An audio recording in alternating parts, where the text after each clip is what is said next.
demonstrated for long before general relativity was even a thing.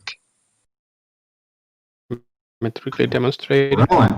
Yeah, he took the math that was already established. Einstein didn't even introduce new math. He didn't even introduce any new math. Everything that is touted as predictability of yours. We're talking They about don't your even math use now. Einstein. Yeah, I'm saying I can use the same fucking math. He GPS. stole it from Lorentz, who knew that the ether was real. I'm not so sure in that introducing new math is actually like the shit that you have to do if your theory is to be correct. You know, he took Lorentz transformations, right? Mm-hmm. Right. Lorentz knew that that there was an ether and everything was electromagnetic.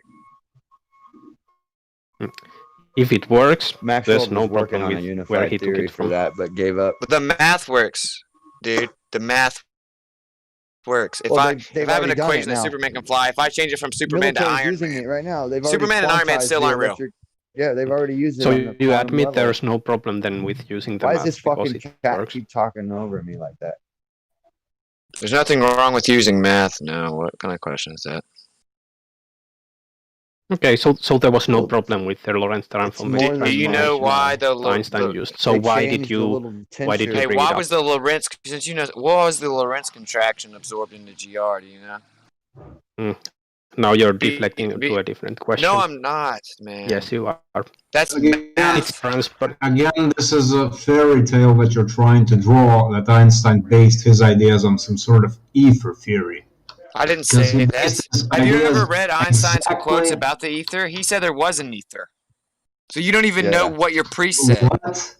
He said there was an ether. Yeah, We are talking about the relativity here. Yeah, What he does his Einstein, the author of general relativity, said there was an ether. The author of Escaping Einstein, Ron Hatch, is the one who got us to our centimeter level of GPS right now, too. GPS use And it's Cartesian not because of coordinates, Einstein. man. So that doesn't prove the Earth's a ball. No, I wish it did. I'm just saying that. Back to Ron context. Hatch, look up Ron Hatch, bro. You get his government. So I guess there was no problem with Einstein using Lorentz transformation. No, I'm asking, do you know why they had to introduce the Lorentz contraction? Yeah, GPS that's deflection from my question. No, the reason they introduced Lorentz contraction is because in the Michelson-Morley, the only way to explain it, if the Earth is spinning and revolving, is for the relative relationship and the contraction of the apparatus itself.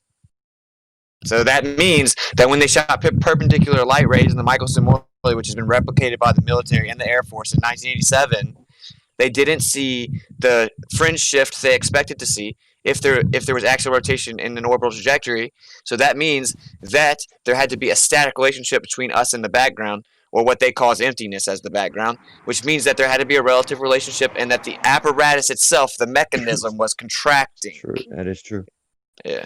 You want a random tangent that was not even connected to... I'm just making a point, man. Michelson I can see that. One, by the way. Now, to be done and show that there is no fucking ether.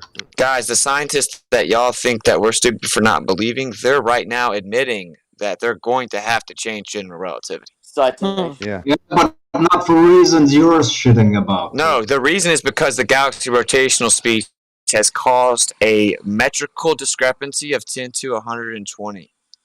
This has been known since the 50s. It's cool with it that you can read from these scripts, but you're kind of deflecting from every question that people reading from a script, man. Yeah, yes, you actually are not following the whole point. Because at first you said that Einstein based his shit on Lorentz transformations, and Lorentz was an ether believer, according to you. He was. As if now that makes Einstein. No, Einstein himself is quoted talking about the ether. Have you ever researched this? I've researched this, and you're wrong, my dude. When he was speaking about the ether, holy fuck, how many times I explained this? I mean, Jeremy, you even know I explained this. The idea is, hold on, let me fucking finish this point, okay? So a long time ago, scientists has to explain the motion of planets and, you know, how they can keep in this motion, how can they really slow down, but they don't fucking change. So they had the property of ether that it should be transparent, massless, and frictionless. So those things were they basically called the ether. Now then, Einstein, because he was a smart dude, he stopped calling it the ether and he called it space. So you're admitting that he just changed the name of what was previously ether, and you're saying I'm wrong. No. Yeah. Now it's Higgs field. So the property of ether, the properties of ether, is the exact same properties of space That's not now we true. basically talk to. It is. No, it's not true. So you don't understand this then. True. You're the one. You're the flippers that don't understand this. Oh wow, space is a privation. It's void of material. Ether's the exact opposite of that. So how are they the same? Please enlighten the room how they're the same, but they're the opposite. It wasn't me. It was Sam talking. No. You're taking the definition of You're taking the definition of an ether from the Greek mythology or the Greek era, where they call it the upper air. Now, in the recent science, like in the well, there's several. A little bit. Hold on. The theories thing is, ether of the ether. has the definition of ether has been evolving to the idea that, okay, what is outside of the planet? Okay, what is that planet? So the thing is, if you said you research it, so actually go and research what did they actually mean by the ether when Albert Einstein was actually. I know what he meant. I read No, it. You don't. Have you read general relativity? I've studied this shit. Okay, so don't. You've read general relativity then? Okay, what's the three primary claims of general relativity then? No. We go. No. You don't even know. You're acting like you're teaching me about general relativity, but you don't know anything about it. Ask for subscription and demand the person tell you immediately the answer and declare that because he can't give you the answer, you're the winner. Anybody can fucking with a dictionary. What? The thing is, he's playing this fucking game where basically we jump to another point to prove himself correctly. I'm not. What's the original point then? The original point is, what is the ether? You said it's wrong. The same ether that you were trying to propose, it has three qualities: transparency, masslessness, and frictionless. The same fucking those three things is what is space, basically. So that isn't the you do know there's different interpretations of the ether, right? Listen, hold on. Oh, you just are so lost right now. About the ether. I'm giving you the definition of Albert Einstein of the ether. There was a million definitions of the ether, dude. No. Yeah. Objectively, there were hundreds of them. Not million. Hundreds of them. Shut the fuck up and don't spell. Hundreds of. So hold on. From a million to 100, you're a liar. Well, you're saying you know that one of them is the exact what it is, but it's not. There's numerous. Dude, I've studied the history of science and physics when they derived the concept of an ether with the three qualities. No, you haven't. Because you lied multiple times. You said you read it, you didn't read it. Because if you read it, you would know that the science, the physicist of the, up to Isaac Newton, where they're trying to explain, okay, what is the medium of that thing, where the planets are. Basically, it's the ether, but they had qualities to it. It must have been, because it needs to be transparent so we can see actually through it. It needs to be massless, otherwise it would actually affect the motion of planetary object, and it to be frictionless, because otherwise it will slow the planets and it will actually fall on the earth or on the sun. That's all wrong. To say that's not wrong, dude. Yes, it is. I get to respond now, or do you just want to talk to yourself, dude? No, okay, go ahead. Okay, so you just said that there's a one ether interpretation. It's all the same, and that it has to be transparent. Well, that part's not true, because actually, Tesla of Albert Einstein. See what you do, dude. Colleagues. Tesla actually said. Tesla, for example, he said that the medium was thousands of times more dense.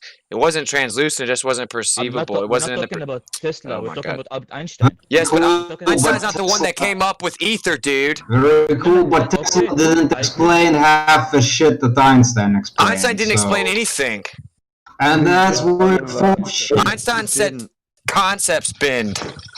Listen. What the fuck you want? Didn't explain shit Einstein explained. Einstein didn't even explain anything. He said concepts bend. Really? He didn't explain. Yeah, he said space and time bend and warp. You say bullshit right now, which is okay. I'll ask you right now. Then, if he explained it, how can time have the physical property of getting wider or dilating? How can time do that? How the fuck can you spit bullshit here all day long? That's how a better can a privation curve and warp? Didn't you say you read general relativity? Shouldn't you know that answer? Yeah, I'm saying I know the explanation. What I'm saying is it doesn't follow on its face. Okay, so Einstein did have two concepts that you can't hold in your hand: measure Yeah, or test. concepts can't have physical Here's a properties, beautiful man. untestable hypothesis, and it's called science. No, it's not. You don't know what science is. No, I'm agreeing with you on this. Sorry, whole I thing. can't keep up with everybody. There's two. I know. There's two. Well, I definitely don't believe in big bangs and black holes. I'll put it that way. And I don't believe in untestable hypothesis either. I think that's fucking nonsense. How convenient that you have this hypothesis that we can't actually test. I bet you get a lot of shit in here for that tired stuff. of it. Oh, for sure, dude. I get it all the time. Well, the ether is already basically being absorbed in modern rhetoric. It's just not being called that. Yeah, so that's what quantum particles foam and bouncing quantum in and fields out of existence. Exactly. Yeah. Higgs fields and all the shit they try to attribute to these, physical changes in matter. Developments in quantum mechanics like an idiot. Never mind. I'll go ahead. And this guy just wants to say personal attacks. Just remember, Grimm's a baller that's like on the opposite side of the ball Earth. He's really you know how he is. He's like a contrarian ball Earther or something. No, I don't think he's a contrarian. I think he has his own opinion, but since it isn't like the same opinion shared with most people in here, y'all probably attack your own side because he doesn't agree with the rigid dogmatic priesthood very doctrine. Light friendships. Dude, Grim go way back. Yep. Grim's like my best bud.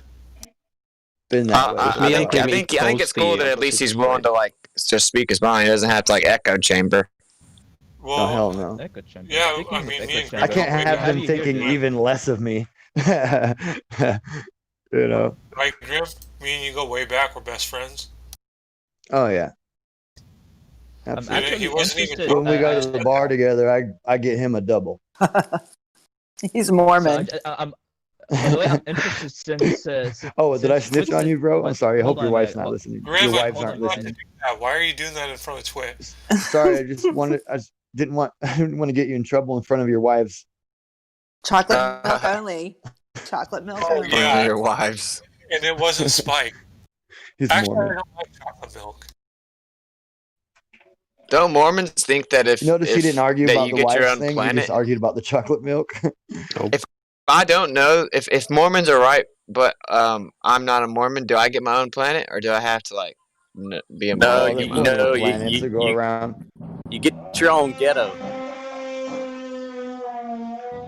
Oops, excuse me. That's what was that? Loud elephant. You get your own pinching the elephant. It's supposed to be in the closet. Well, guys, I hate to break the news to you, but you don't get your own planet after you die. I'm sorry. How dare you? Okay. Cool story. Dog, you get your own ghetto. I'm telling you. Prove it. You get your own planet. Again. What exactly happens when you die, Witsit? You seem to know an awful lot about it. You don't get your own planet. Well, I'm not asking you what doesn't happen. I'm asking you what does happen. Your soul or spirit will then exit your physical vessel. So spirits are real now. We have a spirit. Hypothesis based on some bullshit from ancient books are real now. I can prove it. All right, in the natural world though, I actually can confirm that we do get. I can prove it. I can confirm that we do get. I can prove it. Thank you. Alright, so science still can't even understand dreams. Look at our own eyes because those are man-made also. Did you know science still can't even explain dreams? You can't prove that there's a soul. Well, I'm trying to explain things. We also can't explain intuition. You're saying what science can't do, you're not explaining. Okay, what I'm saying is these are this is the point. These are objectively things that exist, right? Memory, intuition, but we can't explain it within the confinement of interpretation of the material world. That's a metaphysical. That's I don't know. Did I claim to be God? We're gonna not explain something, and then you're gonna claim God in that specific thing, which has no explanation. Y'all want to y'all have an idea of what I'm gonna say, and y'all just want to say it, and then think that's what I really said. I think they figured out how to make you not dream. Most of these people are spiritual. No, and it's under anesthesia. I know. It's very evident by their behavior, to be honest. Hey, So, dude, correct me God, if the I'm necessary wrong, disintegration is a creator, man, and you have a soul, dude. So, Hey, Whitaker, correct me if I'm wrong, Correct me if I'm wrong, but you're man-made, aren't you? What? Correct me if I'm wrong, but aren't you man-made? No. You're not. There's actually a spark that happens at conception. So But how do you explain the You're spark? not part of your parents. No, because there's a literal spark that happens prior to conception. Just like in transformers. That's an electrical discharge from exactly. It's electrical discharge, whatever. You claim to know some reason that happens. Differences. It's just a coincidence that right when you're measured it. conceived, a literal spark happens. It's just That's a coincidence. not a coincidence. That's actual. It's amazing, right? Your mom and dad a part did of not a have interaction. difference. It's because if your parents did not have interaction, you Well, that's why wouldn't it's attracted so much to the other, because it's got a potential difference. Guys, God is real, dude. It helps What's it the find fact its of the way matter to is the whether Yes. Well, the thing is, you need to have a willful creator to change the direction of, matter. Like a tree will just stay a tree till the day it dies until a knowing creator, like, us or God, comes along, chops it down, and makes it into a book. To have a willful change in direction, you need to have a creator that's a willful volitional agent. That's all lies, Lemon. You've been indoctrinated. Well, as a materialistic atheist, what you're basically asking matter to do is randomly change itself. That's just indoctrination speaking, Lemon. You're self-projecting because you're indoctrinated within materialism, which actually can't even explain everything. It's I just want to say one thing. Everything that no one claims it does. You're just gonna believe whatever your priests tell you. If they change the story in 10 years, you're gonna say that one's true too. I don't have any priests. What are you talking about? Well, whenever you build your entire belief system upon the doctrine of men, then yeah, you do. What's it? The link I posted is basically for you to look at later. Maybe I'll check it out, bro. Might help develop some more argument. All right, cool. Hey, isn't Robotham a man? What's it? The man who perpetuated the flat Earth in the 1880s? Too bad that the flat Earth was here like thousands of years before that. Well, I'm just saying, isn't he a man? He's a man. Yeah. Well, then isn't any doctrine that he teaches about the flat Earth also his doctrine? I don't blindly believe the doctrine of men. That's what you do. But yet you believe some of the stuff Robotham says about the flat Earth. If I believe some of the stuff someone says, does that mean that I believe his doctrine? You clearly reference Y'all are just trying your best to be a contrarian right now and find some way to disagree. Isn't the Gleason map man-made? Okay, so this will go nowhere. Quit, you were saying?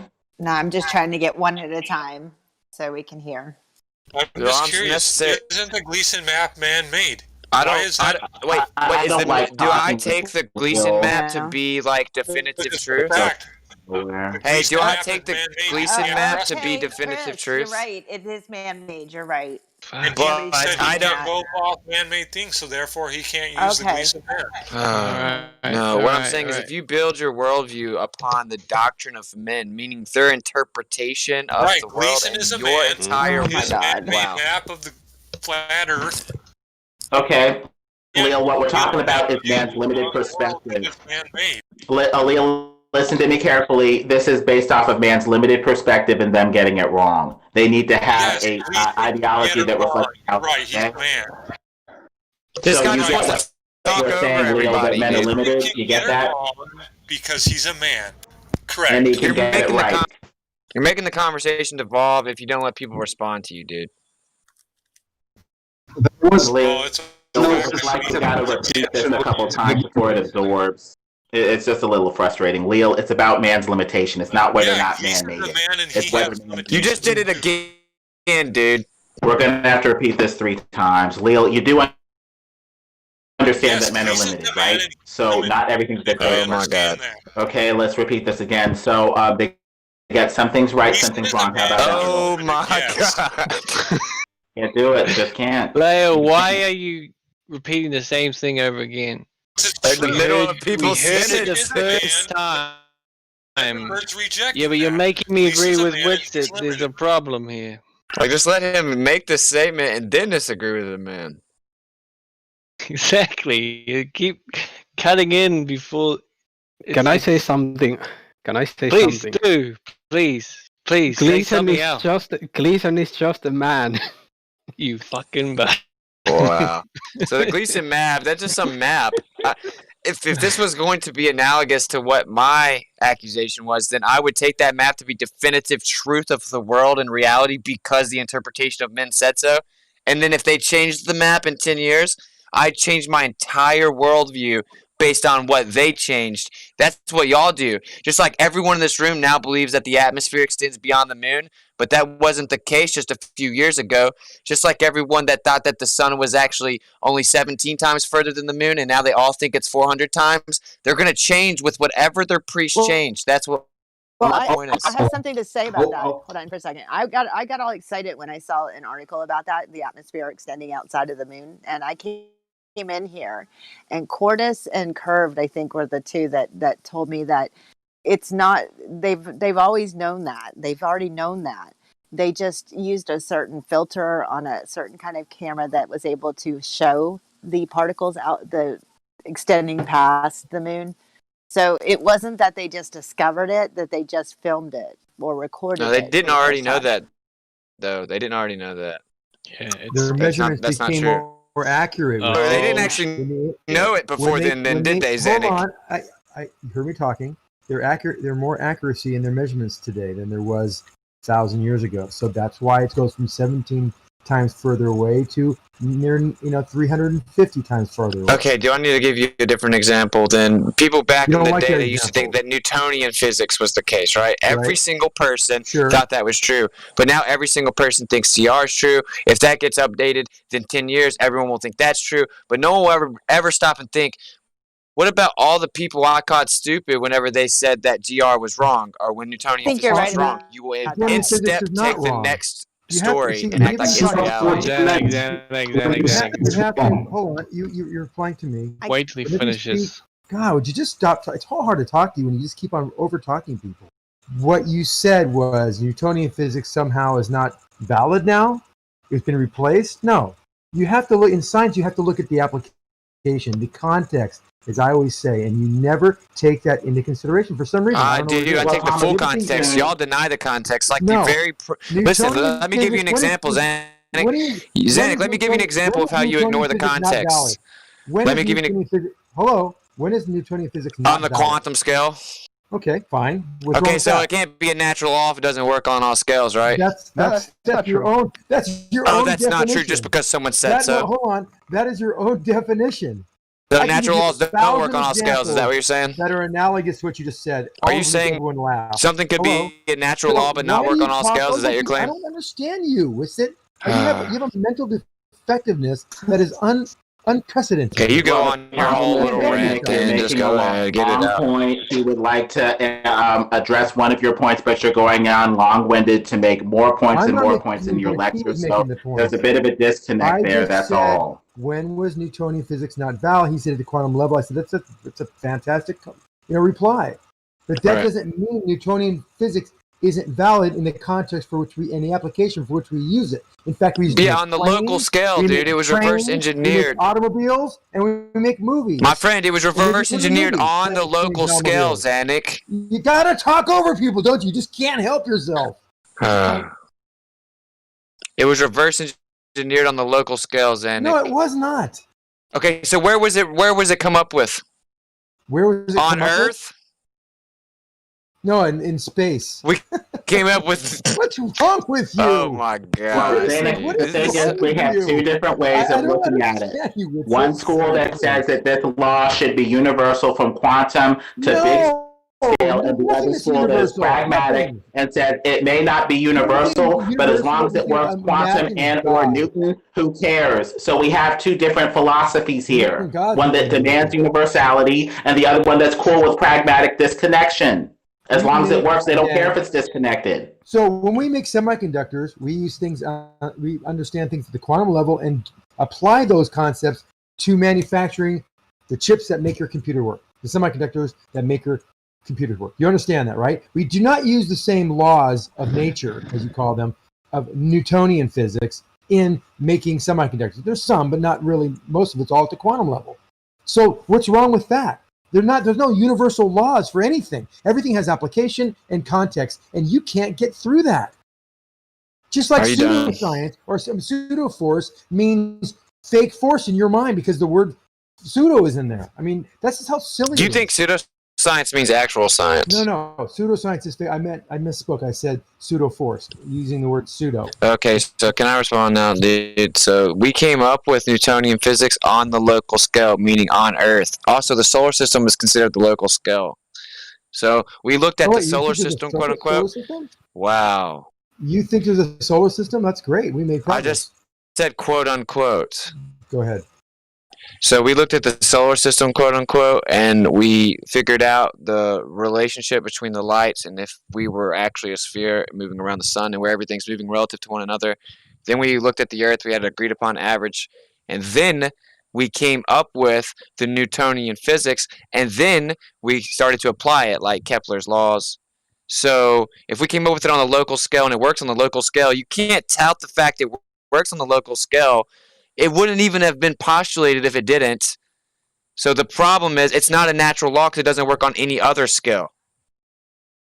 That's what you say, and that's what the top physicists that you worship say. That's what you say. You couldn't be more wrong. It's making no sense. Wow, your own priests say this. No one says that. You misunderstood what everyone has said consistently. Hey, I missed it. Say it again, Witsit. What did you just say? That Newtonian physics was engineered on the local scale, meaning on Earth. And so it works on the local scale. And it works looking at the supposed solar system because it was made to explain that. Of course it works because that's how we came up with it. But it doesn't work on the other scales, quantum or cosmological. You know that on the quantum scale that when things collide, they don't actually touch. But on the Newtonian scale, as you call it, they do touch. On the quantum scale, they don't actually touch because there's nothing physical there. There's nothing does that make Newton's laws false or wrong? Yeah. If you actually said they are not applied on a quantum scale, and we don't apply them on the quantum scale, how the fuck does that make them wrong? Well, that it can't be a natural law. Is magnetism physical? What? Is magnetism? I don't think so. No. So just to get out in front of it, the reason that we disagree is because you have the right there. See, just to get out. Your world, Xanax, see this dude. I'm still talking. In the wicked world, everything that physical means reaction within the physical world. Seen, or it's not in the physical world. I already said that. Between you and the rest of the gentlemen here. This is why I didn't want you to interrupt me because I knew it would save time because you're going to monologue about something I already know you're about to fucking say. I didn't monologue about anything. Dude, what I'm saying is that it doesn't work on the quantum or cosmological scale. Now, when you say something's physical, like magnetism, you're saying that physical means having a reaction within the physical world. That is, implying the axiom or invoking the axiom, something cannot react within the physical world if it itself isn't physical. I don't agree with that. In fact, it makes you go do so much backflips and lunacy. You live in such a fairy tale world that to explain magnetism, assuming physicality, you have to say that it's virtual photons. No, but I'm the crazy one. Magnetism is not photons. Virtual photons. It's a virtual photon. I just said that. What is the definition of a photon? Oh, well, what am I defining it as? Is that what you're asking? What is a photon? Okay, it's a dielectric pulse. Dielectric. What does that dielectric mean? Electrostatic. No, it means insulator. You don't even know what dielectric means. No, that's not what dielectric means. With it, you're very confused on many different levels. Dielectric means insulator? Yes, dielectric means insulator. Have you ever read any of the fatherheads of electrical field theory? If you've ever worked in the field, you'd understand what dielectric means. Have you ever heard of Faraday? Yes. Have you ever heard of Maxwell? Yes. What about Charles Frodo Steinmetz? You can't throw out words you found on the internet. What about Nikola Tesla? Or knowledgeable. No, they all said dielectricity the way I just said it. But Xanax's a genius. Witset's going to post a citation backing up his claim. Witset's got this. Of the older people using dielectricity? No, the dielectric means what you say rather than basically an insulator. Well, it's not insulator because insulator means there could be no conduction. Okay, go. Oh, you're losing me. I had faith in you, Witsit. Now you're. Wait, what I'm saying is, are you saying you're talking crazy? Well, like an insulator, just go ahead and post what you got. An Because insulator, like you're right with it. You wouldn't be saying it if you weren't correct. So go ahead, post your backup. Go ahead, bro. Post a backup that the father has electrical field theory, knew dielectricity was real. Okay, is that what you want? Words that you talk about. I want you to back up your earlier claim when you denied what Xanax said about dielectric is an insulator, basically. There's no basically. We're not talking about what something is basically. Static, electrostatic. That's what you said. Yeah. You said the dielectric is electrostatic. The resting resonance. So go ahead. If photons are energy packets, as we understand them to be, not. Oh, okay. So everybody's wrong, but not everybody. A lot of people in your own religion know it's wrong, dude. You say it, it's got to be right. Bro, there are people within your own religion that don't agree with that. Religion is worship of supernatural. Science is not a religion. Yeah, well, you had actually the origin of heliocentrism was a religious belief. Is there objectively. Of supernatural. Yes, it is. Yes, it is. No, the origin of heliocentrism was. Well, this is your projection. No, that's objective. Your projection is not objective. So, are you saying that the origin of heliocentrism wasn't spiritual? I'm saying you're full of shit for the fourth time. Okay, well, actually, the ontological premise postulated by the Greeks, which means they had a metaphysical explanation, was that the perfect shape was a sphere. That's a spiritual ontological premise. Can you speak simply and not include the random words that you found on the internet in sentences, because it makes your sentences sound way more stupid than they are? Does anyone think that statement was stupid? It sounded dielectric to me. I guess the question is, did you say it? Oh my god, dude. So they came up with the heliocentrism postulate. Yeah, it sounded They stupid. came up with the postulate. Well, this is objective, though.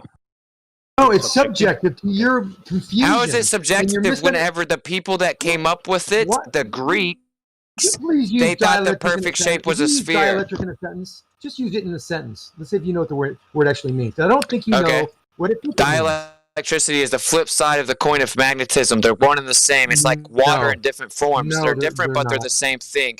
Yes. That sounds weird. So magnetism is the dielectric field. Magnetism is the dielectric field. No, there's. Real. Where do you get this shit from? You must be. I don't know where you get this stuff. You guys think that you can make fun of my intellect? I don't agree with like the rhetoric and consensus. You don't know what it means. You've never used it professionally to build anything, to make anything, to understand anything. You just throw words that you find on the internet. Oh my God! You have to convince yourself of this stuff because you can't debate me with substance. Zanuck, you would just debate me with substance if you could, dude. You wouldn't have to keep talking about how you feel about me. Damn, with it, you ain't invite me to the party. Fuck that. What's up, bro? Yeah. Anybody know that they're Highland scum sitting there talking about send the flatties in with the Jews? Whoa. Anybody heard that yet? Wait, what? Is he one of you guys? Yeah. He said yeah, we got the screenshot. Super fucked up. Yeah, he was over in 24/7. He's a Glover, Scottish guy. And I put a screenshot in saying, he said, "Fuck off, cunts, the lot of you. Should have sent all the flat tards to the showers with the Jews." Ooh. I'm assuming we get a disavowal, right? Who said this? That sounds nice. Highlander. Yeah, is this where we get our disavowal? I would Thank you. Well, there can only be one. So there's only one Islander. No big deal. Was it Duncan MacLeod? Can you find them in our list on the server users? I think he's probably trolling user anyway. code. Like shitty He's trolling. He was calling us a bunch of pedos and stuff. He was like talking about touching kids and those yeah, he was fucked up. Alright, well, there's no part about server. So don't associate with us with assholes. He went last here. So let me get this straight. Welcome here. This guy hurt you, and now you're butthurt, and you came here for help. Oh my gosh! Shut No, up! I can Right? You know, we're laughing about it, right? This is the sliminess that some of you like. Red X is one of the. He's basically a Highlander from wherever the fuck Red X is from. No, you can't say that. Nobody's backing him up. Some people here, trust me, most of people here will disavow that. Don't be a dishonest cunt and act like whatever that dude said. That dude just basically did, so. And you guys are fucking coming in here wrecking a conversation so that you can whine about what. No, wait, we can get back to the conversation. The origin of heliocentrism was an ontological The origin of heliocentrism was an ontological metaphysical premise that the sphere was the perfect shape. Fast forward a few hundred years, Aristotle had an ontological premise of a privation he used to explain space. You lose. Your religion is objectively a religion. It's nice that you can read from a script. Can you do anything else? You think that? I'm reading from a script? Yes. All right, now we got yes, some good that stuff. was exactly what. You think I just read from a script? I'm on an iPad. Yep. Yeah, you've memorized the script. Now that you've diverted, can you respond to the premise? With it, can you answer this question? Can you respond to the premise, dude? Yeah. I'm asking you. What was my premise? So I'm asking you a question. Can you listen to my question? So here is my question. Do you think that Witcher just spoke hot air for no reason? Okay, do you think that he changes time?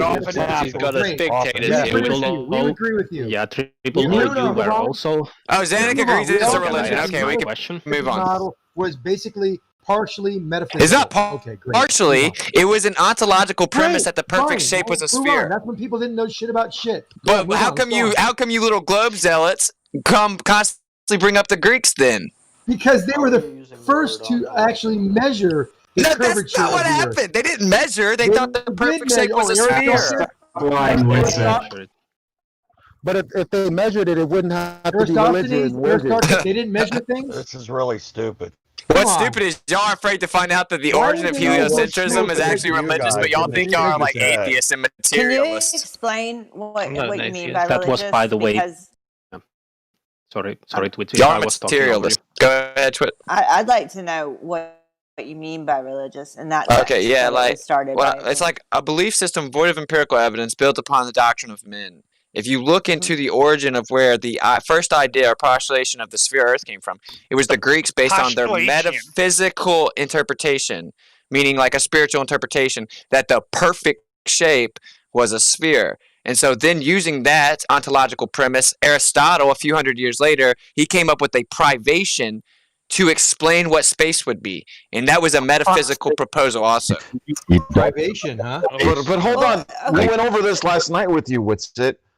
We have pictures from space, and we talked about all the evidence of objects in space, and you could not bring up one piece of evidence as to why that's fake. No, you asked me to explain what's happening in the sky, and I said, what if the medium's more dense? Because if the density is thousands of times more dense than the material perceivable world, then that would affect our perception of things.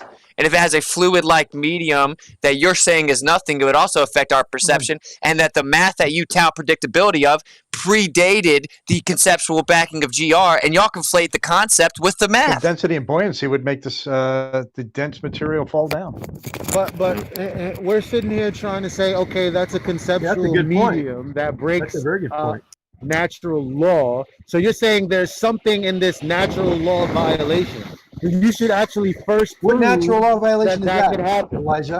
Well, look, there's massive amounts of evidence of pictures of the Earth from space, right? We have lots of vehicles there. We've been sending it for 60 years from various countries, tens of thousands of people, Elijah, 8 to 10 launches per month for decades on end. And you guys just want to say it's all fake, but you don't have any evidence, not one document, not one whistleblower, not one deathbed confession.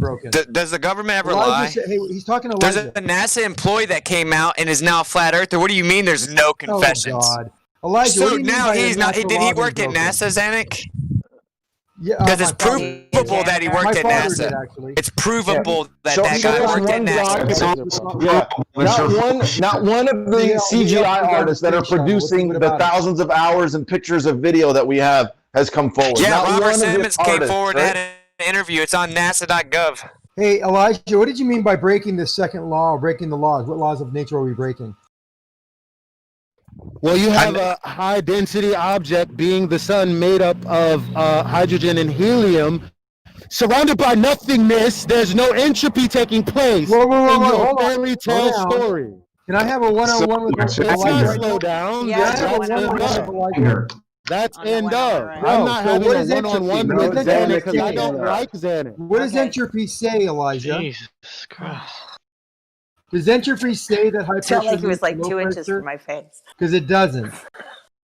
There's nothing being broken there. Entropy is a thermodynamic property of the second law. This comes from Xanax, who thinks a hot cup of coffee will still be a hot cup of coffee with no energy introduced the next day. So again, I'm not about to play this word game. I didn't say that. I'm not about to play this game with someone who pretends he doesn't remember conversations from last week. The difference between entropy and Yeah, what that's you're what you talking do, Xanax. about. You act like we didn't have this conversation before. Is a bunch of gas, high density gas, high pressure gas that's next to a vacuum, and why it doesn't expand in all directions. Why? Because it has weight with respect to that object. So gravity's your answer. Gravity causes things to have weight. Yes. Okay, but how come gravity doesn't stop omnidirectional dispersal at the surface where it's strongest, closest to the center of mass then? I don't even know what you just said right there. Why doesn't gravity prevent omnidirectional dispersal at the surface of the Earth? It does. Remember, we have the example of the weight of the container. The gas in the container being more dense at the bottom. Can I respond? Why is hydrogen and helium? Why is hydrogen and helium densely packed into the sun next to the vacuum of space? Let me respond. It's omnidirectional, yes, but it has two vectors. It has a directional vector and it has a force vector. The force vector is down. You're just saying that. You're just reifying your postulation and contention. The reason it has, let me finish my sentence. The reason, so this equates to these objects, whether they be balls or molecules of gas, all having a higher velocity down than up. This causes the hydrostatic laws that is a law of nature. Okay, prove they have higher velocity down. How do you substantiate that? Well, if you have a container of gas, why does it have more weight on the bottom than it does on the top?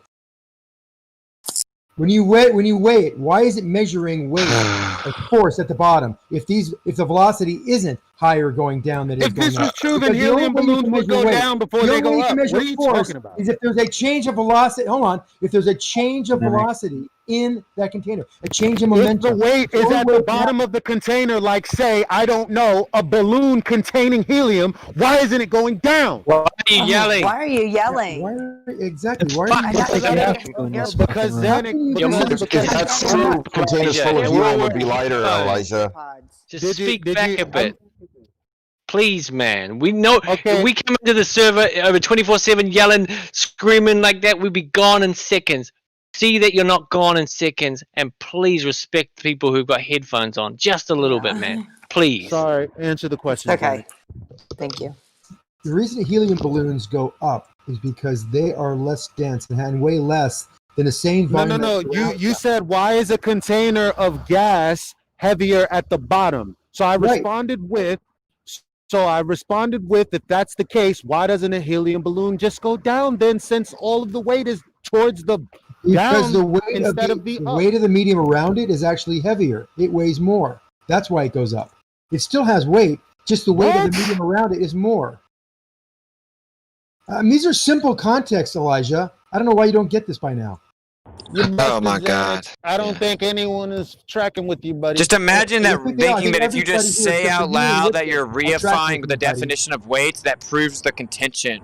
So why does the container have weight on the scale? Why is it down? If the gas is in there and it's going omnidirectional, as you say, and doesn't have a higher velocity down, we can prove that. I'm still talking. We know. Down. You're not exactly saying anything, Xan. No, you haven't said anything.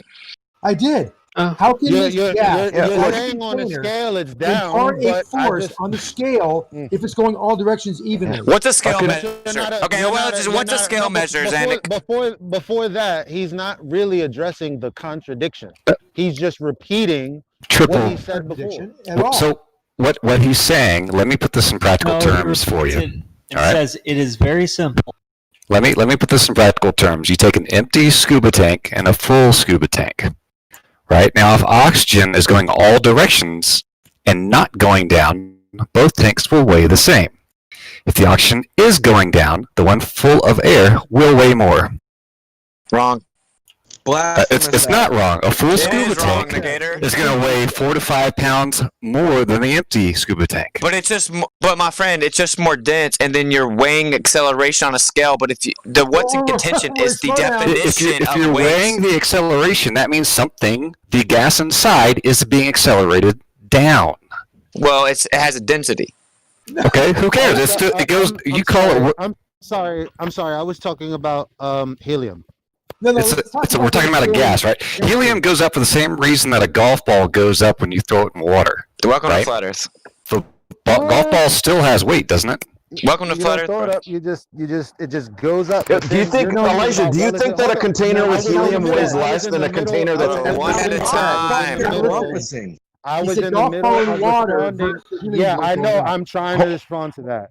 It's called relative density. You change the medium. It's funny how things inside that medium, relative to it, go either up or down. Hold on a second. Elijah, does a container with helium weigh less than a container that's empty? Uh-oh. Great question. No, because there's still more matter. There's still more matter in there. Hold on.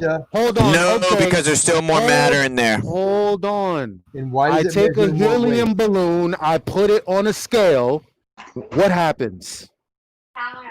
Why are we talking about a helium balloon? We're talking about a container with helium. A container because with we helium. can't pull a vacuum. Elijah, we can't pull a vacuum on a helium balloon. Are you telling me that a balloon is not containing the helium? We need to be able to compare the weight. Elijah, we need to be able to compare the weight of it, a vacuum that's empty versus with the gas, right? You're not going to do that with the balloon because the balloon will collapse when you try to pull a vacuum on it, right? But look, you're not going to be having a vacuum without what? The walls of the container in the first place. Okay, but Elijah, when we compare the weight of a container that had all the air evacuated, a vacuum was pulled in the container, and then we fill it with helium, it weighs more with the helium, not less. The helium is not quote unquote defying gravity. The helium is in fact going down, which is why it gives more weight to the scale. Otherwise, there would be no way to weigh it. The container would be light. The container would be lighter with the helium of what you said is true. Can I just say, Elijah, that container, can I just say one thing? If that container of helium, it has a buoyant force acting on it. It means it's not weighing as much as it actually does. The weight of the air that it displaced will push. What is weight? What is weight? What is weight? Weight is gravity. Okay, so you're redefining what's in contention. No, we calculate this. We actually. Your answer's nuh-uh. Okay, listen, man. Jake made a concise point to Eli. Can we get Eli's response? Can there be in a fucking agreement for y'all just walk past this shit over and over? I answered it already. Okay, how about what do you think, Eli? Second of all, I wouldn't know. Provide the example. He did. He did exactly. Just go back to the container on the. Yeah, if you increase the matter, in the vacuum chamber, and then the collisions increase, then the pressure increases, and so you're gonna have more pressure than before you added. Why is it measured down? All I asked for was the real world example. How does it measure down if it's okay? This is why it's measured down, because the container is a compilation of matter that's more dense than the environment it's around. It's sitting on a scale. It's measuring acceleration. So whenever you have pressure built up in that, this guy's asking for like legit observable phenomena. It's easy to give it to him, and y'all are just talking hypothetical again. I don't want to hear me answer it. Give me the filled up helium tank. Okay. Let's see it. Okay. And then I'll mull over it for a day or two. Okay. Look, if you're in welding or if you've done anything with these tanks, you know. Okay. I mean, oh my God. Zanuck, no one here wants to hear you, dude. Nobody was talking, and I made it sentence. Zanuck, no one here wants to hear you. If you're in welding, just and get it. You talking about it is not gonna. It's not what he wants right now. But he's got to use his brain and understand that he knows. Oh my God, the dude who can't use his brain. All I did was all I asked. Why does he weigh more than anyone? Unlike most people in here, I want to see this real world example. instead of running away from it, right? Brain of a, You like are just talking all over it and filling up the area whenever someone else is not talking. That's ridiculous and just disrespectful. But you're disrespecting your mate who's trying to relay a point and give a real world. Not a good point, Elijah. You're talking about a helium balloon. So this point is not a good point. Still don't understand. Wow, I can't even get what I'm goes asking for because problem. Xanac is an ear rapist. This is ridiculous. Xanac, the ear rapist. Question from Elijah. Please. You can't teach these concepts over Discord, man. Panic Xanac just wants to fucking lecture and like he's a preacher. No, I just want to explain the simple concept. No, you're not. You're diverting, you're convoluting, you're poisoning. Just let other people talk. Listen though, guys, if you have a container, okay, the container's a compilation of matter, right? If you put that on the scale, it's going to accelerate down because it's more dense than the air. It's a compilation of matter. To weigh the gas, Xanac! To weigh the gas, you have to have the container. So you're going to automatically have that acceleration resultant from that compilation of matter that is the container. Once you increase the pressure, right, then it's going to affect the acceleration of the container on the scale. How does the gas impart a force to the walls of a container so that it registers more weight? The gas would have to push harder on the walls of the bottom of the container than on the top of the container. Exactly. Otherwise, there would be no change in the weight of the container. So as the pressure increases, does anything else change? What are you talking about? When the pressure increases, is there anything else that changes? There's a pressure gradient inside that changes. No. So that's it? Is that it? That's all that happens. You have an increased pressure and more force. I'm not sure what you're referring to. You could increase the pressure by just heating the tank on a flame, and you haven't added more gas. Are you trying to say the mass is going up? No. If we have a vacuum chamber and then we add some type of gas, do we agree that we've changed the density of the vacuum chamber? Sure. So is something going to weigh more than nothing? Yeah, but you said the gas goes in all directions. If that's the case, then it would push equally. But it's objectively true that the gas has to push harder on the bottom of the container, the walls on the bottom of the container than the walls on the top. That isn't true. That's such a misconception. That's such a remedial misconception. Go back to your prophet's definition of gas pressure. The force exerted on the walls of a container. That's what quantum your prophet says, NASA. Witsit. Well, actually, that's still true, Jake, because you're not going to be having any of these examples. Witsit, please. Because I'm responding to Jake, because Jake is the last person to speak. I don't think he wants his point taken over by you. It was Jake talking. Now I'm talking. Witsit, please. He made a point, bro. Like, how much more talking, Elijah? Stop it. Xanac, it is. Let him answer the question, and then you can go. Okay, I'll wait. Okay, thank you. Can we ban the next motherfucker who screams? Yeah, except for Xanac, right? Anyway, we're still talking about, because he just said our priest, which I don't have any priest. Our definition is the pressure exerted on the walls of the container. Well, in this example that Jake just gave, it's not as if we're not doing that. You still have the pressure exerted on the walls of a container. You're just saying it's down more than it's up. But it still needs to be contained. That's my only point. Go ahead, Xanac, please. Discussion. Okay, can I speak now?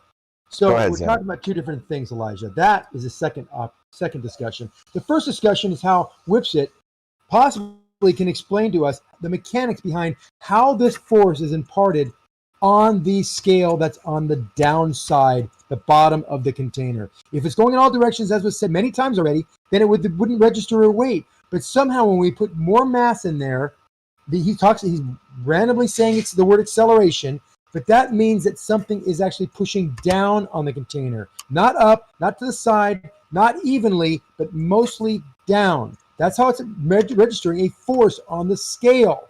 And the only way that can happen is if there's a change in momentum that's greater on the bottom side than on the top side. Well, the only way that I would... Wait, that was to Witsit. Wasn't your turn to talk. Ooh. That's okay. He was part of the. I legitimately don't listen to you, dude. He was part of the conversation, so just tell me the mechanics how the scale reads. No, we're gonna let Eli talk, and Zenik, you're not gonna interrupt. And as soon as you do, I'm gonna start rapping over you. I'm not so shut up. At all. Shut up. Shut up. How the mechanics work? Go ahead. I'm just curious, and I hope that this isn't too much of a red herring, right? But I'm just curious as to if there would be more pressure on the bottom as opposed to if you had a pressure gauge at the top, or would it? There would be. That's great, Elijah. That's awesome thinking, because guess what? You can calculate. You can measure the pressure at the bottom. You can measure the pressure at the top. Get that pressure difference multiplied by the area of the container on the bottom, and it will give you the precise weight that you're registering on the scale. I would still like to see this. Thank you. Bro, of course you would. Helium. That's why you go to What do you science mean, class. of course I would. That's why. Hold on. That's why I've asked him for it. Since there's so many science classes happening all over the world, I would like a video, maybe from an iPhone or something, since they're happening everywhere. Elijah. These days. You see what happens whenever they bring up something that you haven't seen, and you immediately are like, "Oh, just send it to me. I'll check it out." They're taken off guard because that's not how they operate. I just committed to send it to Elijah. I will make it my mission. They don't understand it. It's foreign to them because that's not how they operate. Because they can never learn anything from a flat earther, so they don't want to learn things. I'm telling him that I will tell. I've already dismantled your postulations, Zanik. What's my rebuttal? Stop it! Oh, ban him right now. Hold on, ban him right now. Ban him right now.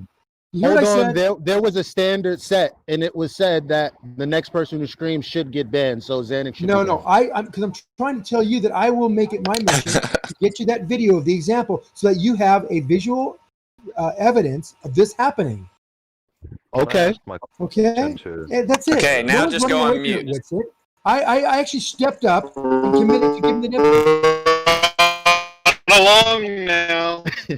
Run along. That's a big robot.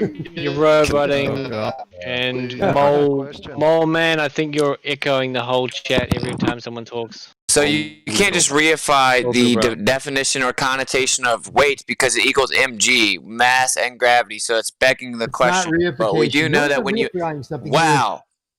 what we do know is that we have the container, then we're going to add. Gas pressure has to expand. I'm about to just leave. Because of entropy. That's reification. Just leave. That's the definition. I know y'all want me to leave because I dismantle your religion. We get it. You really You'll just spout your own religion from script, sir. Don't tease us. Just leave. Here's the honest to God. Here's the honest to God logical statement, right? Or honest to God logical question. If we're here to propose arguments that are in direct contention with what you believe, why is it that the moment Whitsitt says something that Zanik disagrees with, he cuts him off when he should be hearing why he disagrees? But no one in the room ever says anything. You both want to finish because what you were going to say over each other. That's just like I did to it then. Just, you don't let the other person finish. You both do it. You're both to blame. You both need to just wait. I don't agree, bro, because I'm sorry, but Zanik says something.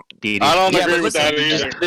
But Zanik said, listen, this is the difference. Zanik says something. I let him say it. Then I'm about to respond. I get 5 words in. Then he interrupts me. And then I talk over his interruption. Mm-hmm. That's not the same thing. But that's right. That's why I said both of you are to blame. Because y'all are biased and y'all want Zanik to cut me off and y'all never want to call him out. To listen to Zanik when he screeches like that. Yeah, well, then shouldn't Zanik just go back and forth, and I should be able to respond if I'm a stupid flat earther? I should have nothing I could possibly say that would dismantle your worldview, but y'all have to cut me off over and over. No, this is cut you off. This is what should happen. A third or fourth person in it only makes it worse. Yeah, I agree. And it devolves, and everyone starts talking. Yeah. But I'm saying Zanik's clearly the guy that has not helped this out. Oh, really? But here's the thing. I said both of you are doing it. You both do it, and you sometimes do it without even thinking. So what you need to do, even if the other person is wrong, even if the other person misrepresents your point, wait till they're finished, because it's a fucking shit show to listen to. I'm not talking just like a little bit annoying. It's a fucking like listening to static on a TV. I don't think Zanik's smart enough to figure that out? You think Zanik's smart enough to figure that out? I don't think you guys are wrong. Look, that's why when you pointed out my behavior, Zanik, I don't think that you guys are wrong. More than anybody, Wow. Elijah.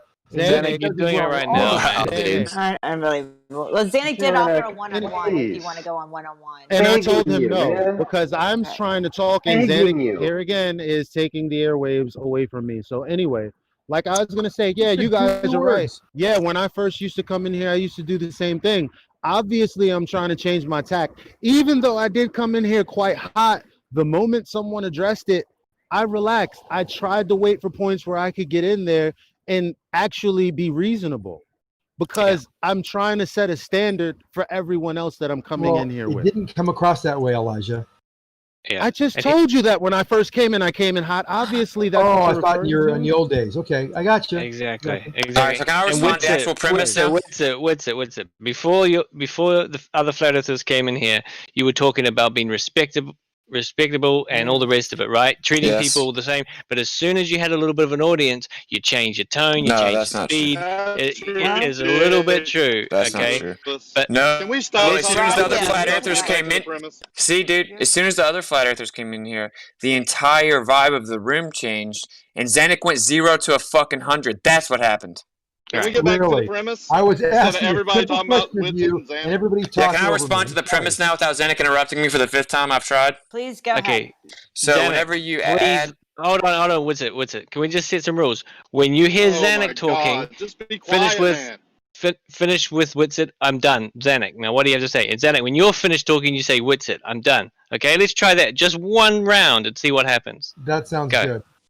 Okay, so the very thing in contention is gravity, because it was invoked to say that it could contain gas adjacent to a vacuum. So you can't say, wait, as if that proves what you're debating right now, because it literally is the question. That's a begging the question fallacy, because weight equals mg. So it's about your interpretation of weight. You're interpreting it under the axiom that force has to exist for acceleration. You're measuring the acceleration on a scale, but you're claiming that you're measuring a force because you're assuming it has to be there. You're then assuming the cause of that acceleration specifically to be gravity. And whenever you have a vacuum chamber, which of course you have to have the chamber, it's a compilation of matter, so it's accelerating onto the scale. Then you increase the density by adding gas to it. So something with no density is obviously going to be less dense than something even with just a little density. Okay. Can I respond to that? I mean, if you're saying that gravity is what's triggering you in terms of what weight is defined as, you could just replace it with mass times acceleration and be the same thing. And on top of that, we don't assume gravity. It's when it's the conclusion that there's some sort of acceleration, because when you're controlling for other factors, including the density of the objects, they still accelerate towards the Earth at a fixed rate at the same time. So that's, as long as they're more dense in the air, right? What's that? As long as they're more dense in the air, though, right? Whether there's air or not. Well, is something, if it's more dense than the air, would it be more dense than no air?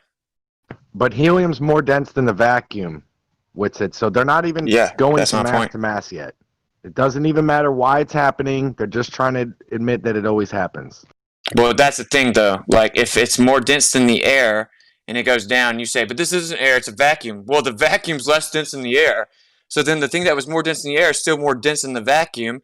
So that doesn't disprove anything to do with density. So helium goes down. So helium hypothetically would go down. Helium's less dense than the air. But in a vacuum, it would be more dense. No. Oh, so it's more dense than the vacuum chamber? Yes. So it hypothetically would go down. Okay. Yeah. So gas would stop being omnidirectional and just go down? That makes no sense, dude. Well, not only down, they say it would have a bias. It's not that's the whole thing we've been arguing this whole time. It's not omnidirectional. It has a down direction. Helium has a down direction too. No. It has omnidirectional direction. Then why does it create more pressure at the bottom of the container than the top? I just explained it. So what was my rebuttal? What was my answer to that? I just said it. You claim that because you just basically said that because we're adding mass to the container, it's going to add more mass. But it doesn't just add mass to it. It creates more pressure at the bottom than the top, meaning there's more gas focused near the bottom than the top, which means it's not omnidirectional by definition. Well, if it's more dense, then Which if it's more dense, then it might have a gradient, but we can replicate gradients in closed systems. This is common knowledge. I'm still waiting for whatever Jake's real world. Matter of fact, I don't know. Xanax said he would take it up, so maybe Xanax looking for. You're just measuring acceleration. Here's one that kind of shows this, Elijah, and it's helium balloons in a vacuum chamber, and what happens when you start evacuating the. And what ends up happening is the helium balloon doesn't work. I'm sorry, because the rubber of the balloon is going to be heavier, so it's obviously going to go down. Wait a minute, but how come helium balloons then go up in air? Shouldn't the balloon in be working to bring it down even then? Because it's relative to the medium, like we've been saying. Which this proves whole our time. point. No, your point is that there's no vector whatsoever, right? No, there's omnidirectional vectors. There's infinite vectors. Triple, if you want to see this yourself, because I have a feeling you're not going to be happy being provided to you, just take a scale down to any store that sells helium balloons and ask them to weigh their helium tanks. Find an empty one and find a full one. Their helium what? Tanks. Oh, a container. You see, because we talked about this, and I gave a clue to it earlier. There's a vector of force, and there's a vector of velocity, in direction. Zanuck, you think if you just state different things? You think if you just state things have weight on the scale, whether it be gas or a solid? Do you know what a vector is? What's it? Yeah, direction and momentum. What's that? Direction and momentum. No. Oh, what is it? The vector has a direction and a magnitude. You know what a magnitude is? Zanuck, are we going to talk about the discussion? You can't communicate because the words have no meaning with you. No, gas has infinite vectors. What vectors are you talking about? Any in all directions. That's a directional vector. There's many vectors, right? Okay, but that's my point. That's my point. You're saying, listen, you're making the distinction between the vectors, and you're just reifying one of them that's in contention. And Zanuck, you think if you come and explain it, if you get on the mic, Zanuck, calm down. You think if you just explain the explanation on the mic, that makes it a fact when it's literally what's in contention, bro. Okay. Secondary point. What dude are doing with this stupid bullshit relative density thing? Secondary point before he gets in there. He said no to Witzig's recollection of the definition when vector definition is a quantity having direction as well as magnitude, especially as determining the position of one point in space relative to another. Okay, look, you're going to look it up, and I can help you out faster than you can find it. I just looked it up. That's a certain type of vector. Hold on, it's a directional vector. There's also a force vector. Which is what you are trying to defend right now. So you need to just stop begging the question, Zanuck. I'm not begging any questions. You're begging the question of the force vector that's in contention. And you need to stop throwing around random fallacies. Pretending they mean something. So that's all this dude jumps in and says stupid shit. Omnidirectional. That means you're having multiple vectors of direction. That's not the same as having one direction of a force. But that doesn't exist. You just say it does. That's your fairy tale. Well, that's why you do experiments. So scientifically, well, helium goes up. See, you're talking over me. We have to be able to do the thing that was suggested. When you're done, you say, Zanuck, I'm done. Oh, when I'm done, I'll say, Witzig, I'm done. Here we go. I'm about to leave. This is like a 2-minute monologue. Okay, nice. 10 seconds. When an object go ahead. Is on a scale, it has weight. You can measure the force down. It's only down because that's how the scales work, measuring a force down. Yet the pressure inside is 1,000 psi, and we measure 5 or 4 kilos of the gas. Why is it always down? Because the force vector is down. Even though they're going in all directions inside, the vector is down. Witzig, I'm done. Okay, man. So I literally refuted what you cycled, and your response was to fucking cycle it again. Weight equals mg. You're reifying what's in contention. You're claiming a singular force vector of down relative to the center of mass, void of empirical evidence, presupposing the axiom that for that acceleration there must be a force pulling it down. That isn't true.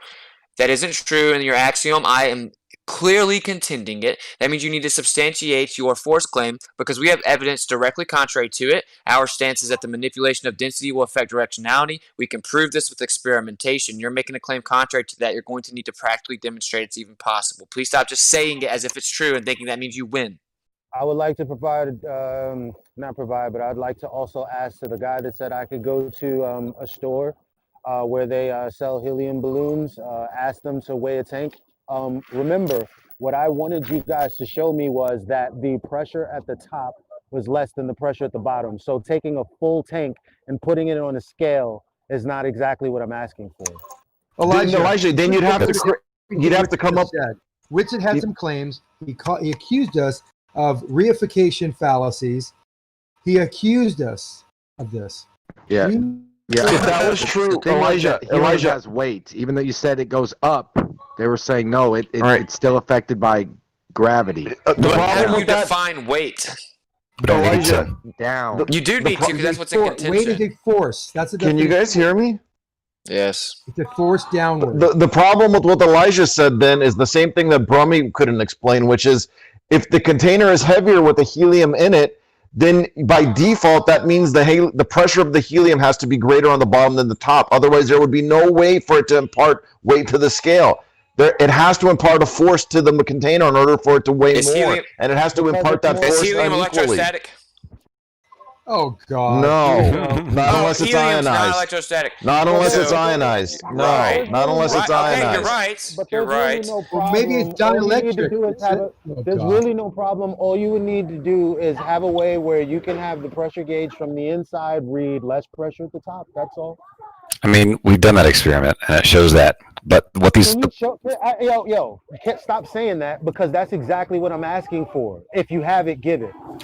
No, I think you need to go out and do the work yourself. Okay. They don't have it. They're lying. Oh, again. Okay, nice. Nice. These are people that think the Earth is flat. No, that's whenever you don't have anything else to say. That's what you say. Anybody remember the helium? Welcome to Globe Earth. It's a good Yeah, summary. snacks in the back. Welcome to Flat Earth. You believe in a religion that had an ontological premise of crazy little pedophile Greeks. So you go fuck yourself with your religion. Y'all are trying to rob FE of comedy. You need to stop that immediately. Sorry that y'all's little grabbler priests were pedophiles that had a religion. I love how Whitsitt goes and spouts these scripts that he has. You worship the Greeks, they were pedophiles. Yeah, that's a script as well. As I recall, a bunch of Catholics are pedophiles. Yeah, exactly. Well, that's funny that you brought that up because they're the ones that came from the Greeks. I mean, you're the one quoting their book about spirits and shit, and sounds like you believe it too. So you're listening. No, I don't believe in heliocentric religious vain superstitions. Aren't you in Nambla? What? Who's that that's in Nambla? What? Enabler. Okay. Whitsitt, you never answered my question. You know what Nambla is, don't you? I can't hear you. Yeah, you never answered my question. Oh, dude, what's your question? My question is, have you memorized these scripts that you are spouting, yes or no? Well, sure, they have become retained in my mind because I've been forced to repeat them at such a remedial level to you globe zealots so many times. So you have memorized the scripts and then you... No, there is no script. Your scripts in order to... Yeah. Wow, it's called My Stance, you moron. It's called a script. Okay, who wrote the script? Who wrote the script? You wrote it, and if others I wrote it, if I wrote it in my mind and it's my stance, then you're telling me that that's a bad thing? Because you're indoctrinated like an idiot. If I was just reading a script, then I wouldn't be able to live time react and interact relative to the response. Stop interrupting me, you little bitch! Yeah, why are you engaging in ad hominem? It's like, what? You Globers are so insecure that you have to say that he's reading from a script? It's not an ad hominem. We're coming on too loud. I'm glad that someone else has pointed it out. That's not an ad hominem. Calling someone a little bitch is not an ad hominem. unless they're responding to their. No, he was saying that he was using ad hom against me, just saying that I just read a script. That's his argument against my premise. That was his rebuttal. By the way, it was a saying flat calling someone a bitch is an ad hominem. No, it's not. Whenever you insult someone, but it's not your argument, then that isn't an ad hom. If your rebuttal as the argument is an insult, so with it, look at it. So with it, here is the what Globers are bitching and whining. Oh, he called me a little bitch. Yeah, you are a little bitch. That's what you are, dude. Yeah, but he has an argument. He has an argument. Refer to the argument, not to him having a script or not. That's your retarded. problem, mister. No, that says a lot about you and your weak position and your insecurity. Why are you crying about? Like I was having a discussion with Witsit. I don't. You were I'm the not one interested crying. in what you have to say. Yeah. Shut up, you little bitch. He was crying like he you're had a little because bitch. you were being. You're a little Dude, bitch. Shut up. Dude, do you want to respond to my actual He premise? had You want to to- keep trying to psychoanalyze me like a gamma? Yeah, well, here you only have to Biz, attack me what's like it? that because Gay you are biz. cornered. I mean, they're just gonna keep talking about how I am, or like, dude. I don't believe it or not. I don't care what you think of me. Would you like to respond to? Yeah, that's not relevant. So with it, I got all my here script is the from problem Nathan with the Oakley. I don't scripts care. that you keep. I didn't spouting. get a script from anyone I have independent capable of that, you know, and like that, and that's what's so crazy. You people don't, so it's so foreign to you. You assume we must be parroting people. Well, me personally, I've learned a lot from Nathan Oakley and his show, and there's no shame in that. I'm proud of that. No, that's true, but I mean, it's just Unplugged you with. it's just what I'm saying is like they don't understand that concept. Like they all have a monolith of thought, so they assume that we must all regurgitate parrot one another. No. It's when you pronounce the sentences verbatim. That's when you question whether you're parroting. All right, what did I say verbatim that he says? Because I've watched the show 2 times in my whole life. Please enlighten me how you Glovers know more about my life than me. Please enlighten me. Okay, would you quit using Globers as some kind of insult? Would y'all like to get to the It's not an insult. That's how I am referring to you people, because you believe in something without evidence because your priest told you. And I'm trying to wake you up and you attack me for trying to help you. Complete bullshit, so you made up names. Hot meat kettle. Okay, right so there. if they change the theory of evolution, which isn't even a theory, or if they change general relativity, y'all will all come with the update and argue with it that we're stupid for not believing the update. Can you reiterate your argument again? Let's get back to the topic. Yeah, exactly. Reiterate the argument. This is why they wanted to do this. They It's wanted funny to... how all Okay, three so... flat earthers want to get back to the topic. All the Globers want to do is talk about how. Oh yeah. After Dreamily calls everyone So a whenever bitch, little you- bitch and derails everything. Yeah. Density affects directionality. So if you go invoke a vacuum chamber, you're invoking flat Earth evidence because that means you're manipulating the density of the by the way, medium snacks another in the back. script. That's a script again. How? That's all I can say, back. Density have directionality. No, I said density affects directionality. Okay, how does it affect directionality? Okay, if I take a beach ball and I throw it up in the air, it's going to fall down because it was less dense than the medium. If I take the same beach ball, swim to the bottom of a pool and let it goes up. Its directionality changed. The only thing that we manipulated was the density of a medium. Whenever you have a vacuum chamber, you are manipulating the density of that medium. See, that's all y'all can do. That's all y'all can do. Why down? What about Nirvana? Why down? Because it's more dense than the air, and there's just up and down. What's it? That's well, fine. the air above it's Just the all words less dense. Pressure mediates. Formulated in a physics equation. Physics equation? Why can't I Formulated just use the same equation? No. You can't even. What? I've already posted the fact just doing the units don't even work out. Forget even the direction. And on top of that, you can't even calculate what the acceleration value is using relative density. It doesn't work. But that's what as a calculation, is that actually substantiate the claimed causation? You don't need it. It's the observed effect. You can measure it and you can quantify it. Okay, so the effect is in contention, though. Why? Because we know that things fall down. I'll tell you why. Yeah, because we know that things fall down, but what you're trying to prove is this is due to something being pulled into the center of the mass being the sphere of the Earth. Hang on, Elijah. Wait, He's talking about relative density, and I want him to quantify it.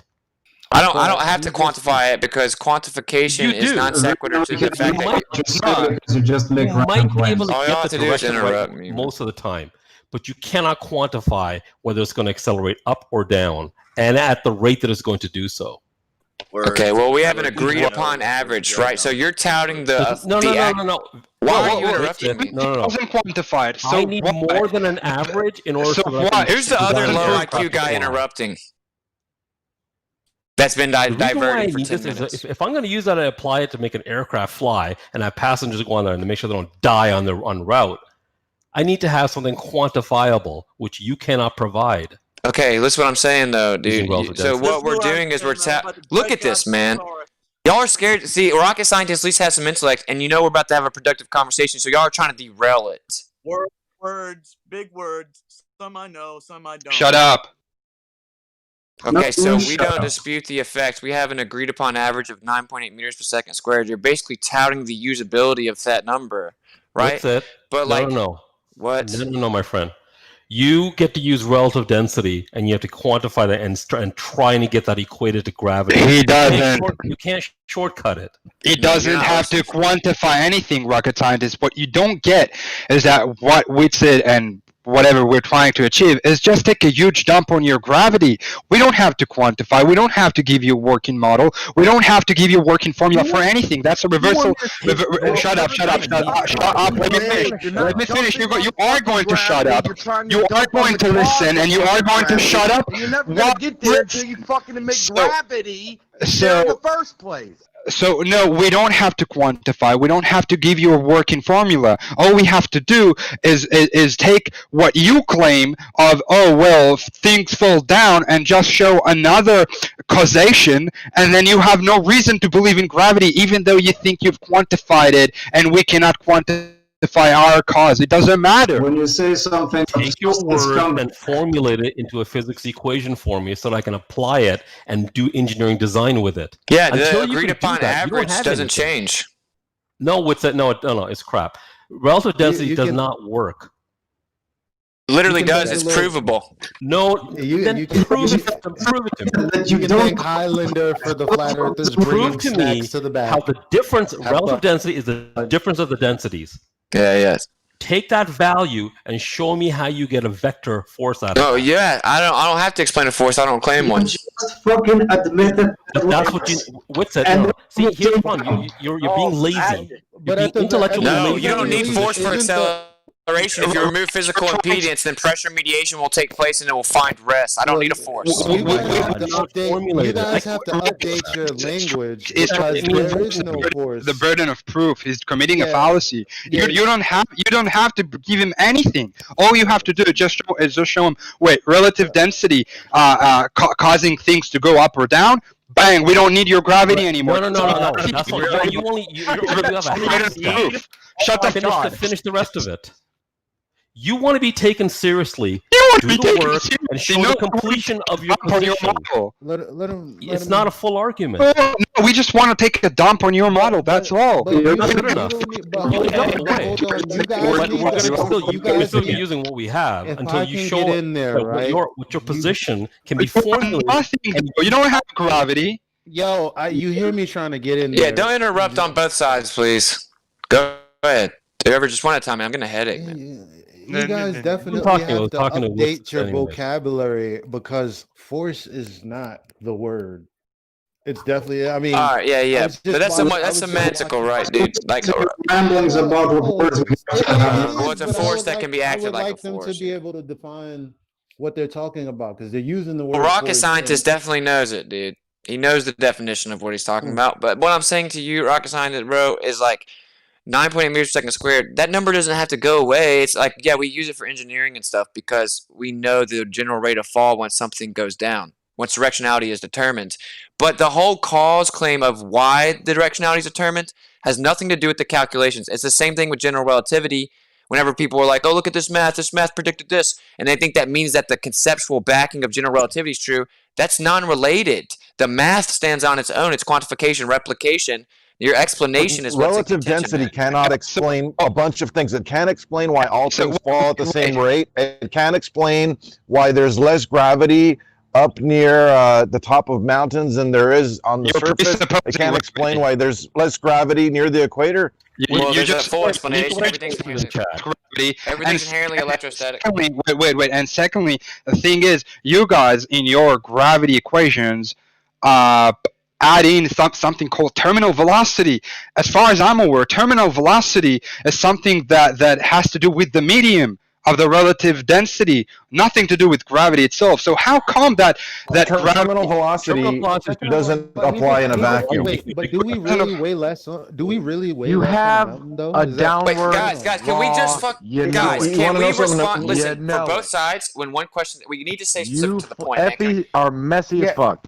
Rocky responded But specifically that's to what the I'm doing. question. I literally asked a question related to what was just said. Elijah, here, I'll tell you something. I'll tell you an He said, amazing wait, time fact, out, real and fast to I'll say, show you Rocky the said it doesn't work citations in that show space, it. it doesn't work in a vacuum, it doesn't matter in a vacuum. Well, we're talking about Earth. Hold on, I'm responding to Elijah here. Can you give me just a second? Elijah, did you know that if you take a pendulum clock, which is actually based on a very, very accurate accelerometer, because the pendulum clock, the rate at which the pendulum moves back and forth is actually very sensitive to the local gravitational field, and even a small variance will build a big error over time. And if you were to take a pendulum clock from the top of a skyscraper to the bottom, the pendulum clock would run slower near the top.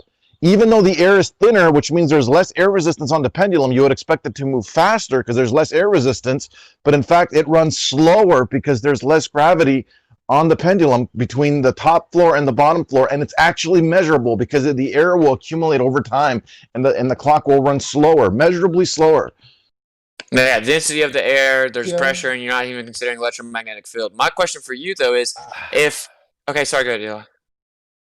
No, I was saying I would have to look into that, but as Curved was talking about people weighing less on the top of a mountain, I would just like to take a regular scale up to a mountain and see if I weigh less. But what you said is interesting. I'd like to look into it for myself and see what it actually means. I got a question for all the globe earthers. So y'all say that the gyroscope proves or substantiates axial rotation. So if I get a precession with the gyroscope on a certain latitude, and then I get a different reading at the same latitude, and all I did was change elevation, is that possible if it's axial rotation that causes the precession?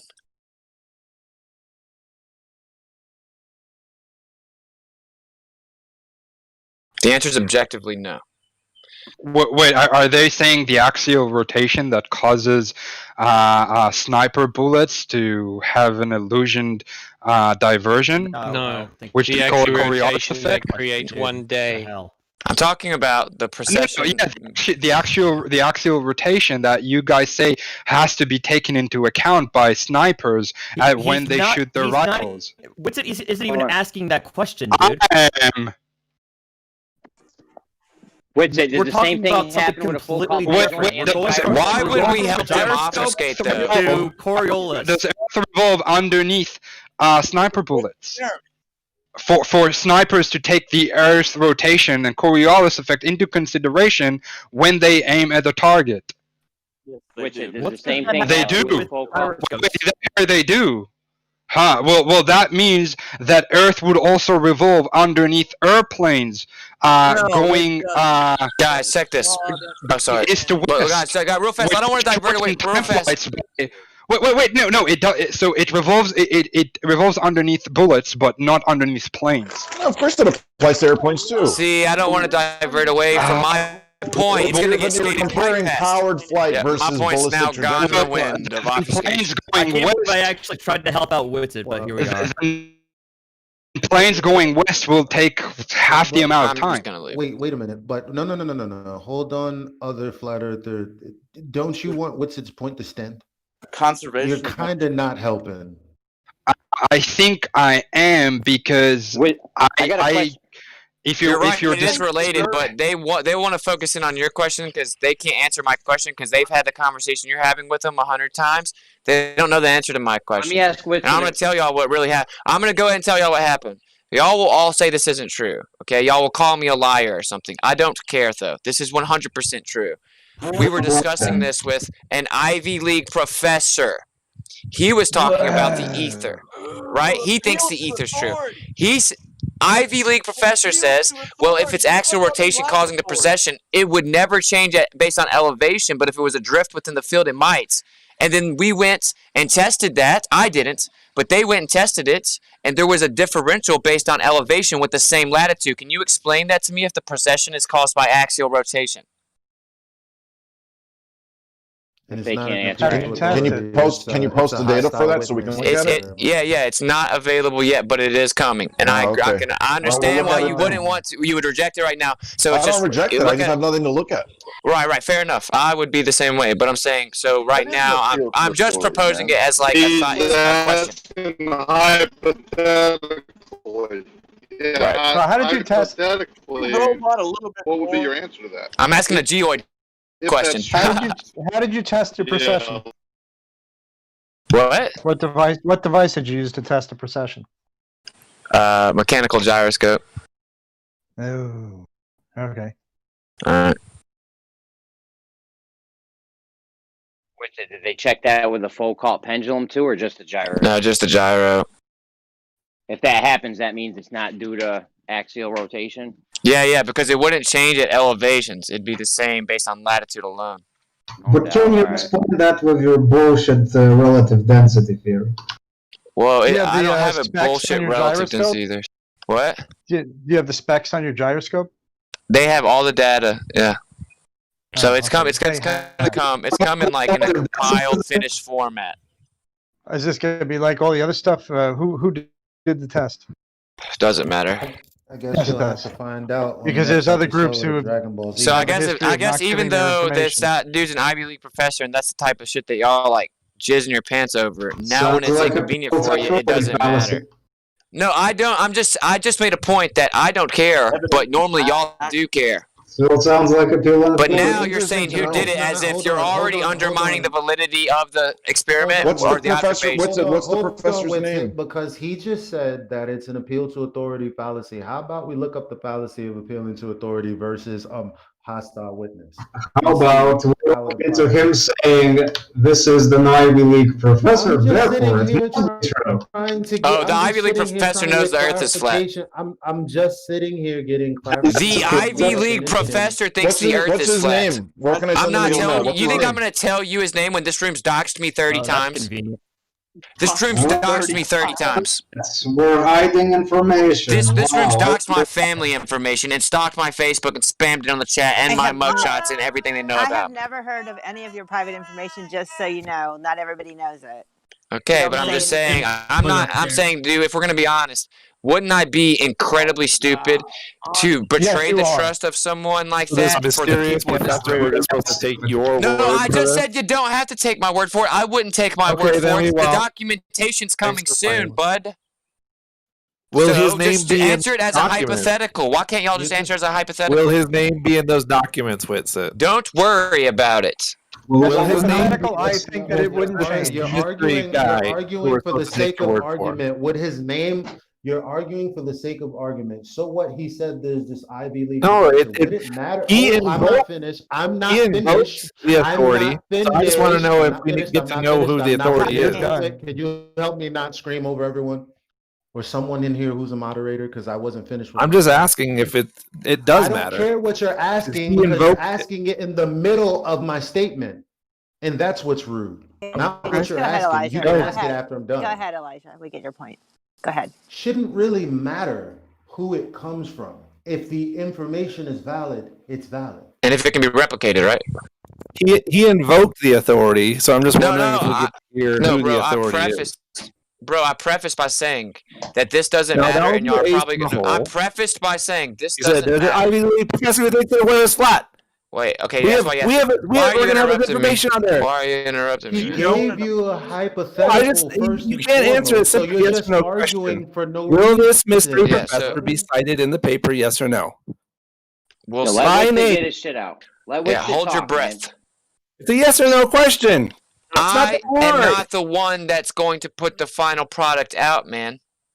Jesus. So you don't know. You're scared to even answer a hypothetical question. Know. And by the way, it's not hypothetical. It already happened. So just say you don't know. Can y'all answer the hypothetical dot experiment or not?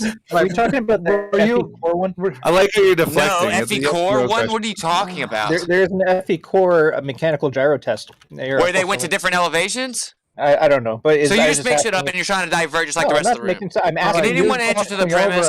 Can anyone respond to that premise? I'm literally asking you a question. I'm just asking you if you're referring to the FE4 one.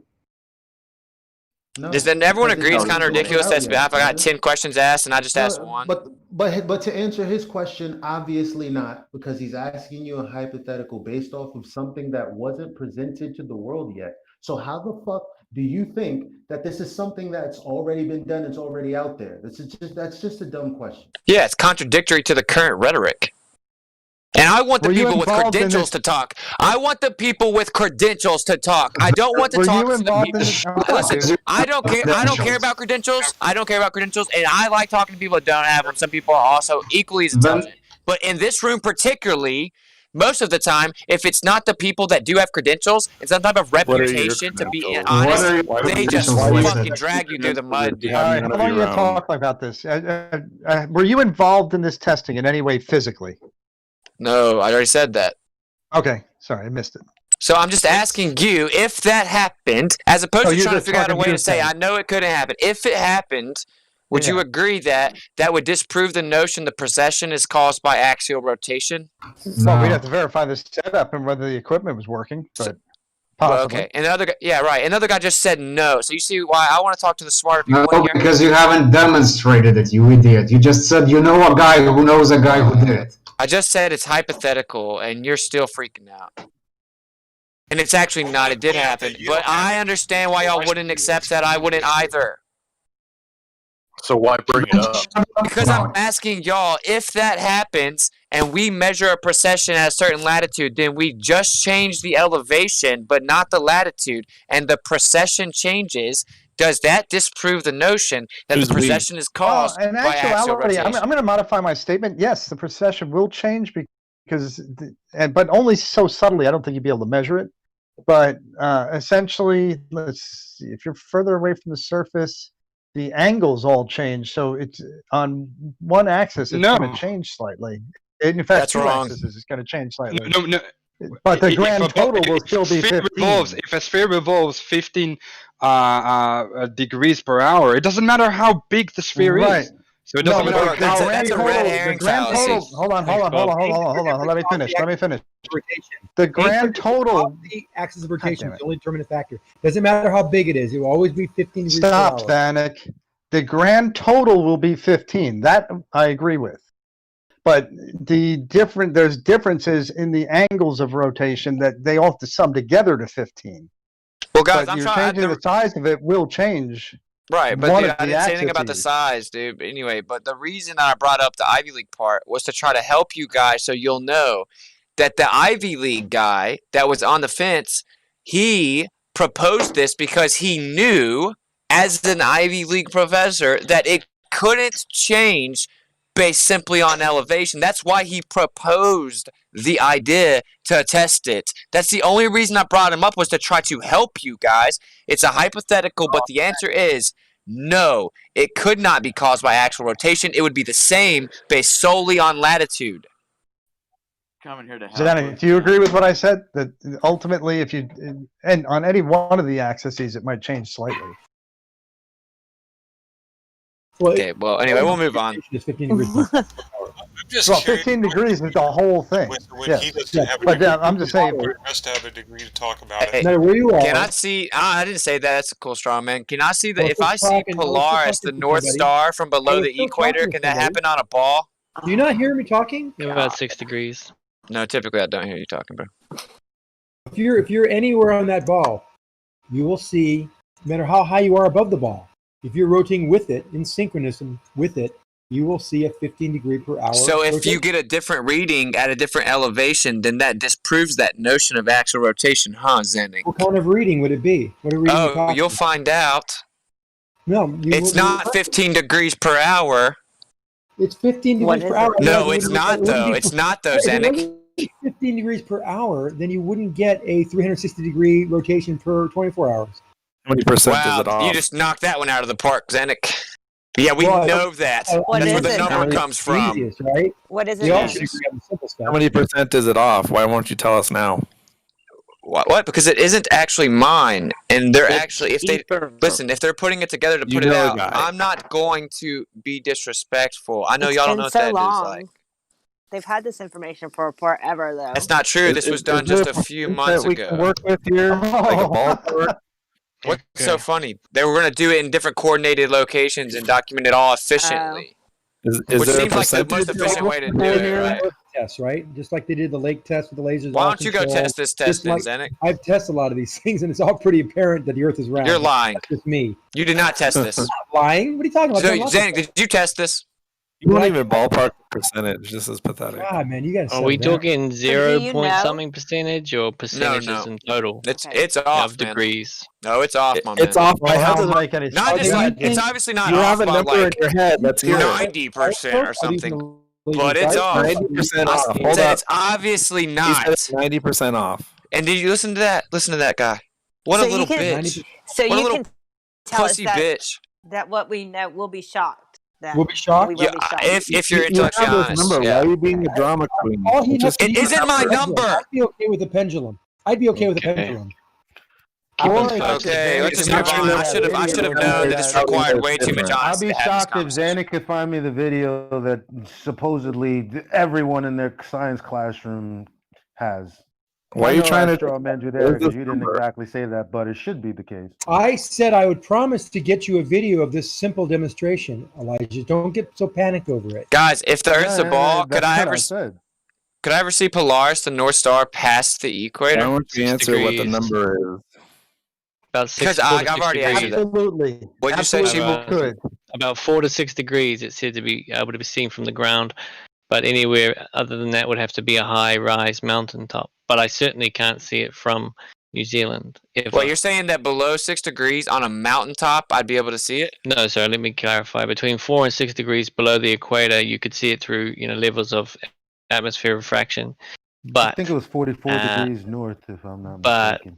But anything past that said to be from a high mountaintop, on an angle, you would be able to still see it. But I don't know any ranges or mountain, peaks that have been tested to see this. But see, my question is, how would that even? I guess what I'm asking is, how does that even help you? Are you saying that if you get elevation further down, that the refraction keeps bending around the ball, and since you're higher up, you can see the refraction? Because you have to be seeing refraction, because if you're on the bottom of a ball, you couldn't physically see the North Pole star.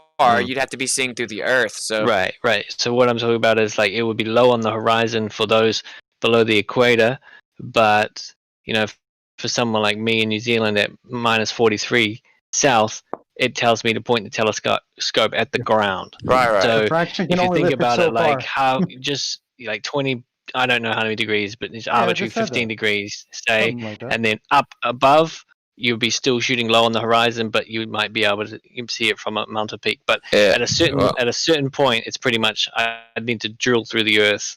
Yeah, exactly. That the answer is, dude, if we're being honest, if you can see the North Star from further down, like far enough down, that would disprove the globe Earth. You would never be able to. Ironically, the globe is up to point to the sky.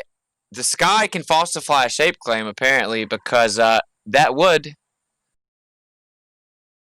Well, you're talking in vagaries. How far? Say 13 degrees. Anywhere beyond the equator, I would say. You'd have to go up 300,000. Especially if you're on a boat. So you can't see at 13 degrees. You agree, Zen? You'd have to go 300,000 feet to see it 15 degrees below the equator. Wait, so if you go up higher on the bottom of a ball, how's that helping you see up above the middle of the ball? That's for that reason. Holy shit. You can't answer it. You're really asking me that question? Answer it. Yes, if you go up higher, you will see. Or how do you do it? If we have a ball and there's an arbitrary line called the equator through the middle of it, if we go down below that ball and we keep going, and then we're looking up to a star that's above the middle of the top of the ball, we are now down below the curve of the bottom of the ball. Right. If I get higher up off that curve, I'm going to be looking out at a totally different direction. If I look back towards it, I'm going to see Earth curve. It doesn't matter what the elevation is. You're not going to see through the ball. You'll always see a horizon, and that North Star will always be at the exact spot that it should be above the horizon sans a little bit of refraction. So you're saying like at 300,000 feet, we could take a complete like a downward angle view and see it? Is that what you're saying? Of course. Okay. It depends on how many degrees of 300,000 feet is. So if I can see it, the North Star below 13 degrees, and I'm not even close to 300,000. Hold on. Let's say you're just at the equator and you go down in your latitude, down to the South Pole, okay, by let's say 1 degree, and you can't see the North Star anymore. So if you went up in elevation, you would begin to see that North Star by just going up in altitude, because you'd be going above the horizon of the Earth. I understand the concept. Well, I'm not remedial. I'm saying it still wouldn't work on your ball religion, dude. So if we can see the North Star below the equator, then the Earth's not a ball. No, but if you go up high enough, you would see it. Okay, dude. Well, that's not what I'm talking about. I'm talking about not being that high and seeing it. Well, then use your words. Different. Well, that's what we're talking about. So you're below the equator, you go up at a higher altitude, and suddenly there's something that wasn't visible is now visible. Would y'all be willing, if that happened, would y'all admit that you were wrong about the globe Earth? The horizon, I'm not wrong about anything. I'm talking about it. But you're not saying anything that's in contention right now, Zanuck. That's the problem. Yeah, you don't get it. No, yeah, exactly. He's not contending it. But so if y'all were wrong about this, would y'all if this happened, would y'all admit y'all were wrong about the ball? I'm not wrong about the ball. If this happened, would you admit you were wrong about the ball? I still don't even know what you're not being very clear. So Zanuck's not even like a person that's possible to have no, an but you're intellectual not honest telling me what conversation you're with. saying. So, for example, if you're below the equator and you go up and altitude and you don't see the North Star, yes, the Earth would not be a ball. No, you do see it, Zanuck. That's why it's a ball. If you see it below the equator, then you couldn't on a ball. Okay, I got another question none of the Glovers can answer. Here's another question. So they tell us... You got to be trolling us, man. You have to be. This is one of the dumbest things you've said yet. Wow, Zanuck. Zanuck, you're self-projecting. The question was probability and plausibility of the claim, right? But let's leave it there and say that if it was proven, let's answer this way, Whitsett. That's one thing. That's just one of the factors going against you that it's not a flat Earth. That would falsify the globe Earth. That's a big if. To No, it's not a big if. You just think it is.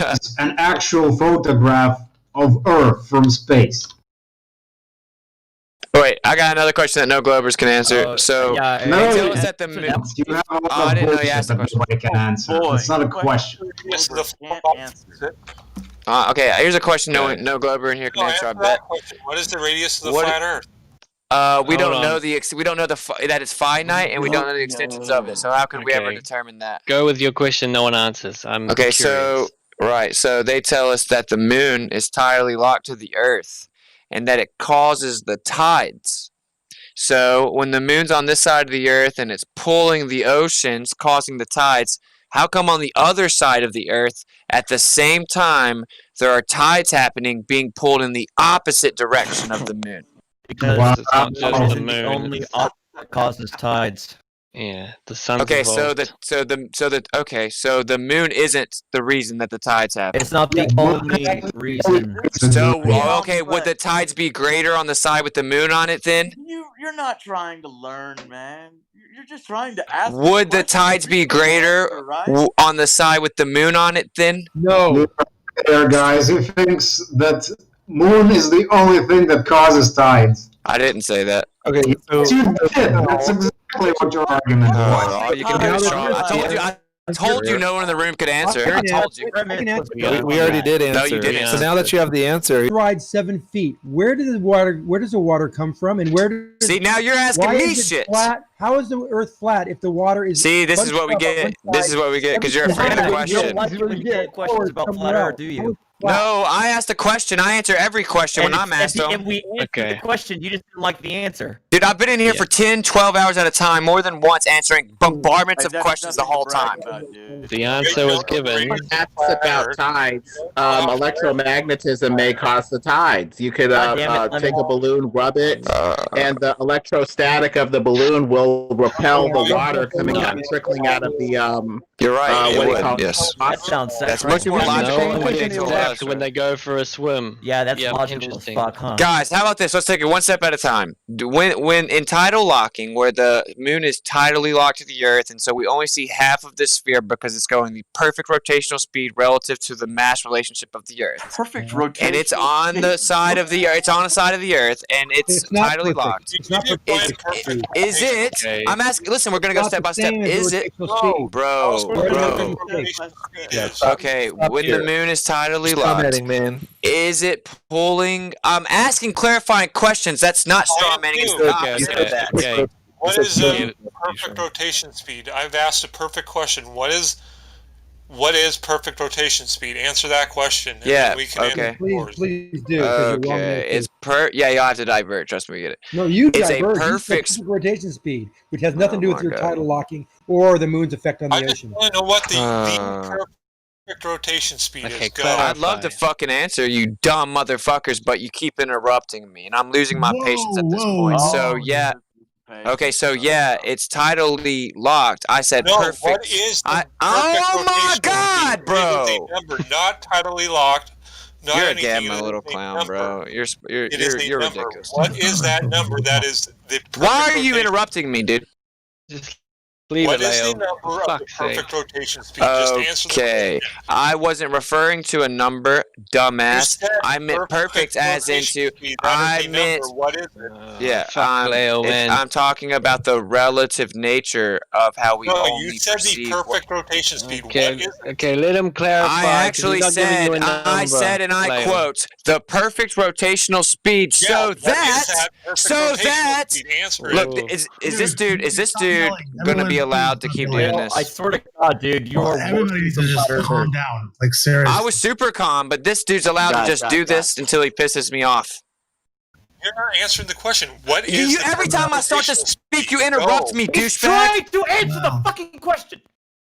I've Lyle, tried to answer 5 times. Is one Glober gonna in here be admit that happened? What is the Yeah, number Leo- of the perfect rotational Leo. speed? Perfect. Leo, Go. Enough, hey, Leo, you're man. gonna have to Enough. Leo, you'll He have didn't to- specify a speed. Hey, Leo, Right. My hey, guys, point was that I said it's the perfect rotational speed so that we only see one half of it. That was the point. Yeah. So you literally diverted, dude. Like always. So my Am I going question through here at is, all, guys? so I don't Is this straw going man through? y'all, do you agree that when it's tidally locked, it's pulling the water on that side? Am I coming through it all here? So that I don't straw man y'all, do y'all agree that when it's tidally locked, it's pulling the water on that side? Okay. Witsit, if you want help moderating, you're gonna have to acknowledge me when I'm saying something.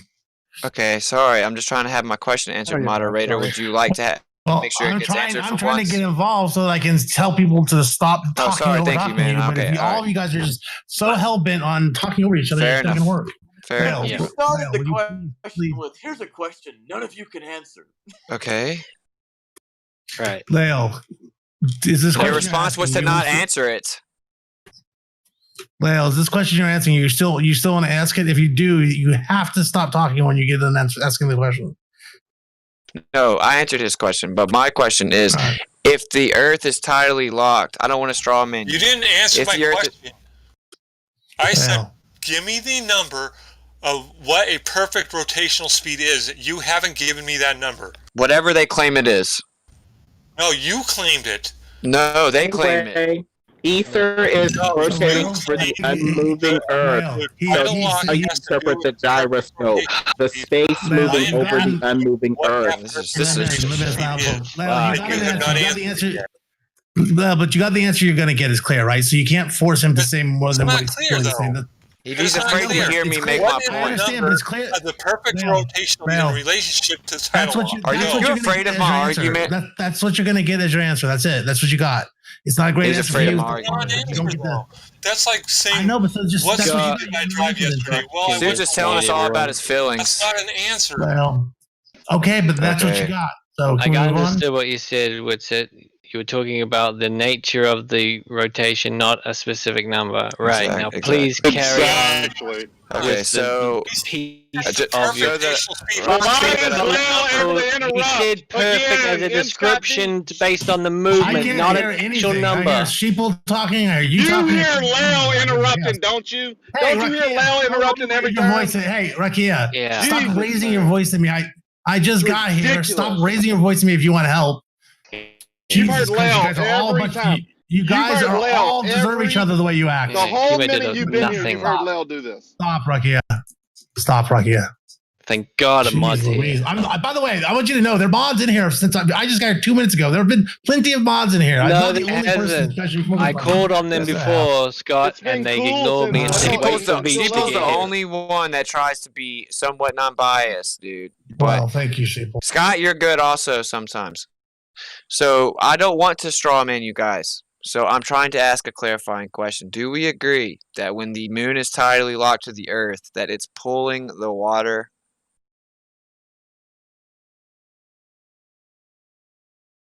When it's tidally locked? Yeah, it's always tidally locked. I think that So why put that in that the statement? the fact that the moon is that's what we get. tidally locked is not the reason why it affects the tides. Okay. Tidally locked is not the reason why it affects the tides. That's your claim? Right, if the moon was spinning, the tides wouldn't change appreciably. Okay, so when Spinning faster the than moon is 25 tidally locked with the Earth, is it pulling the water? The moon's the moon is affecting the tides due to its mass, not the fact that it's tidally locked. Okay, is it pulling the Why we water? see one face of the moon? It can't be tidally locked without its relative mass. So now that you've obfuscated for the 10th time, is it pulling the water? God. Is this how you talk to other adults, man? Is it pulling the water, bro? Jesus Christ. It is counteracting the Earth's gravitational effect on the oceans, Effectively pulling the water, correct? causing the water. It's not pulling the water.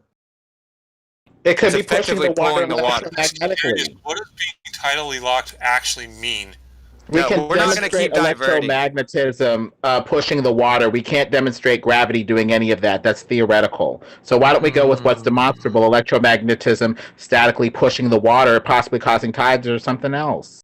Well, no, what I'm trying to do is prove that this falsifies their fucking little fairy tale, and no one can answer questions. So Well, does you're the not answering the question. tidally What does it mean locking for the moon nature to be of the tidally moon locked to the Earth? pull the What does that water? mean? Why are What you does it mean diverting? for the moon to If be you think I'm a tidally stupid, locked to the Earth, go. my friend, if I'm a dumb flat earther and you know your I'm model's just right, asking you a then question. why Why would there won't should you be no answer it? question you're afraid to answer answer about the model then? Please answer my question. What does it mean for the You're moon not to be answering my tidally questions, locked and to we've the already Earth? answered your diversion questions. You have not answered that question. Okay, so I'm going to Okay, so rely what on does it the mean for the statement moon that to I be said, tidally and locked? that So y'all are not going to mod Leo here? Y'all are not going to mod him? Y'all going to wait till people get upset? Don't Mod be it. so angry. I'm not a mod, Yeah. so I can't do anything, or else I would. So what is, yeah, let's hear about Witzig's view about tidal locking. What does that mean? Oh, so So when the before moon his is tidally question locked gets to answered, the yeah, Earth, does it pull the water? Yes, it pulls the water. Thank you, Jesus. Okay, so if the moon's on one side of the Earth pulling the water while it's tidally locked, and then on the other side of the Earth, simultaneously, the water is being pulled exactly the same in the opposite direction from the moon, how does that happen? Because of the sun. The sun causes the tides from the other side? The sun's always affecting the moon and the Earth, so therefore it's a factor involved. It's not just the moon doing it. Okay, so that would mean then, that means your claim is that the sun is the full reason tides happen because the moon's effect is negligible. No. If it's exactly the same closer. on both sides, the moon's effect would have to be negligible. No. Tidal nodes are different all over the world. There's some places where there is no tides, and there's places where the tides change greatly. Talking about oceans, There's then. places where the Is tides the moon change not a in spot? You're twice right. a day You're right, but the versus 4 problem times is, a day. you're right, bro. But the problem is, if How the does that greatest work? change on the left is in, and then there's the greatest change on the right, and so as far as the change can be, is what we're talking about. On both sides of the Earth, the greatest change that takes place is the same. You should be asking the question, how is this possible? No, How does this I rather want than- my question answered. Okay, it's If you're- rotating, remember? Then So why it's is always this a different thing part of that- the Earth. image that I just posted in the chat. That's what you gotta see. It's always moving. Okay, so this makes It's sense much to more you guys. responsible to say that it's electrostatic or some sort of underground, or not. tectonic activity causing the tides than, earthquakes gravity every day. demonstrated. Yeah, you don't know the cause of earthquakes. So anyway, But no, we're having earthquakes every day, making tides twice a day. okay, but the official narrative of your model is tidally locked moon effects. You're so ridiculous. Just Google your religion then. I mean, I'm not religious, bro. Well, the heliocentric model is They literally say gravity pulls to the center of a ball. That's not proven. It may just go down. This is just a religious belief where matter forms itself into a perfect Neoplatonic pretty ball. That's it. Yes. Neoplatonism. I keep hearing something that's wrong. As far as the tides go, it's not the sun so Yeah, much Plato that's said it could causing be all kinds of shapes. Right here, I'll put it in the chat.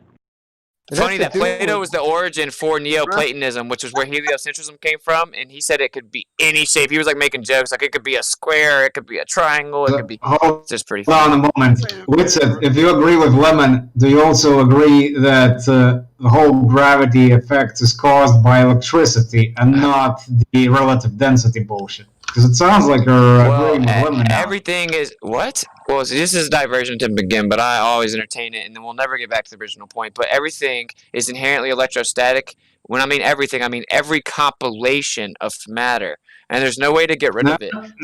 There's no matter compilation that can't conduct electrostatics. Not asking if electricity is involved. Asking. I know. Well, I was almost done, but you think you know my full answer before I actually give it. Give the answer without answering unrelated things. It is related, but I didn't get to finish the point, dude. So, everything's inherently electrostatic. You can't remove it. There's no compilation of matter in existence that doesn't conduct electrostatics. So, we know that everything inherently has an electrostatic resonance. Electrostatics is known to be way stronger than gravity even claims to be. Thus, it is a literal futile pursuit to even claim to go find it. So, electrostatics is what affects it. We can prove that because whenever I take a balloon and I put it on my hoodie and then I stick it on the wall, it stays there until the charge decreases back to its resonance and it falls back to the ground. You're not. Where's gravity? Man. This is Fill it full of water and try that.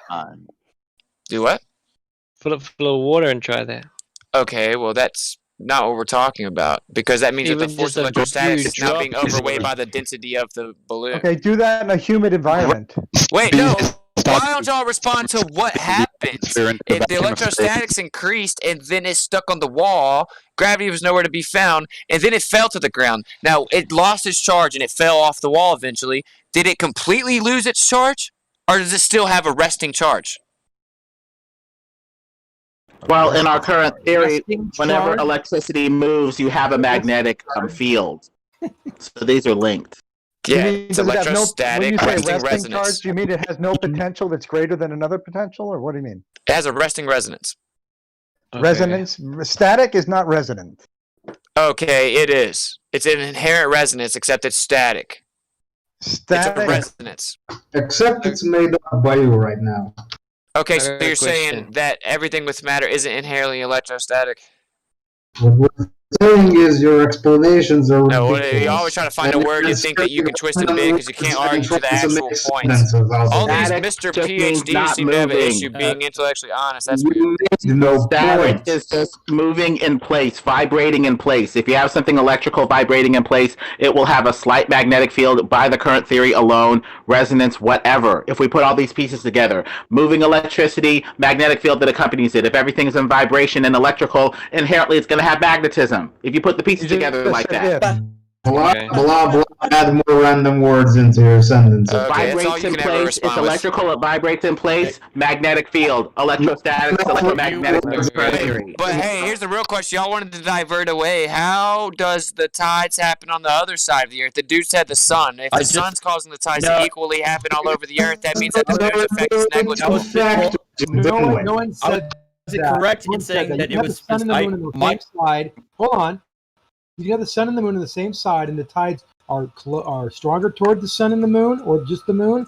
and strong and bigger on the other side as well. Now you want to know the dynamics. You should ask us, how does that happen rather than say it's not possible? No, I want you to. That's what I asked. Was to explain how it happened. Squirm. Well, I like seeing you squirm. Oh, here. Well, okay. Wow, what a loser.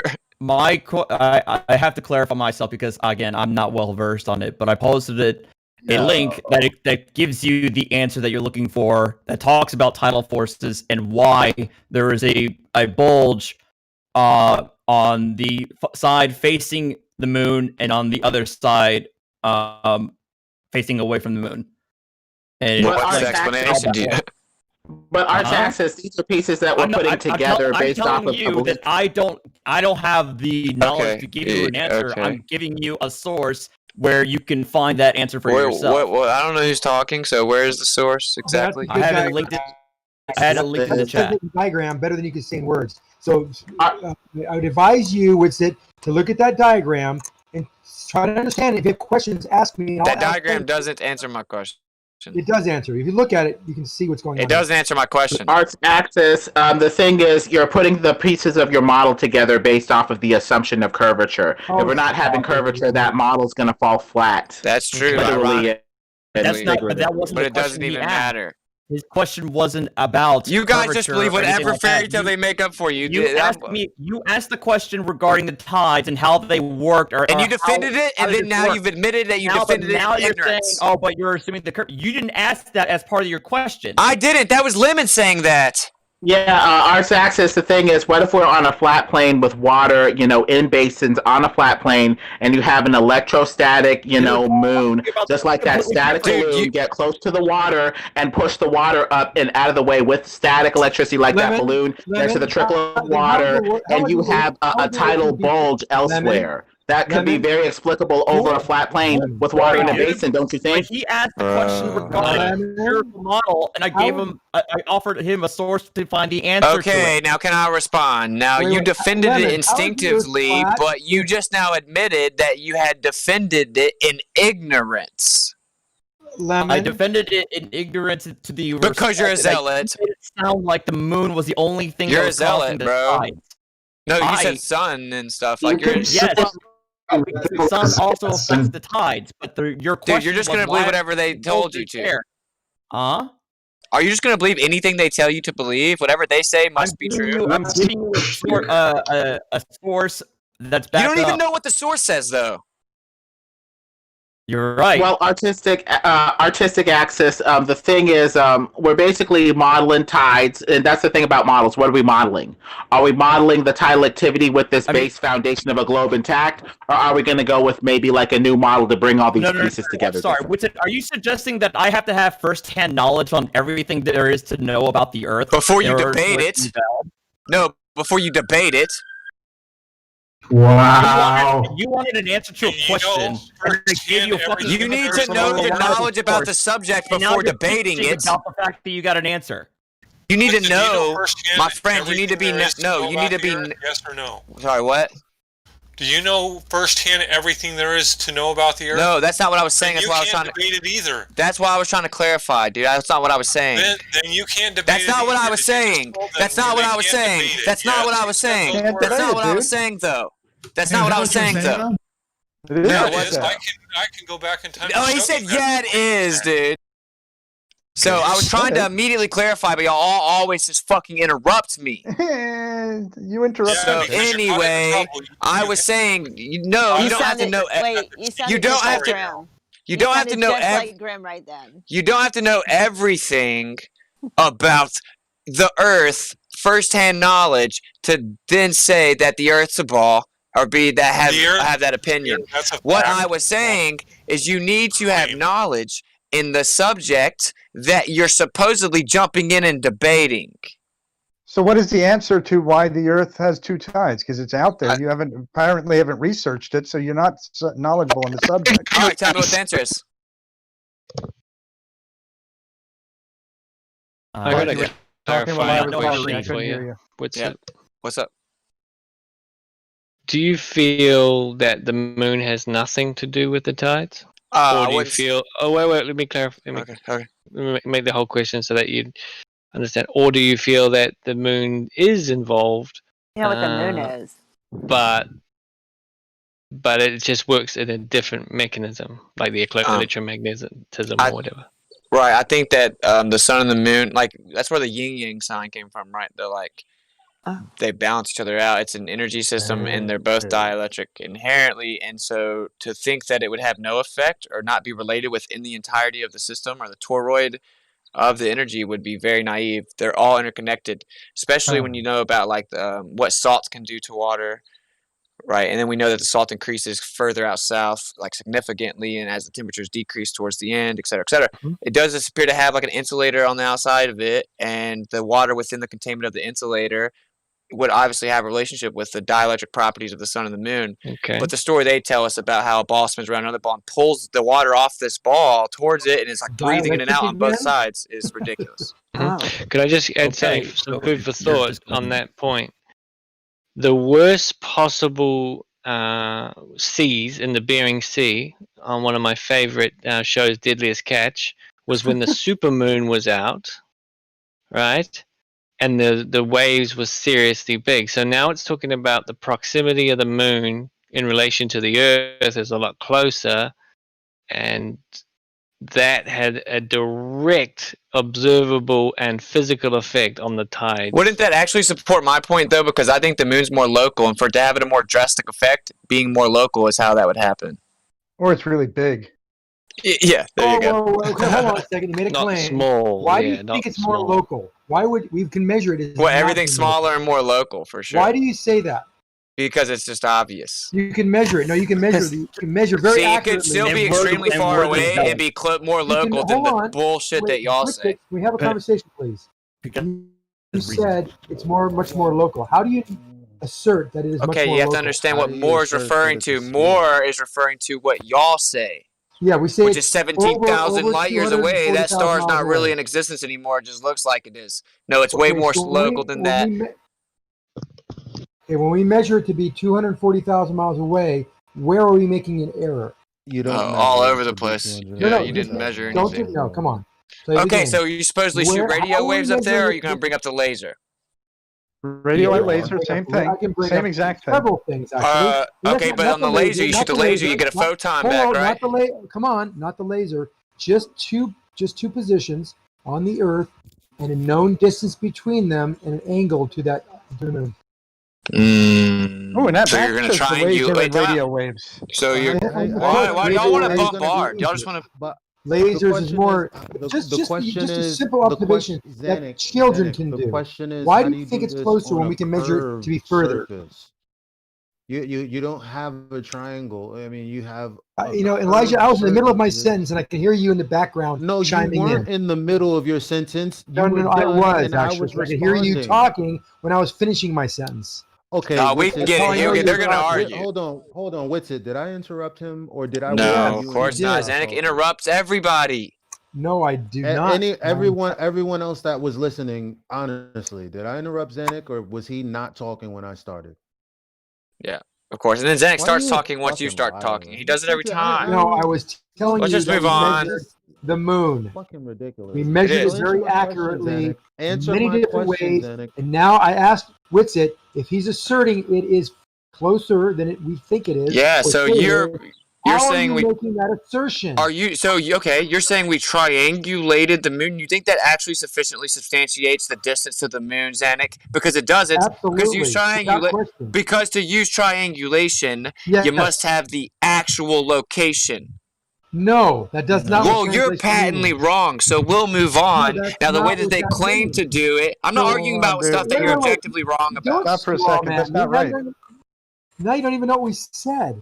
We said if you know any two pieces of that triangle, you can figure out the third. Now you're actually talking over me. But it's not a triangle because you have a curved line if the Earth is a sphere. That's a different thing, though. Like the spherical geometry assumption or trigonometrical assumption is one thing, but you have to have an actual location to triangulate objectively. No, you do not. All you're then doing is trying to deduce an approximation of a parent location. No. Witsit, I don't think you understood what I meant. The line that he's talking about between the two observers on Earth would be curved if it's a sphere. Yeah. That's okay. It's an arc length. Okay. It's called an arc length. How big of a distance do you need to have that baseline before you start worrying about the curvature? Can you quantify that? See, they don't want to talk about the fact that No, you that's can't actually a do it. good question, man. No, That's a legit question. You make a statement, but I want you to quantify You it. impose an arc length with the geoid dimensions. Well, it was Elijah who said Well, it. I answered it. Exactly. That's what I'm posting to Elijah. And second of all, I would need the distance between both observers. Elijah, answer the question that was I'm posed to you. answering your fucking question. Are you retarded? No, you won't. You're going to fly off in a different direction like you normally do. I need to know the distance between both points to know the arc, wouldn't I? On the surface of the Earth, yes. So you've asked him on a ridiculous question so far. You've asked him something ridiculous. All right, wait, somebody else is talking. It's not your server. Who is that talking? No one cares. Elijah, I asked you, what distance would you need to worry about the curvature? And you're saying you would need to know the distance. How does that answer the question?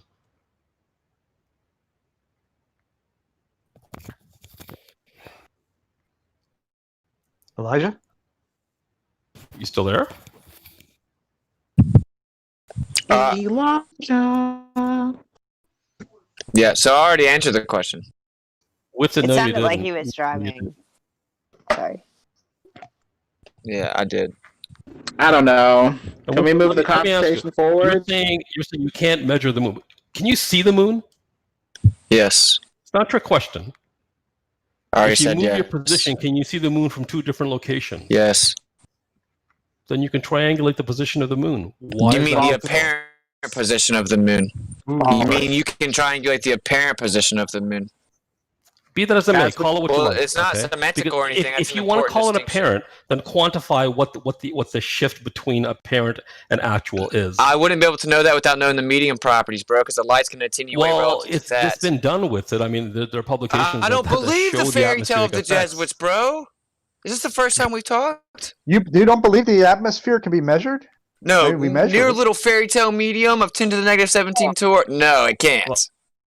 Wait, what? What's it? The person who probably can best address it is Chronic, who can show you how you use adaptive optics to remove the effects of the atmosphere when he's taking observations at scales to the center of the Milky Way galaxy. Oh my god! And you could make the atmosphere go. You could continue the atmosphere up at 14 psi all the way to the moon, and you wouldn't still be able to explain the difference that we're seeing. Well, yeah, actually, I know the explanation. You just don't want to be honest and admit that it is a sufficient explanation. What's it? It's You're going to be being like dishonest always. by failing to acknowledge There could be some type of barrier, and then there's going to be a medium take place. There's going to be some type of barrier or containment is necessary to change the pressure that we breathe. There's going to be some type of differential. There's going to be a differential in the medium. You're obfuscating. I'm not, bro. I'm telling you, there's a differential in the medium, man. There's a differential in the medium. What we see in the sky, and this, everyone always knew this. The people that came up with the current foundation of what we believe now, everyone always knew this. That what was up in the sky was different than what was here. Now, what we think now is just that means it's nothing. Running away from the point always. Not the. I feel like I have to double speed because I can't get my fucking thoughts out here. No. With it, why do you have to be such a coward that you have to double speak like this and not address the point that's put to you? Are you that intellectually dishonest? No, I'm trying to explain my premise, but you won't let me get it out. Take your time. Fine. You take this. You do this constantly. We're talking about triangulating the position of the moon and quantifying the effects of the atmosphere on that. Yeah. And I'm saying it can be done and has been done. Okay. So what's your problem with that? I'm obviously the part that's going to be in contention is the part of the altitude where we get to an altitude where I can't verify it. I think there's a different medium there, and if there's a fluid-like, more dense medium, then that means the light will attenuate much differently than emptiness. Why don't you replace your if with evidence to show it? I wish I could go up there and verify. I respect your argument on that, but what I cannot stand is when you start interjecting ifs or what's this. Lemon does this all the time. It's just so fucking annoying. Okay, well, but I mean, I think because that's not being honest. You gotta admit.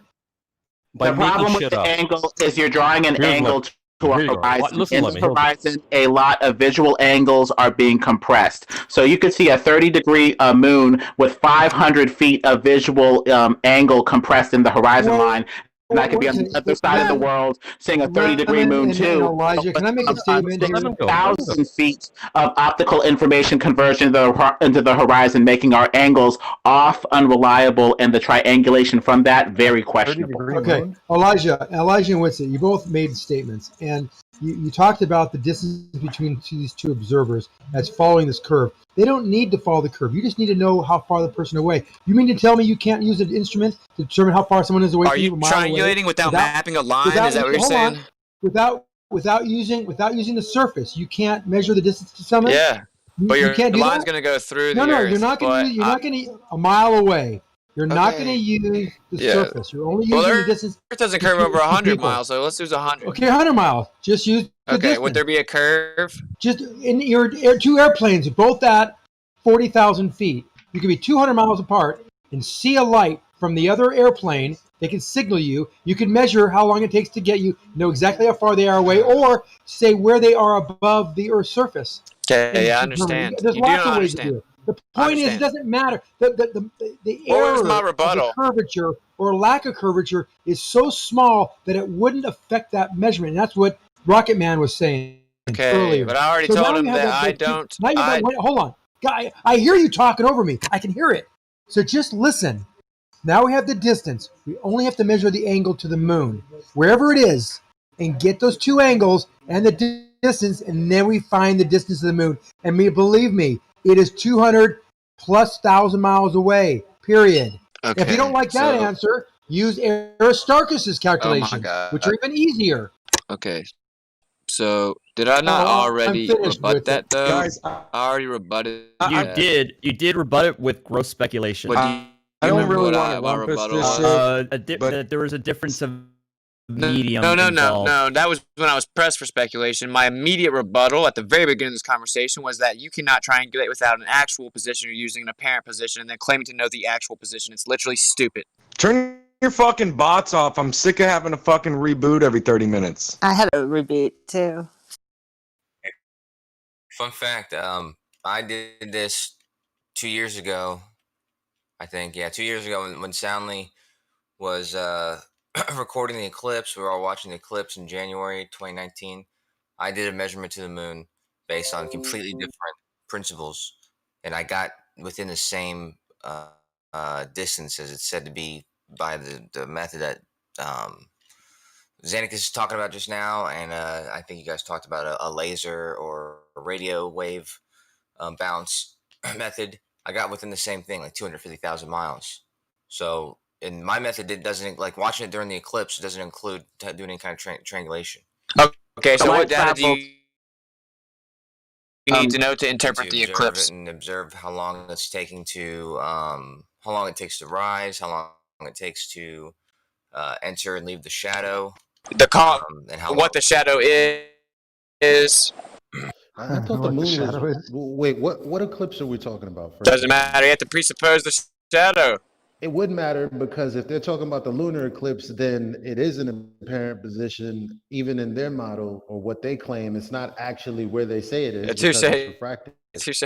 Refraction is not going to matter in this type of observation at all. But regardless, the fact is that you get the same value you get from the method that Xanicus said and the method that Mark so Eli just dismantled yours, though, right? Because so there's something funny going on.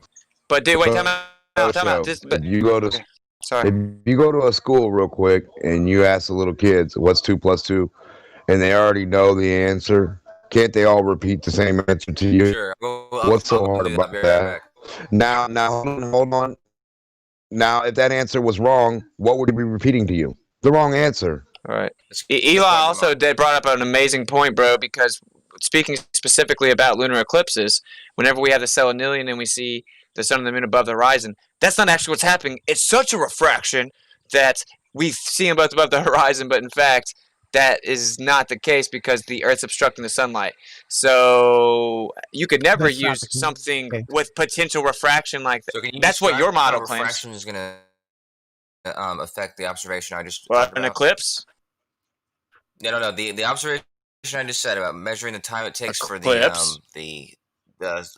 sun or for the moon to move across the shadow, the time it takes for the lunar eclipse to happen, or sorry, the lunar cycle in full to happen, can you explain how refraction is going to affect these times? Yeah, well, what I'm saying is your own stance has a contradictory position you're holding and staking, because whenever you explain one of the lunar eclipses, you invoke massive refractive effects, thus invalidating your postulation, substantiating my rebuttal that it's insufficient because it's just an apparent location that fluctuates based on refraction. I heard you say this, and this is why I responded with what I did. So you said that a second ago, and then I said, can you explain how? Right? Not could you say what you said again. Could you explain how? Yeah, You're talking about a Selenelian eclipse, because I can do your work for you. Okay. Well, this is your work. This is your fairy tale. At the horizon. So refraction is going to be dependent on, or that observation is going to be dependent on refraction. It's what allows that observation to happen. That's just a claim. The eclipse could happen in the center of the sky. It could happen at the middle of the sky. Is that where this one happened? Okay, it does not. Is that where you did yours? Horizon. So I was high in the sky. Okay. It wasn't on the horizon. Okay, so you it was close and to so midnight. you were able to substantiate that apparent location was in fact the actual location of the moon. Able to know that the refraction has little to do with the hell of what I'm looking at. Because so you know it's basically at its actual location. Then so you're saying it's an approximation that's pretty damn accurate of the actual location. That refraction would create an error in the observation I was making. Well, no, and so what I'm saying. How would it make an error? Okay, I'm just saying that during some of the eclipses, y'all say refraction can affect something like an eclipse specifically. You say refraction can affect the very eclipse itself. That's what your religion says. I'm saying that is somewhat contradictory to say that now I can use an eclipse that can be affected by optical effects to such an extent that it literally defeats your model and proves it wrong. Yet, I can then turn around and use that eclipse and then conflate that to actual location. You're engaging in this conversation in a very lazy way. I just did your work for you and told you how an eclipse is in any way affected by refraction. It's during the Selenelian eclipse when the sun and the moon are on the horizon. This observation that I'm talking Which about, isn't true. The Selenelian eclipse isn't happening when the moon is on the horizon, so that's a lie. I can't hear you. Okay, so don't talk. Because it was a lie. I put that in there, but go ahead. That's what's gonna happen. The Selenelian eclipse doesn't only happen on the horizon. So instead of repeating yourself again, Witsit, I'm asking you specifically how, in my observation, is refraction going to create any kind of error? Okay, now would you this is your religion. Would you like to provide the differential of refractive effects with the Selenelian eclipse and the eclipse that you did, so I can see it for myself? Know what the word? Since you should have already done this, this should have been done before you even thought this was a fucking good thing to go do. On the horizon, the error of refraction can make the sun or the moon half a degree out of position. What about when it happens up above the horizon, though? It's 0% out of position. What about when the Selenelian happens much above the horizon? Can I ask how we could map? No one can answer the question. Wait. I know we're not talking about the eclipse, but him saying the moon being above his head, above the horizon, would have zero refractive effects. So the Selenelian basically debunks what you think is happening, which would be the sun reflecting and reflecting its light, and the earth casting a shadow on the moon at that time, because it's above your head. But anyway, yeah, it's I don't know. Oh my God, let's see no. This kid is right now. What's the difference in degrees from the horizon and the point directly above your head? Roughly, what's the difference in those two degrees? I'll give you a hint. It's 90 degrees. 90 degrees. Shut the fuck up. You didn't need. I didn't need that. I didn't need that. Ghost acting like we didn't know that answer. Yeah. Just don't know what it's. You don't even know what Selenelian eclipse is. But the eclipse. No, you don't know what it is. Hold on. I would like to see the eclipse that happens 90 degrees above my head. Can you provide that? And I'm not doing that to be. I just want to see it so that I have more in my arsenal. Because I've never seen. Right, we're just supposed to entertain their fairy tales, dude. He's making. Right above your head? He made it up. Elijah, is the moon ever right above your head? He made it up. Ask him. No, it's not. So your point's a moot point then, right, Kosho? Because you're not at the proper location on the earth for it ever to be above your head. Okay. No, because it's circuiting around us. Yeah, over top of us. It goes up to about the below the tropics. Yeah, circuit. What if you're at the Tropic of us. Cancer or Tropic of Capricorn? Wow, y'all are I've seen it is just about constantly the diverting. highest I've seen it is No, about it's just 70 to there's 80 so much confusion, ish so much degrees. naivety, and Well, ignorance. Off I'm the charts. answering the question. I'm answering the question. I've never seen a lunar eclipse with it that high in the sky, though. That's the problem. See the moon that high in the sky, then an eclipse can occur that high in the sky. Oh, that's because you say. What? You're just making claims again. Kosho's God now, apparently. happens everywhere. But the Right. Selenilian eclipse happens when the sun and the moon are 180 degrees. That's what we're talking about. Selenilian eclipse. So Someone called. who's inferring that it could be the same problem that a selenilian eclipse is going to happen. I didn't The say moon the that we're same talking about problem. didn't happen at sunset. It happened in the middle of the night.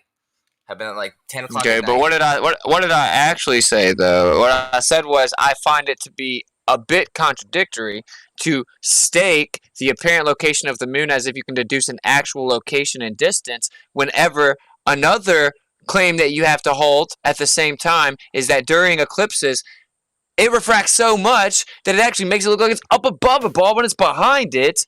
So you can't say the moon's that's not what happens. No one said actual that. apparent location is actual. Nobody said that. Why do you Literally make doesn't things make up? any sense. It literally doesn't That's make all any sense. you can ever say. We get it. You're Still, it's just incompetent. You're a nonsense. You're just remedial spewing that mental garbage. midget. Well, Brenda, I'm assuming, is the one that keeps jumping in, What just about- constantly commenting on me personally. What a weirdo. Hang on, the What fact that you about the realise idea you're a that- mental midget, good job, Witsit. Well done. Well, you squeaked saying that. You couldn't even say that with a little umph in you, bruh. I didn't say that. Hey, Witsit, I'm just warming up, motherfucker. Come at me, brother. That wasn't much better. He's only Yeah, just Ross. providing if you're given substance, like not if you're just. Wait, can you respond to my actual argument? I got a Anybody? good question after. Hey, dude, I did immediately. That's why we should have moved away from it immediately. When I was No, what's my actual argument? You started talking about what the difference is in angles and 90 degrees and shit. I said specifically, you're not responding to my rebuttal, and we both know it. I said specifically, you cannot use the apparent location and then conflate that to an actual location to get an actual distance, when even in your own paradigm, that refraction can cause that to look a lot different than it actually is. So you don't know the actual location. That you have no idea what this measurement intakes. There's nothing at all that has to do with apparent positions or how apparent positions would even mess this observation up. Okay, all you're measuring is the length of time it takes for a lunar cycle to occur. Relative to what, though? 5 hours. Stop talking. And then you measure the amount of time it takes for the moon to be in the shadow of the whatever it's in, the circle of the Earth.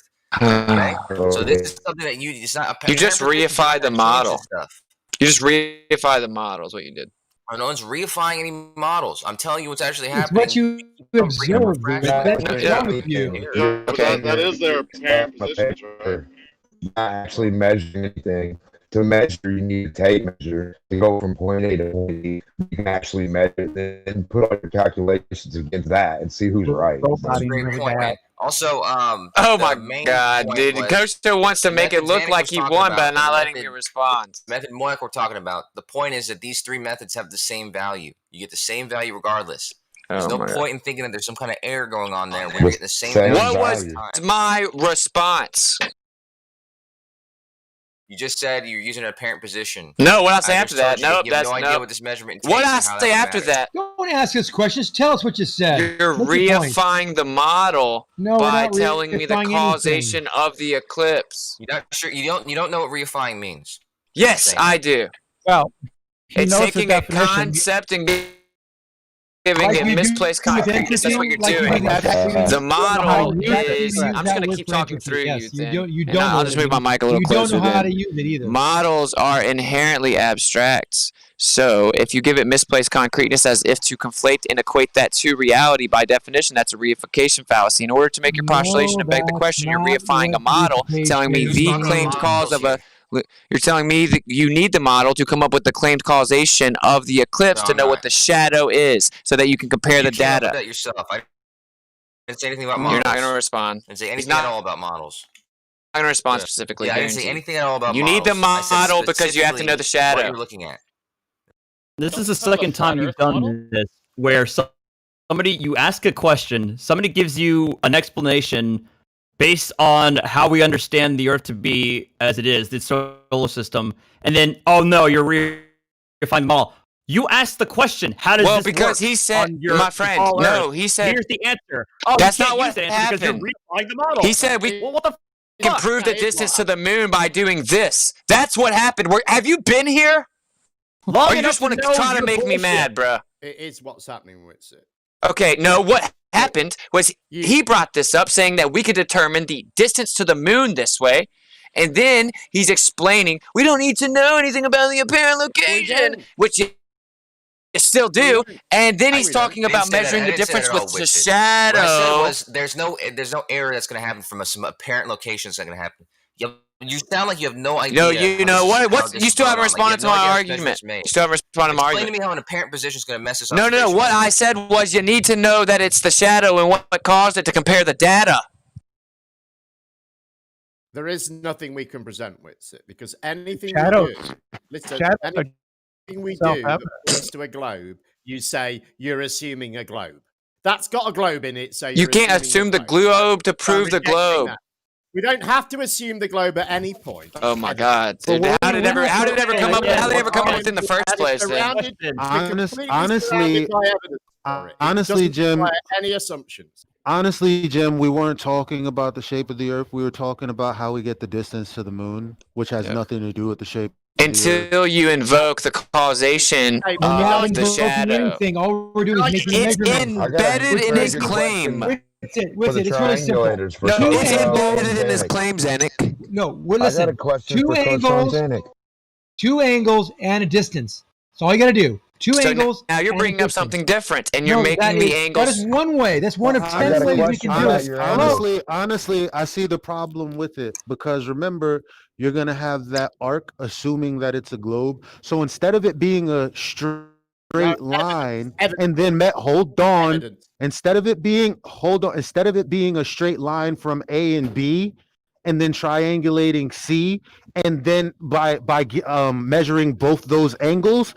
If it's at an arc, that angle is going to be different.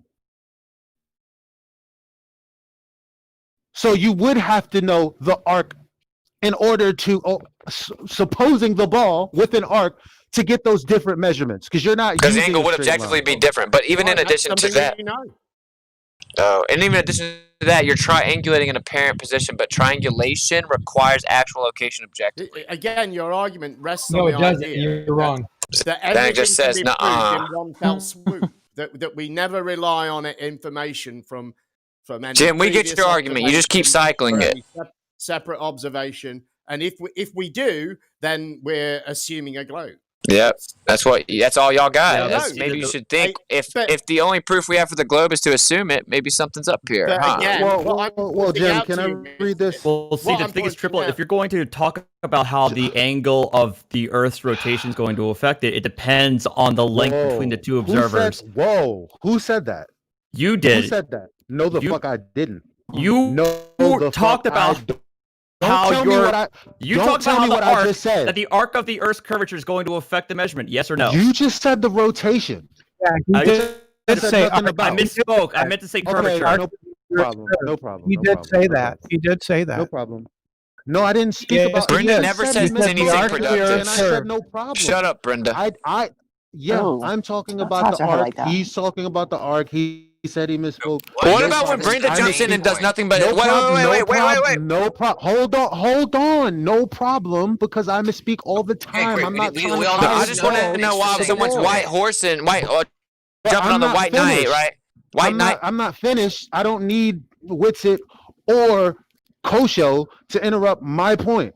Well, people were talking to me in the background at the same time, talking shit. Stop talking. No, you're not gonna mute me acting like a little gamma when I'm the only one that's actually talking with some. No, I'm not. You just need to shut the fuck up so I stop replying to you, right? So anyway, right here, you Google it. Says using parallax triangulation, Ptolemy observed the moon from 2 different spots on the Earth and determined that the distance to the moon is 27.3 Earth diameters. If the Earth's diameter is 13,000 kilometers, then the distance to the moon is about 3,900 kilometers. 390,000 kilometers, right?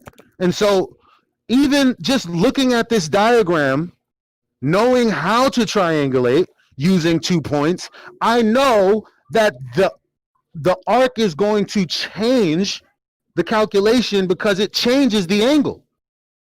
You're going to tell me no? I'm not saying it doesn't. What I'm Well, saying then is you're presupposing then what I'm the saying ball. is the degree is what is the degree of error versus drawing a straight line versus taking into account the actual arc.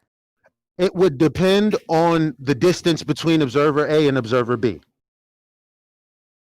Right. So the greater the distance between the two observers, the greater error you're going to have if you just simply assume a straight line between the two of them, correct? Yes, correct. Best way of being able to get an accurate, the most accurate measurement without having to deal with the added calculation of the curvature would be having the observers at a very short distance from each other. What Zanuck said. Like, for example, a mile. Okay, 4 mile. Okay. So then what's the problem? I would have to do the math. Okay. All right. The main point was that there's more than one method. There's that method right there, which is very sound, a mile apart. There's no reason to get error. There's 3 different methods that are taken completely different from one another with completely different methods of measurement, which get the same That's value. not true. So address how that's Okay, possible. I'll address it. If it's wrong. I'll address how it's true. Because if it all requires the dimensions of the geoid, so when you go from one line to another, and then you have to add the arc length based on that, and then use the apparent location that's insufficient to refine the model. When you look at the shadow, you're wow, that's funny that you were so concerned with interrupting.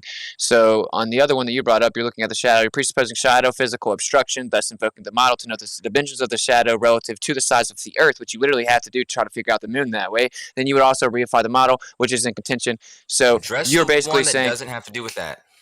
which one Instead doesn't. of going over why the ones that have to do with the size of the Earth, address the one with the moon bounce, the one where you don't need to know the size of the Earth to do it. Okay, that's my favorite one. So, when you shoot the radar up to the moon, which NASA actually claimed to do before they put the little reflectors on there.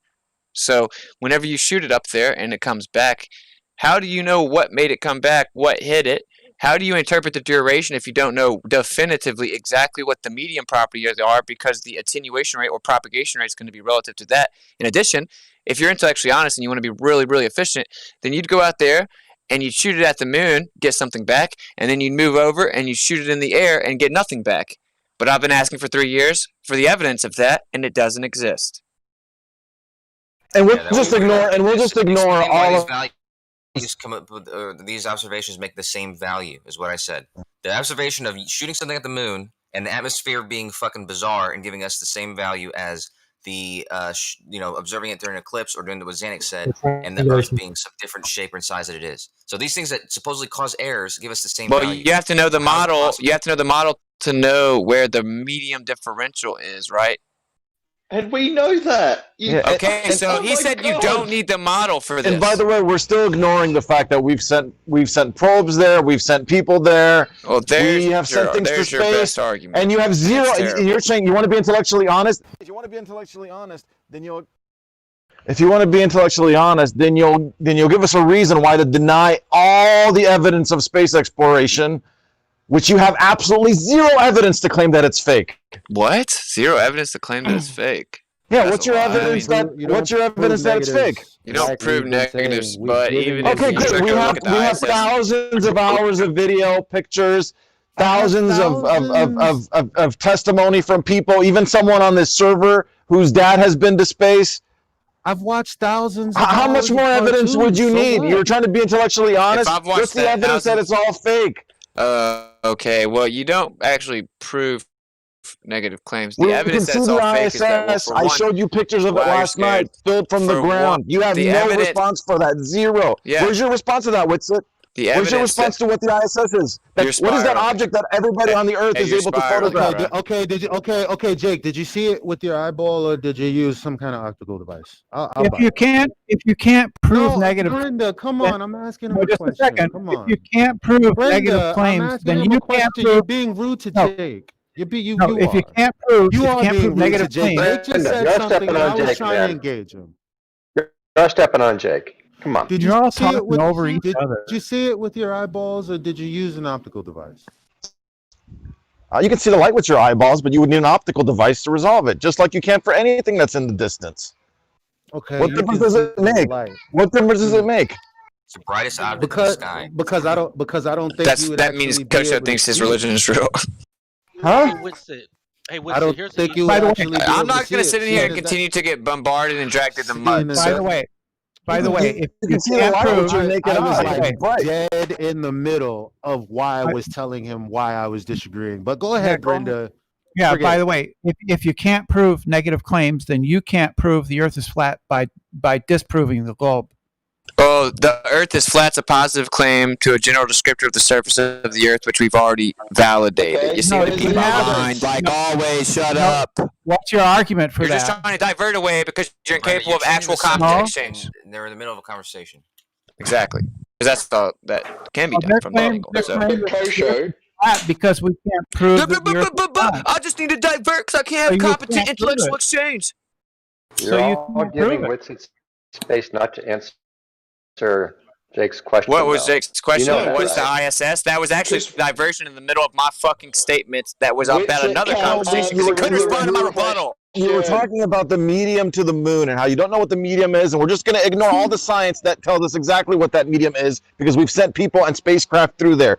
Many countries have done this. And then you added on to the end of it, what's the ISS when I see it? And then there's little gammas in here that's like, Austin can't answer the question. Austin can't answer the question. You And can't then answer 15 the people question. didn't even let me You're talking answer the about question. being intellectually honest, but you can't intellectually Y'all honestly don't let me even what that answer, object bruh. is that goes around the Earth, that everyone on the Earth sees go around the Earth at night, and that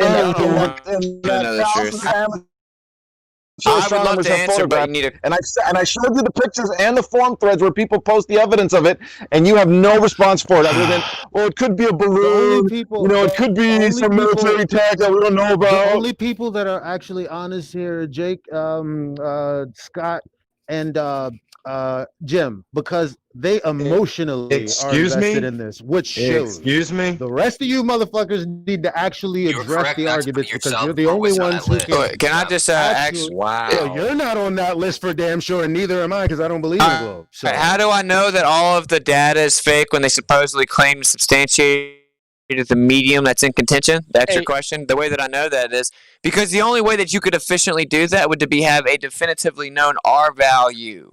But you don't. The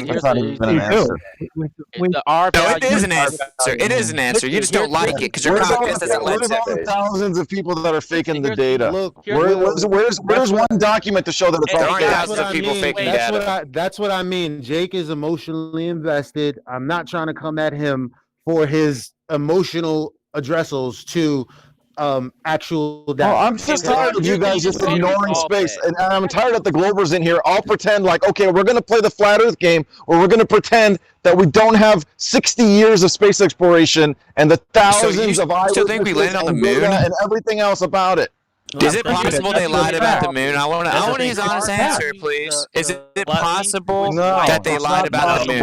It's impossible they lied about the moon. So y'all believe the propaganda from the CIA and the NASA in the 60s? Has brought forward any evidence to show that it's fake? None. Well, you do know that you're claiming to go to a fucking moon, right? So how about you provide the legitimate evidence of that? Because if it's not independently verified, provided you say it's illegitimate. y'all don't want to hear the answers. Y'all just want to all talk and interrupt me, man. No, I've been waiting. With it, he just said that there's no one that's like trying to blow the lid off of this lie when there's a whole bunch of photographers and people who know, cameras better than me in videos, in documents, documentaries, basically saying it's impossible. And look at all of these fucking fake fucking pictures that NASA's put forth. How would there be such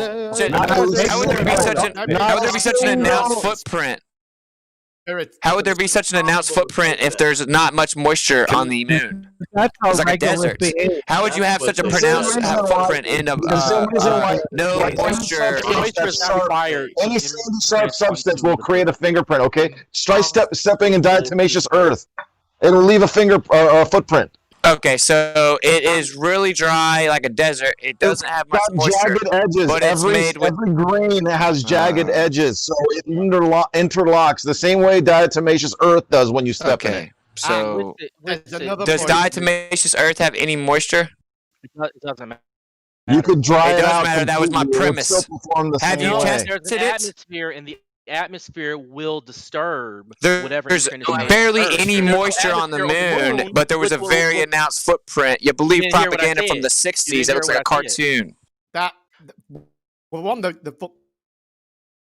footprint doesn't look like a cartoon. And the reason it's so pronounced is because that footprint is often mistaken for Armstrong's first step, when in actual fact, it was Aldrin doing a soil mechanics experiment. So what he had to do was make a pronounced footprint and then photograph it. Okay. Actually, Thank you. hang on. I can rebuttal that. Actually, that was my third cousin on my mother's side in a studio in Hollywood, and I'd like you to disprove that, please. Well, if you want, I can show you the science report. It was on my from Apollo 11. mother's side, so make sure you have that bit of information. Okay, do you have a science report that? Well, you don't have a science report.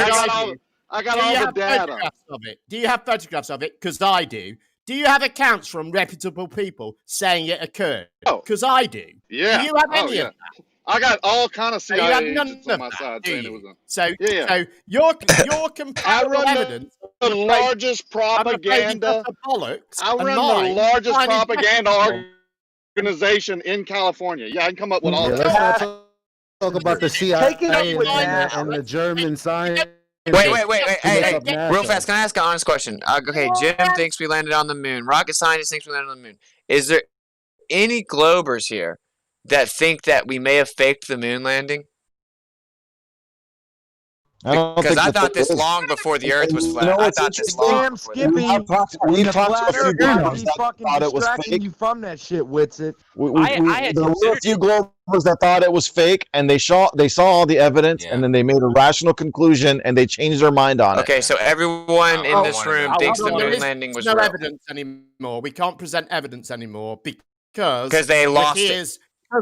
Because Rakir's cousin could make up No. similar My evidence. third cousin. Therefore, all evidence Once can be removed rejected on my mother's side. because it's possible. Get the facts to straight, fabricate- Jim. Get the Listen, facts straight. Shut your mouth. Okay, it's possible, according to Rakir, because it's possible to fabricate evidence. Then any evidence that it's possible to fabricate. Well, Jim, Listen, I'm still talking.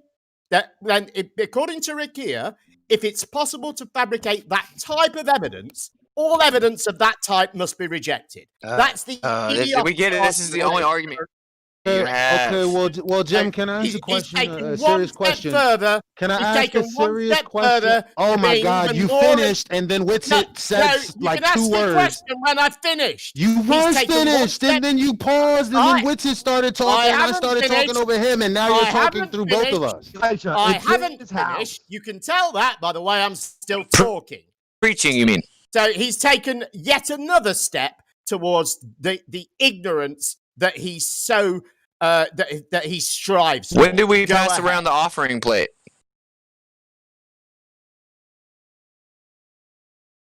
That's all your argument is, some emotional rant about how you think we should believe your appeal to authority. You guys are always talking. The guys who walk around saying You're a religious zealot, Jim.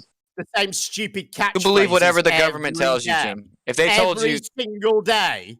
If they told you that the housekeeping, if they told you we discover little toads that sing with violins in space, you'd say that's fucking true because they have degrees. Okay, let's go. I had an actual question to what Jim said. At no point have I said we should believe someone because they've got a degree. I never said anything of the sort.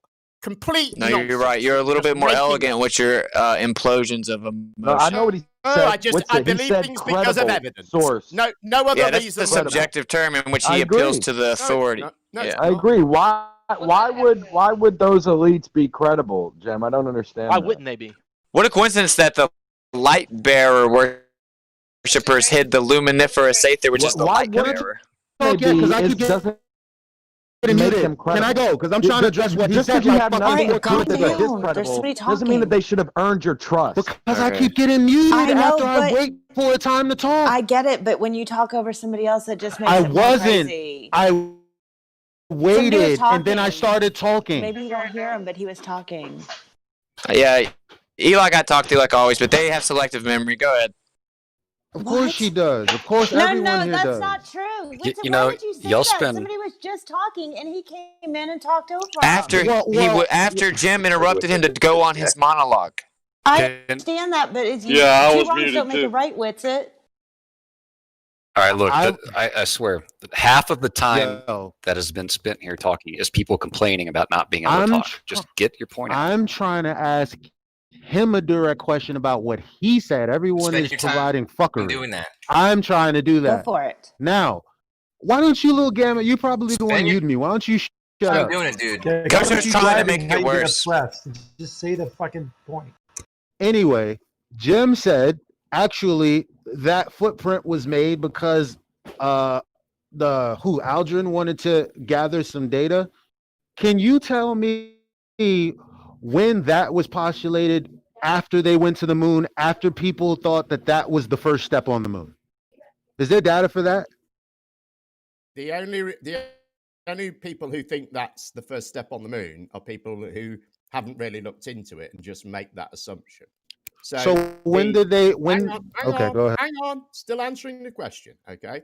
So the what's it called? Lunar Surface Operations Manual details the soil mechanics test that they had to do it. That's the only document I know that was available beforehand that details it, but it's almost certainly not the only document that details Where do I that was available. get a copy of this science fiction novel? Google it. Just Apollo 11 lunar surface. Did y'all know? Did anyone in here know that thinks the moon landing's real and goes around defending the propaganda of the government so vehemently? Did y'all know that the Jules Verne novel written about a trip to the moon is almost identical play-by-play what supposedly happened 70 years later? No, it's not. The government came out and put a documentary at the time explaining that it was eerily similar. Nope. I have the document saved on my laptop. I argue the coincidences in the Kubrick film, but the fact that the coincidences also are things Stephen King is pissed off about that were changed, that's a little... Like, I'll show y'all the Jules Verne novel if y'all actually want to be honest about it. Everyone's heard Jules Verne, right? I don't need you to show Okay, it. so if what I'm saying is true, right? No. What? Then you didn't read it. You're lying. Coincidence. What's the name of the novel? He read it. What's the name of it? There's that a took movie a or long something like time. that, right? Because you read the whole novel, you have to know the name of it. Hang on. Oh, Just 'cause Google, you read Google, something Google, doesn't Google, mean- Google. Can you shut the fuck up? No. No. Do you have a speech impediment problem? Is there Yeah, something wrong in your head that you have to talk all the fucking time? Wow, that's It's triggered. setting the tone in the room, Yeah, but they're like actually we're all like jumping in angrily because you have to find the Literally. 1 No, second window this to is get my in. natural state, you dickwad. It's called Okay, that's fine Earth to for the you Moon. guys- But I'm No, talking about listen. for me and a lot of us. I hear a lot of No, frustration. shut up and listen. Shut up and listen. All right? All you guys talking to me, do bro? is just talk. All of you. You all just talk All of and us. talk I've and said talk about and 30 talk seconds worth of and words don't every shut hour. up and listen. So where are You're the mods at? spiraling. So where are Yeah, the make me, mods bro. at? Yeah, Jesus. How am I spiraling if I'm already at Any the mods fucking in bottom, there? you dickhead? Okay, mod? touche. You hate your life. Then go on mute. No, I hate your life, mate. Well, you don't know my life. I love it. I do know your life. Your life is all about obfuscation. Says the guy that jumped in screaming a whole monologue of obfuscation. Where, Witsit? That's all you fucking do. You're self-projecting. You know that. No, I'm not self-projecting. Can we calm down and move on no, now? this- This is the thing. This is see, all I you spoke do. and that he's just he's talk about complaining. me now. Good Listen, job. Good job. Talk I don't about care. me. Talk about me. Come on. I don't care about. I don't care about you. I want to go to your point. You said that it's not eerily similar. How not? And what's it? How so? It's like Can we play by talk about play. it? Yeah. It explains. It like tells you, it predicts like how they're gonna get up there, how big the one thing it's predicted was like that the rocket was gonna be way bigger. I think that wasn't right, but like how it goes up there, how it goes around the moon and comes back, all kinds of details. And there is the government. It's a black and white documentary where they put out and they say, Jules Verne, the first moon science fiction author, or is it historian? And they go through a whole documentation explaining how it's very eerie, how similar to the moon landings the novel What's the name that was written. of that novel? Earth to Moon. Yeah, the fact that he worked out the physics about how to get there is irrelevant. You know that because that's how it works. Okay, we get it. He knew with his science fiction novel in the late 1800s how the physics of the moon landing worked, but we were the first ones to ever do it, and it was a huge leap for mankind. That makes sense. Well, Physics is I mean, physics. there's some significant differences. I think for a start, he uses a gun to get them into orbit, not a rocket at all. Yeah, you missed that part. I said it was eerily similar. I didn't say everything was identical. How is a gun similar to the Saturn V? How is a gun similar to the Saturn V rocket? Yeah, a big ass cannon versus Saturn V rocket. They're really So similar. your government put a documentation out, and these are the people you Eerily worship. You haven't similar. seen the document yet, but you know that We don't say defend your religion. Go ahead. We don't say documentation like that. See, we that's just all say you got. document. By the way, Jules Verne was not working for the government. I didn't say he was. That's the cool straw man. But what are you trying to say then? I'm saying that you think it's just a coincidence that a science fiction book written 70 years beforehand was basically the same moon mission they told us happened.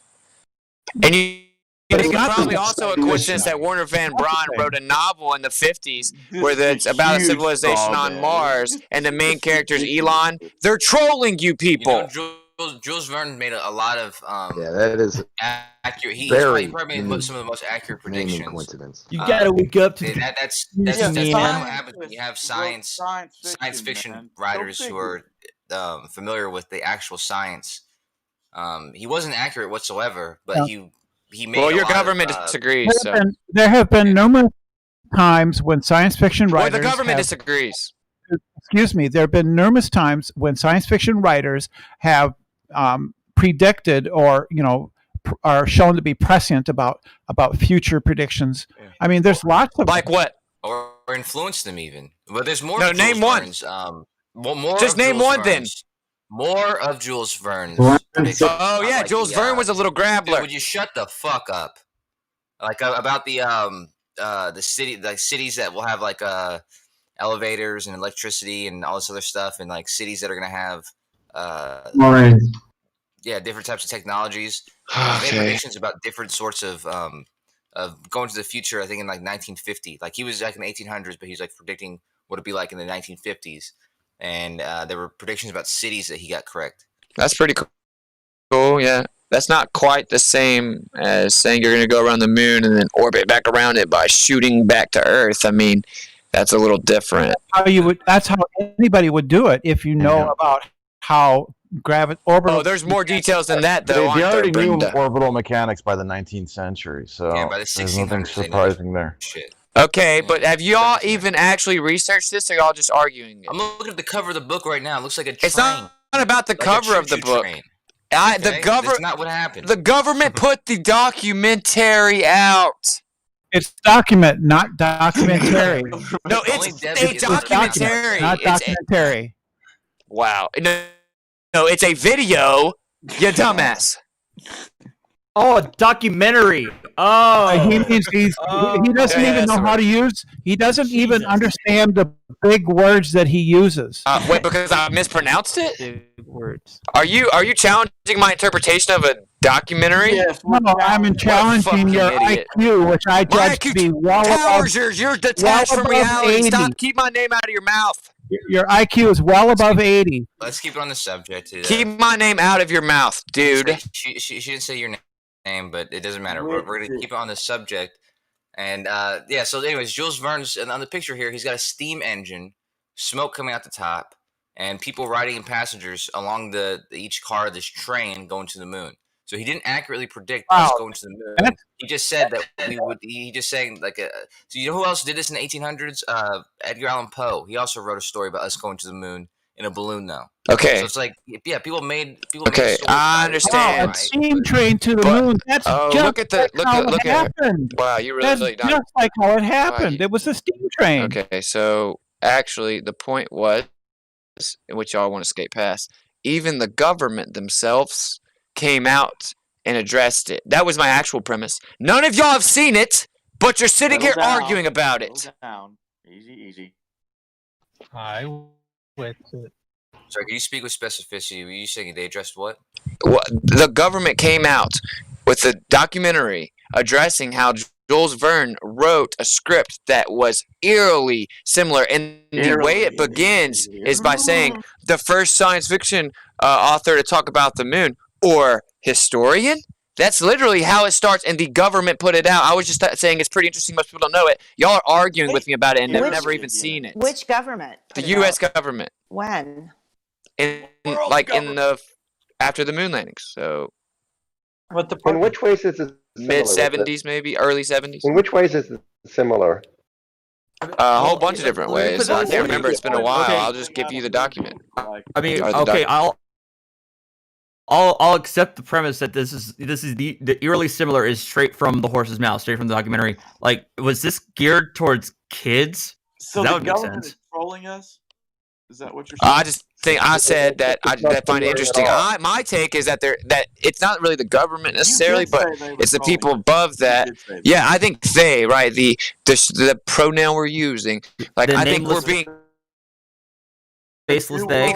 I think no, it's not. They're not all faceless. But if you were powerful, why would you not be? But yeah, I think we are being trolled because if you combine that, which y'all are trying to say, well, just a coincidence. Okay, but if you combine that with then Werner von Braun, the Nazi SS officer that was put in charge of space exploration at NASA, wrote a science fiction novel. But you understand that the only similarity is in the orbital mechanics of it, which could all be calculated in the 19th century. That's not the only based on established similarity. science. What are the other similarities? Are not based upon the Other than the velocity, the return trajectory, and the time Can't remember that would everything. take. They laid it all down. There's a lot of shit that's not just. Even remember one feature. You can't even remember one Why feature. wouldn't you just research it, dude? Because it's in. It's not speculation. When I said objective. Yeah. Let's say what she's trying to say. The only thing that I see is that if you look for a different book, The First Men in the Moon, it's called The First Men in the Moon by H.G. Wells. They're saying that is eerily similar. That word again, eerily. Yeah, that one is also. The other thing I think that's similar is the launch site is in Florida. Right, so a bunch of science fiction books basically predicted the moon landing with all the details if you compiled them 70 years out. Just a coincidence. But it's in a town called Tampa Town in Florida, which is near Tampa Bay. The H.G. Wells is another one. I forgot about that one. But that's going to be obvious though, because Florida is the most southernmost of course, state within the continental U.S. And that's going to be the ideal launch point. There's two things happening here. There's something of a person who's at least knowledgeable in science and probably a fan of science, writing about things that he knows about and, predicting in the sense of telling stories about what could happen in the future and getting it somewhat correct, like knowing that it might be in Florida that they're going to launch. And also people who are interested in science as children reading books by this person and being influenced by the stuff they're reading. And so you want to know what the problem is? So, like you're defending. There's going to be similarities. Of course, bro. I understand the logic in your premise. Like y'all are defending it as if I'm saying that this is definitive proof that they took the science fiction book. I'm not. I'm just pointing out it is pretty interesting that when you can compile some science fiction books, 100. I'm not even done with the premise yet. You take a long time to make your premises. Seriously. What are you guys? It'd be faster if we just let him make them. Yeah. Well, every time he sets it up and then gets back to the point that he was last. Go ahead with it, please. Hopefully, nobody interrupts. Alright, so yeah, if you just combine the coincidentals of the moon landings like decades out, then you fast forward to the 50s when Werner Van Braun, the SS officer who was put in charge of operation or brought over Operation Paperclip in charge of space exploration, he wrote a book and it's called like the Civilization on Mars. And it's about the first civilization. That's not what it's called, but it's about the first civilization being founded on Mars. And the main character in the book, his name is Elon. So what? So now you fast forward another 70 years, and the first guy trying to put a civilization on Mars, his name is Elon. These are all coincidences. There's no possibility that maybe they're trolling us, right? Okay, so can I finally ask a question? Earlier, you had made a comment about the medium for which the Never light met travels another through, person named how the Elon speed in your of light life. I can't believe you guys are real. have a different R value.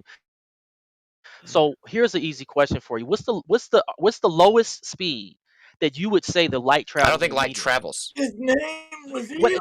Fill in the blank. Listen, I don't care about how you specifically define it. I'm talking about the time it takes from that light beam to get from one spot to the other. Light doesn't travel. An instant isn't a speed. Listen to me, my friend. Listen to my friend. This is how I know you're lying. So you go through all that conspiracy crap, and then I ask you a simple question, and you do the very thing that you accuse us of doing. I already answered, right dumbass. You didn't answer. What was my answer then? What was my answer then? What was my answer then? What was my answer then? What was my answer then? Not a number. Not a number. Okay, because I don't, dude, in order to have a speed, it has to go from point A to point B. Right. Light doesn't do that. Yes, it does. That's what you think. And you know what's so funny? Because we see the delay time, and that delay time is what we base it on. No, actually, what we So see you is have the a delay illumination time of the 2.5 excitation of the listen, you have a background delay medium. time of You lose. about You lose. Right. So then you should be able to The tell me illumination the medium. You should be able to tell me what the difference is that delay time based upon the medium. The illumination of the medium based on the excitation when you put energy into it. What are you inputting energy into? You say we're putting it into nothing. Watch. The variations. No. Here's the thing. The variations with those excitations should be based upon how much energy you declare you put into the medium. Now, even if you don't want to make a declaration, say, well, I don't know how much energy we're putting into those We do know mediums. how much energy we put in. Problem. Well, then give me a number. 15 watts. Okay, 15 watts gets put into what kind of system or what kind of machine or what kind of a light bulb product right now. So you got 15 watts. Wait, no, we can play this game. So okay. 15 watts into a light bulb. Why? We can put 15 watts into a light bulb. Nope. 15 watts into a light bulb. And you're saying to me, if I put 30 watts or 20 watts or 50 watts, that the delay time from the source to the destination and back is going to change based on how many watts I put in that light bulb? Is that what you're saying? Did I ever say that there's a speed of back and forth to a certain location? You're saying it, and you're saying it's because of some excitement of something medium. So then I'm asking you, okay, if there is a variation in that delay time. No, hold on. Well, let's make sure you hear me clearly, because I don't want you to waste your time. Okay. If there is a variation in the delay time, and we know that there is at least a delay time when we send it different watts. Back, yep. Excuse me. Listen. Think about it. You keep messing up yourself. You don't even know it. You're saying that there is a delay, and you're saying it's because of different watts. If you use the word different as an explanation, then you need to show me a variation with a range, because a difference is a difference between one and another. Right. So that other is the part where you fail. No, the difference when you're talking. Watch, he will interrupt me, guaranteed. The difference is when you go from 15 watts to 20 watts, that's a difference in energy input, not a location of distance, you dumbass. Now, if the medium is already there, and then the energy input, this is the kindergartner version for you, okay? If the medium is already there and there's energy inputs, it makes the medium itself become perceivable. False. And you know what? Kosho made a point that debunked you with that nonsense. No, he didn't. Said, watch. If you point the light, if you point the beam, or whatever it is you want to call it, towards a destination that is not the moon, right?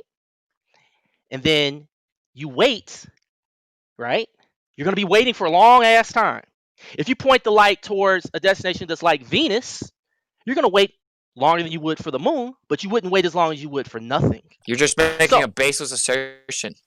Nope, the assertion is based upon the wait time. That's the basis. Okay, the wait but time. do you understand that what's in contention is not the quantification, but the interpretation of the data? Or are you thinking that makes me wrong?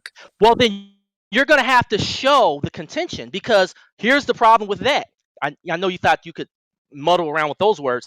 There is a consistency. I talked about this for 4 hours yesterday, dude. There's a consistency to the delay time from here to the moon. There's a consistency with the delay time that is proportional, that is directly proportional to the distance that we have calculated Venus to be at any point in time in its orbit. So if I'm able to, if I'm able to accurately, if I'm able to accurately show, He's freaking no, you don't understand. You don't understand. No, you don't understand. I asked him earlier to give me a range or give me some type of variation. Okay. To say, well, with this medium, I'm going to get this much of a. I just delay. said I don't dispute the quantification. Talking over him, right?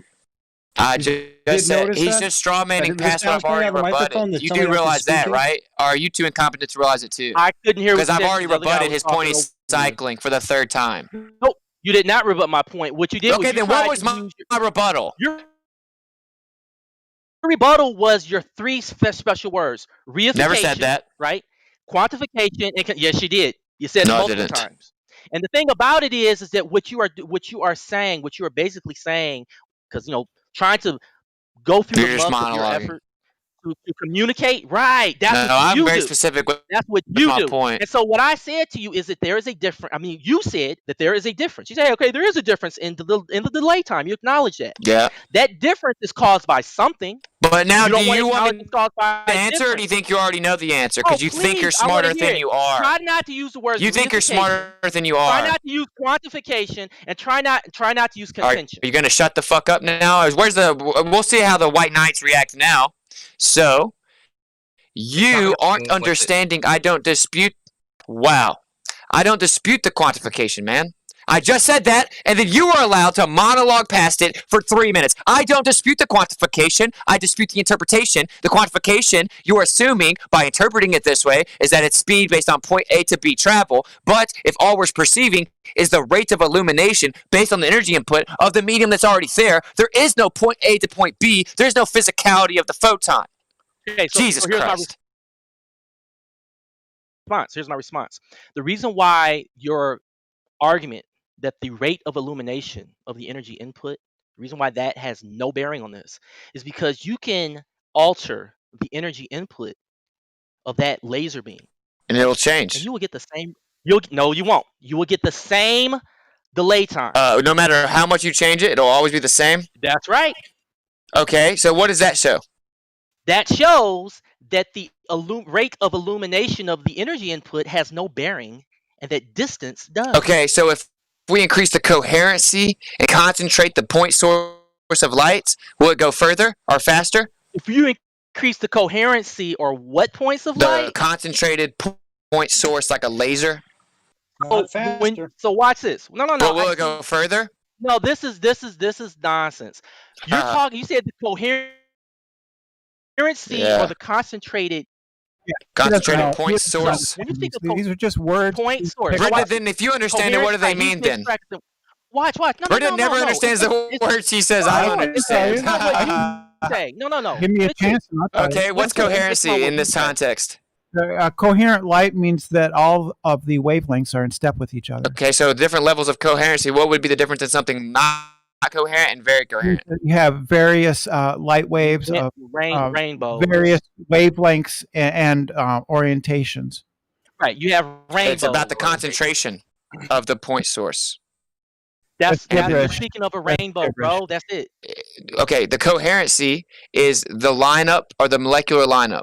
That's what it is. They're not molecules. It's the electric nature of the molecules. No. No, it objectively is. Light is not oh my molecules. God. So are you saying that? Light molecules? Are you saying coherency has nothing to derail my question? You've got You've No, tricked I me into haven't. derailing She it. jumped in and derailed it, It don't dude. matter. It don't matter. It don't matter because you Talk have about selective bias because coherency. you're a Right. No, five-year-old. no. I Gotcha. was about to answer your coherency argument is But irrelevant your because own person just said it wasn't. I don't care. Oh my Watch. God. You can have wavelengths. Listen, you can have wavelengths that are in your input or whatever you want to call it. You can have a different type of coherency. You're still going to get the light traveling at the same speed. But you're misinterpreting what speed is. You're assuming it's traveling from point A to point B. It's like talking to a 5-year-old. No, because speed is nothing more than the amount of distance that's traveled over a period of time. Okay. So all we're doing, you're presupposing traveling over distance, dude. There's no other way to measure the delay. There's nothing else to measure the delay with. Because you're presupposing what you're measuring, dude. Listen, if you have the light beam hit something else that reflects, there's something very close, there's absolutely no delay. You can't measure it. It's just so small. If you have it hit something that's further away, you have a delay of a very short amount, probably measurable. And then you have it go to the moon and Venus. You have various you have various amounts of delay time. You're trying to accuse me of presupposing that the delay time is based upon distance when it's not, when you're saying that it's not.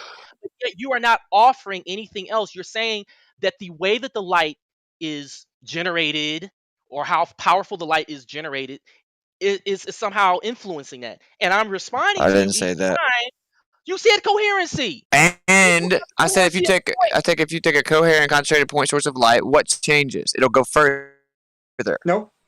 It doesn't matter if it goes further or not. What matters, listen, if it didn't go that far, then we wouldn't get a response at all. Okay, so can I respond now, though? Talk about constructive and destructive interference at that point. No, of course not. Yes, you are. You said wavelength.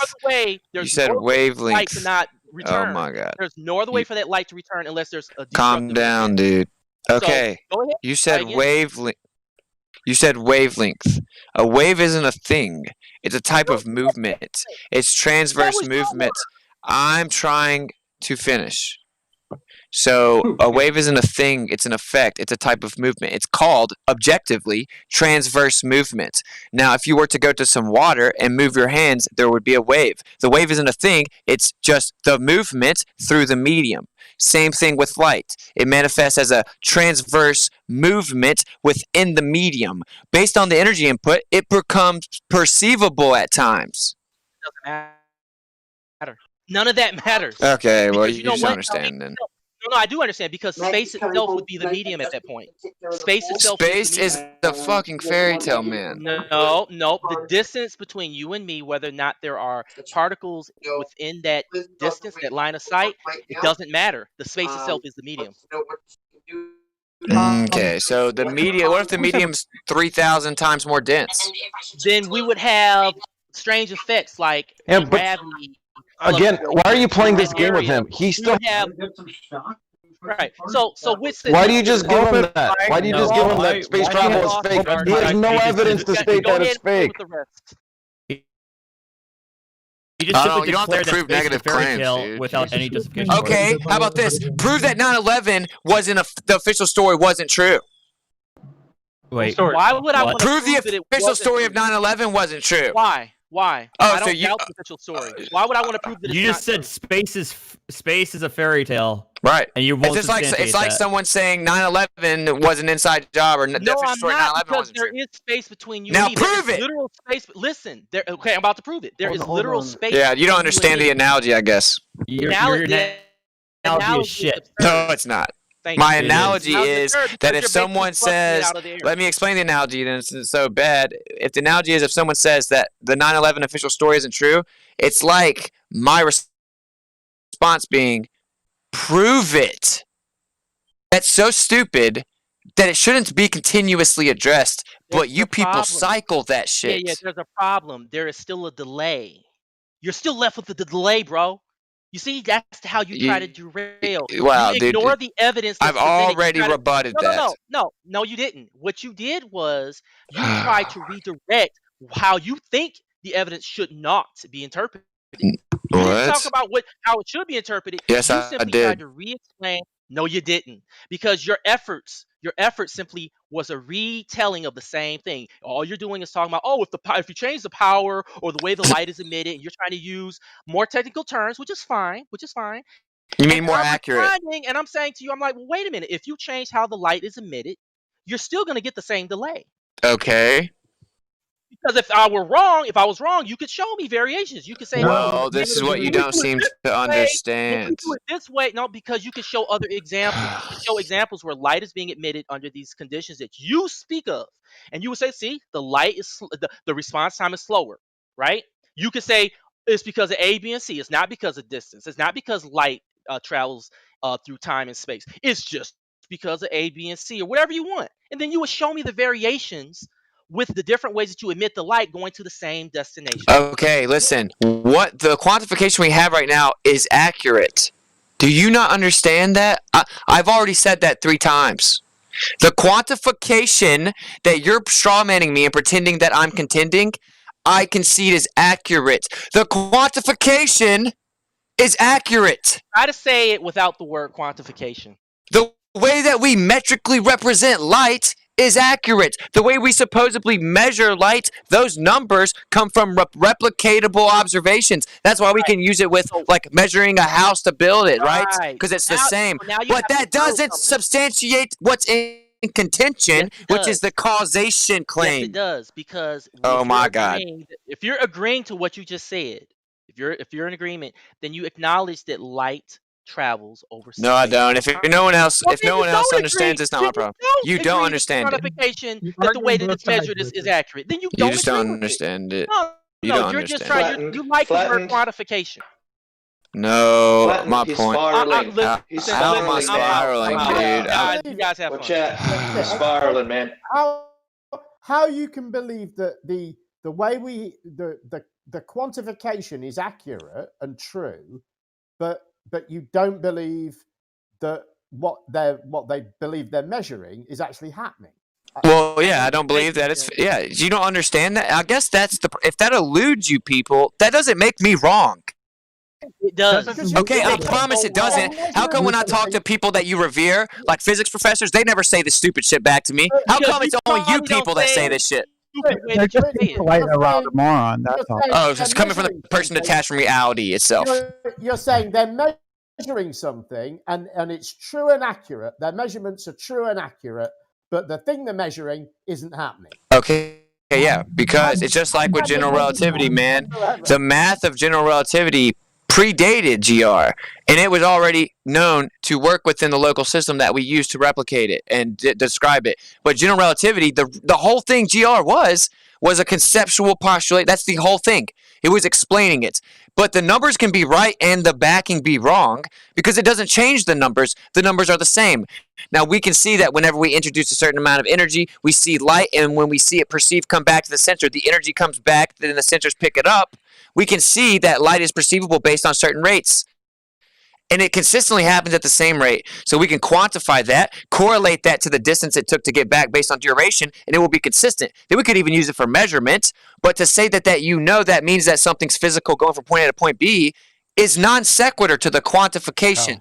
Right. So you're saying it's endless proposed coincidences. It's endless solution coincidences. for how it works isn't in line with what we see, though. You say the amount of energy that you input can vary that, and it doesn't. So you can. I didn't say that. Yes, you did say it, liar. Okay, well then I misspoke. But the one that you are presenting is wrong, demonstrably. So come up with another one. That's not what that's not what I said. That was a straw man. I clarified already that I said that the distance can change. Right, but if the distance changes, guess what? Well, y'all straw manning saying that I said the rate changes, but I didn't say that's the distance. But it doesn't matter. So why do y'all have to straw man me though? No, we didn't straw man you. You say you misspoke. Fine. Well, I didn't. I just knew that y'all would maybe let it go that way, but you still did it. Play back the tape. Play back the tape. Yeah, because I clarified immediately. I remember specifically. Whatever changes that you make, whatever changes that you claim to make in that experiment, if it changes the delay time, that's significant. But what you just said was you can agree, and you'll probably say you didn't say it or that you misspoke and blah blah blah. But what you said earlier was that, oh yeah, we can agree that when you measure the delay time with the light, even though it is going to a place distant, that doesn't mean that that destination is really distant. So my response would be, well, then measure it to something that you have already measured in some other method. Like, for instance, I could use a light beam, a laser, and measure it to maybe something that's 20 or 30 miles away. But that's from a not hiding just spot. yours. That's where you don't understand. That's not just It's not mine. just yours. You're just No, not you know bright enough to why? have this You know why I conversation. don't understand? It's not because I'm not. No, bright it enough. is because you keep skating past it. So either you're obfuscating or you're incompetent. Terms and concepts that allow for multiple understandings. No, mine actually can explain observable phenomena. you Yours don't. You're can't. not You're touting explaining as it if in it's such a way accurate. that it's How do you explain the double slit? Like, for instance, before Explain a double slit. For instance, It before has to be both when you splits. said Everybody knows something that. about No, but explain it if it's a physical particle. It's not just one, right? It's also a Light- wave at times. Yeah, but see, here's But a the wave thing. isn't a thing. Light Your is a wave. explanation is stupid as shit. But No, see, a here's wave the isn't Light a is a thing, wave though. and a So, particle. How is a wave not? No, it's a wave. No, and a wave is a particle. transverse movement. Like when a wave goes in the water, it's just a Not a movement in wave. the medium of the water. You need the medium to have the transverse how light movement works. within. the only thing is Y'all act that like there's little light waves in the air that are physical. You people are crazy. It's because there are. Yeah, that's Because true, your priest it's- told you that. It's basically a wave function, Yeah. meaning they're just taking the points of light, and it looks like a wave, but it's not actually. And it looks like a wave because it goes in the path or trajectory or Wow. pattern of a wave, which is transverse movement. right. Wait, That's what wait, particles do. wait. Particles- It's your the waves in frequency. water- Right, but your waves in water, the water itself is are particles. So you're trying to say to us, hold on. You're trying to say to us that when we observe a wave, we're not observing particles in motion, right? You using it. No, that's not what I tried to Well, say. then That's what a are you straw trying- man. then- right. So then let's back it up. So now we're back to the part where you cannot. Where I brought up the water, discern. right? You cannot make it. You cannot seem to make it clear. You're so When- lost, dude. No, it's not about, dude. Listen. You're not. Half of what you do is to try to insult. No, other because you just keep on trying to people. Half of drag what me you do. through the mud, dude. Because you don't can't understand. explain the So you're delay trying to time. save face You and make can't it look like explain the I delay don't time. understand. Explain the delay time. I already did 4 times. You So how didn't. about you? What was my rebuttal to your delay Your time rebuttal question? had something to do with the different ways that the light beam emits, the different energies that are involved, the different methods to emit the light. You try to speak about Nope, that's not what I dispersive said. interference. That wasn't Listen, my rebuttal. I And I've said my responded to rebuttal 4 every times. single one of your rebuttals. I've Every said single my one. rebuttal 4 times, and you for the still don't fourth know what it time, is. So you can choose one of those. I guess I'll briefly, and go with will the 5th briefly one. respond. I guess I'll go with the 5th one. Okay, this is the 5th time that I've given you the rebuttal that you keep psyching on the claim that I Just don't. get to it. Well, you're not going to Now, respond when to you say it. this is the 5th time when I have to sit up The here and do all this, man, don't gamble. quantification has been replicated by numerous observations and are consistent. Now, what is in contention is the interpretation of the data. But once we have replicated it numerous times, measured it to do the same thing over and over, we know it's going to do that. Those figures are correct because they're reoccurring. The interpretation's non sequitur because whenever you see the illumination, you assume via the interpretation that means that a physical particle is going from point A to point B. If it's not, the numbers we used to describe and replicate what we observe reoccurring doesn't change. Okay, so here's the thing. You didn't make a rebuttal. This is what you said. You said the quantification replicated is consistent, but the interpretation of the data is not. You said that even though we're seeing a delay time, that this is just a non sequitur. And you're saying that we assume is due to the light measuring the distance is from moving from point A to point B like a particle, but you're insisting that it's not. Okay. Then you just kind of trail off. Well, respond to reiterate that what then. you already said. Well, my response is that if it's not due to physical distance traveled by the light beam and back, then I should not see variations in delay time that are consistent with the distance. Now, you're going to say, oh, but you're still just interpreting it that way. So then I go to you with this. You cannot sit up here and expect me to believe that an endless string of coincidences occur when I measure light from one point to another. No, as the energy goes through the medium, you can perceive it. It goes along its path where it keeps on becoming perceivable, lighting up, illuminating as it goes through where it's going. But what you're actually seeing is already in the position in which you are perceiving once it illuminates. It's already there. Okay, and here's my response to that, real easy. If it is already there, right? Then wait. Shh. If it's already there, then I should not have to use the light source to generate the delay time. The delay time should occur at random. It's already there. Nothing that I should do. Randomly? Listen, think about it. If you're No, that's saying, stupid. listen, if it is stupid. So that's the thing. So if you're trying to tell me, because what you're really trying to do, I think that you're not a flat earther. I think that I you're don't care what practicing you a think. fake. I don't care that you don't care. I don't care that you don't That's care. what I I get death think that threats you for get, this because stuff. what you're Yeah. doing, like for you to address what what you're he doing is said you're really because trying I to talk understood about it and particle. I can explain it in my own You're words trying to as talk well. about particle chromodynamics, and what you're trying to do is to say that yes, there is a baseline energy that's present throughout the cosmos, throughout time and space. The And yeah, when cosmological you constant? no, not the Well, it's the same cosmological idea. constant, bro. No, it's Yes, not. it is. That has to do with dark Okay, energy. same idea. Okay, so now, no, not the same Energy? idea. We're talking You about, just said energy. It is definitely the no, same idea. That's pretty too funny. generic. Anyway, go ahead. Saying energy is too generic. We're speaking more. Like I said Oh earlier, my you God. don't discern well. So I when said back, cosmological constant, and which then you is said it has not what nothing we're to do with talking about. energy. That's not what we're talking about. That's like saying you're talking about stuff, I and I'm said, saying yeah, but I'm you talking about. brought up the energy that was being input, right? No, I'm bringing up a specific type of energy that's Actually, being brought up the energy that was in the type of medium. way. No, I'm bringing up a specific type of energy that's generated in a specific type of medium. You said, Like I said, you're too oh vague. my God, I just said that. No, you were being more vague. That's like you saying, well, gee, I'm talking Okay. about a specific type of apple. This is And you're like, oh, you're talking semantics, about dude. fruit, right? It's the same thing. No, This it's is not bad. semantics. This is It's bad. a lack of clarity on your No, part. it's So not. I've back been to the pretty. thing, I because think the I've rest been of the pretty room needs to concise. have their chance to speak. So here's the deal. So your problem is that you are ignoring the significance of generating the energy. And it's really not even energy generation, because I'm playing your game with you. It's transmutation of energy. When the energy is transmuted from electrons in the battery to photons in the light, the emitter, those photons do what you're saying that they do. They somehow.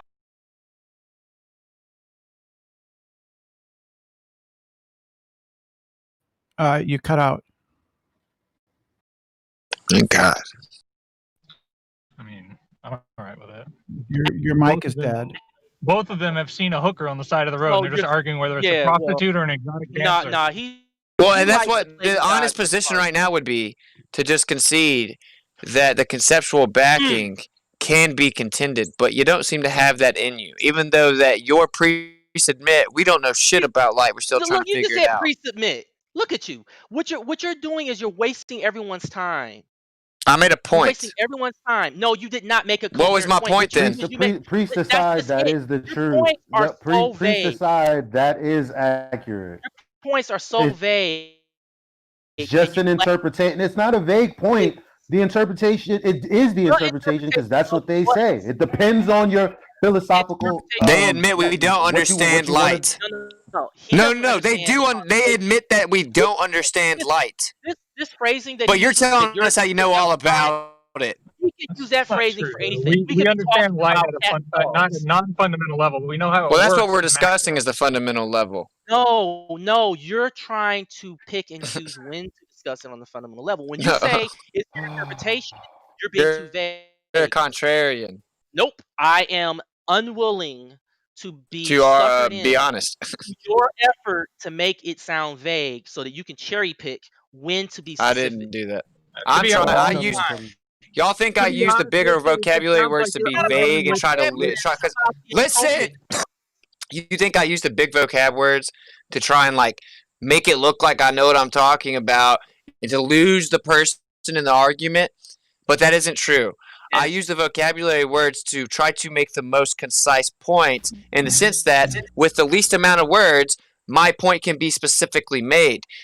Every time someone says I say word salad, I say how so, and no one can specify because my point does You're doing make it right sense. now, bro. You're doing it right now. Okay, but here's a rule in English language. You lose clarity when you become too concise. The more concise you get, the more clarity you lose. And you have crossed the boundary. I'm not exactly sure what calling it like light coherence and all that jazz had to offer or benefit your side of your story when you were talking about it, when it doesn't change the fact that distance doesn't change. We measure it all the same way. As you say, the quantification of our data still remains the same. So when you try it's not your to say data. things like light coherence, all you do is obfuscate the point to his point, which is that you like to say a bunch of word salad to muddle. I don't use word salad though. Wait. When you say quantification, right? All you're saying is the results. That's all you're saying. Counting. The results. That's not necessary. I don't need Well, for you my point. You try want to- me to dumb down to make this myself, is more what you're clear. saying. I need you to make this more clear because You want me you're to not talk on agreeing a with stuff remedial that- level, is what you're saying. No, listen. You agreed to two of my points. You agreed. Yes. I that know the it's foreign measuring to you to process be is honest. correct. Right. You agreed that the measuring process is accurate. But you're saying that the interpretation of why is basically why. Like, why isn't it? Yes. The explanation. Why is it how, not then why. Here's the problem. How? Right, okay, that's great. I taught you. Listen, I taught you flat earthers that. You didn't You teach and me your shit, stupid bro. Yes, I did. You and your stupid quantum Explain to me erasers how kept you've saying taught me anything. Why? And I said how. Why don't y'all stop saying why? I've been teaching Now you this whole time. No, bro, you weren't there when it happened. But So then you here's the didn't deal. teach me. So can you stop bringing up other people? Can we get back to substance, please? Okay, so here's the thing. The distance is proportional to the delay. You can never show me. Of course it is. Right. So since of course it is. Fucking Now you're getting so over philosophical. Now you're getting so philosophical. You're going to try to point, redefine. dude. No, listen. You're going to try to redefine distance and I'm not time going to to redefine be distance. something else. Yes, you are. No, I'm not. You're going to do it. I'm going to shut up. I'm going to mute myself. And if someone has the courage to hold you accountable to that, you're going to do it. I don't have to redefine. I'm muting myself now. I don't have to redefine distance because that's the construct we've all agreed on. I'm cool with the distance. I'm even cool with the numbers, and I told you that a few times. So it's just like this is what Globers do. They think this is a cognitive dissonance, in my opinion, but they think that flat earthers, they convince themselves that they're stupid and that they can't do math, and that math proves things, and that since flat earthers can't do the math that's complicated that they can't do, but they think someone else can do, that means the flat earthers are wrong because math proves things. They don't understand the objective, inevitable fact that describing something with math literally, in no way, substantiates your causation claim behind it. Oh, fuck off! What does that's math what we mean get. then? That's what we get Yeah. back right there, bro. Yeah, it's an all-star. Right? No. Listen. Okay, so say you go to the gas station and you fill up your car with fuel, and it comes up with $1 value. Was that not mathematically worked out so you could pay the cashier? Yeah. Right then. So why is maths wrong? I never said math was wrong. No, you know what he's saying? He's saying that when you filled up the gas tank, we think that the gas is being put in the car, but that's just our interpretation. No, we can physically validate there's gas there, you moron. And you can physically validate. Okay, show me the physical photon then. How do you How do you? What a fucking idiot, dude. Show me the physical. Show me the physical gasoline. Or trying to strawman me like I'm stupid and I'm about to lose patience. You're like you're stupid because that delay time comes back to us is light. How do you physically verify how much gas is in your tank? By weighing it. And the weighing produces what? Acceleration. No, numbers, right? Well, yeah. That Measuring the represent acceleration. Well, we measure the acceleration. Right. But the part here is that you have the reality of the fuel, man. So y'all want to act like this is analogous, but it's not, because you're on a quantum scale. Without being able to validate the physicality you're claiming, you're just reifying it. It's not the same as actually having fuel. No. Well, why is it? Why do you throw the word reify around towards everything that you don't understand? Well, the subatomic scale is abstract. Maybe to you. No, it's a concept of what's down there. We can't actually empirically validate it because we can't see it. All you're saying is right. There's your mistake. If you can't see it, it ain't happening. No, that's not what I know. It's happening. I don't think the way you say it's happening is how it's happening. Let Negator finish his line of questioning. I mean, I've only half been following. I'm not super interested in the subatomic quantum, whatever they've been talking about, but I am curious when people just dismiss anything mathematical simply because it's mathematical. I didn't do that. I think math is very useful, dude. Okay. It is, dude. I mean, we know it is, man. Dude, and y'all, I have an aptitude in math. I probably couldn't do a bunch of things until I relearned it. But I'm saying I like math. I think it's very valuable, dude. It helps us get very precise. It helps us replicate things. It is incredibly useful, dude. But just because that we can quantify things, that doesn't then allow us to equate that to proving our cause claim behind it. Right, but how are you Like tripping over subjective. yourself if you agree that math works and you agree that the only variable that changes is distance when you view light? How can you attribute that to anything else? And the thing that you did attribute it to, which was energy input via wattage, as an example, is demonstrably wrong. How can you arrive at that conclusion? I said the coherency or concentration of the light source itself can cause it to increase distance.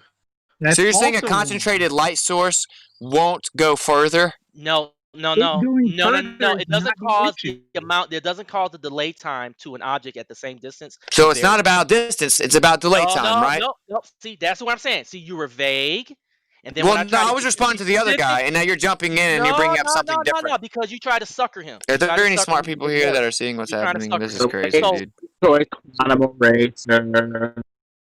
Okay, so anyway, dude, light is just the perceptible version of the medium itself.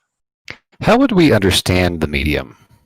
We'll never fully understand it. Well, what methods can we use to understand it? We can narrow our understanding down through process of experimentation or replication. Like we know that it had the light would then, if the medium's there, the light has to be the medium itself. The energy's propagating through it. Like there has to be something to propagate through. So if we say that virtual photons come into existence, well, that means that it came from what we call nothing, but it's a background. It's not virtual. It's an actual medium. You said the word through. And we can confine it slowly over time is my actual answer to you. Right, but we never could fully know. Time and space. For something to go through, you have to have something move through space over a period of time. But dude, when you make a vacuum chamber, to think that it's empty, but then the light propagates through it more efficiently, what's it propagating through? Your answer is nothing. We don't need we don't need a medium to propagate through. That's y'all's official stance. I think that is stupid. But why? Because it's just it's counterintuitive. Everything else we see has to have something to propagate through, but light's the exception because we want to claim that there's nothing beyond the material world. Because if there's something beyond the material world, then you might have to actually honestly address that and try to explain it, and people don't want to. Why not? I mean, you could explain it if you like. Well, if something's beyond the material world, it had to be put there. Why can't propagate through, but if you don't have any physical thing there, like the vacuum of space for you to be able to measure it by, still doesn't mean it doesn't propagate through it. Yeah. We have Aries disk, which make light look like it's a ripple in a pond of a waving medium. And so that would imply if light is also present in the vacuum, that same rippling waving medium is there too. And the Glober that spoke right before Lemon was actually right. You're right, but did you teach Whitsitt this nonsense, or did he teach you the nonsense? Who was first? We learned it on our own because we both researched independently. No. For making connections that your controllers are not making. That's why it helps to think for yourself. You have to have correct. When I met Lemon, we both already agreed on these things. Okay. Aries disk is due to diffraction. It's not due to the medium. So no medium. Where does a virtual photon come from then? Aries rings are caused by the aperture that the light passes through. It's a second order function of the truncation of partial cycles of the waveform at the edges of the field. Okay. So everything is in a vacuum. So it doesn't indicate the way light works. It indicates the way that light travels through a second order filter function. So you're saying that's the way that light travels, but the connection was it looks like a rippling waving pond. And so if light is a rippling waving pond and it's in the vacuum, that applies to no one in the room will answer my question, guarantee. Where's the virtual photon come from? The answer to your question is it's that what you see those rings is a function of the apparatus you are using to view it with. Your entire paradigm gets dismantled with one question: where does the virtual photon come from? Whitsitt, here's your answer. We're talking about photons that we know. Virtual particle or photon. Where does it come from? Is known to. Help! My scientific answer. We're talking about the medium. This isn't diversion. This is directly relevant. Where does the virtual photon come from? Photons are not the same as other photons. It's not the Let's, same. Where let's I make know some that. I connections. know In the that. vacuum, Where these do this is about virtual the medium question? Where do the virtual photons or virtual particles come from? Magnetic medium itself, from the electromagnetic medium itself. Oh, Now, so there now is a what? medium Now, then. I already said that earlier. I already said that earlier. So it's a Well, field that whatever the extends word into is, you can nothing. call it medium, whatever. So Yeah, the field it's extends everywhere. beyond the material world into nothing. It's just everywhere. And we're the crazy people. Space-time can support Photon has its You own think field. the field Okay, extends medium is its into own past the field, okay? material world into nothing, and I'm crazy No, for challenging that. listen. No, it's about the way the term. Like I use the term incorrectly. Thank you, Kosho. It's called a field. Okay, whatever. Okay. The issue here is about why there is a delay. Look, You he have tried can't to respond. derail He him. can't respond. None of you can. No. I did. The response is I said medium, and that was the wrong word to use. It's called a field. Okay, no one in this room can respond then. So are You y'all just saying got that to what it... respond. He answered your That's the question. Well, response. then that You're done. means that what you're saying... Okay, maybe y'all can respond. Maybe I misspoke. Just Okay. told you it came from the quantum field. Okay, but that wasn't my fucking question. Yeah, your question So was I'm saying, retarded, okay? does the field extend... No one said it comes from nothing. You're saying it comes from nothing. Nobody's saying that but you. Okay, so does the field extend beyond the material world? That doesn't even make sense. It doesn't make sense? Yeah, What it doesn't. exactly so you don't understand your own religion. What a shocker. It's not a religion. It is a religion. So... We weren't talking about beyond. We were okay, exactly. We're talking about the medium, dude. No, we were not. We were talking about the delayed time. Yes, we were. That's my response, No, though, we is that the not. light's the medium. No, you're trying to tell me that we have to know if the field extends beyond what we know in order for us to figure out why there's a delay between. No, my friend. That's not what I'm saying. I said there's Go a ahead medium. And amend. My friend, I said the light is the perceivable medium. It's illumination based on energy input. Now, if there is no medium, now what we're challenging... Oh, my... It is a field. It is not Is that why you have to keep interrupting me, man? Well, you lie, and so yeah. Okay, so... The question then evolved into, is there a medium? You tried to devolve right? And now, under your paradigm where nothing extends beyond the material world, whenever a virtual particle comes into existence, the quantum field has extended beyond existence until it comes into it, which means it extends beyond the material world. That's your paradigm that you don't understand. Stop trying to quote people incorrectly, okay? No one said the things that you said.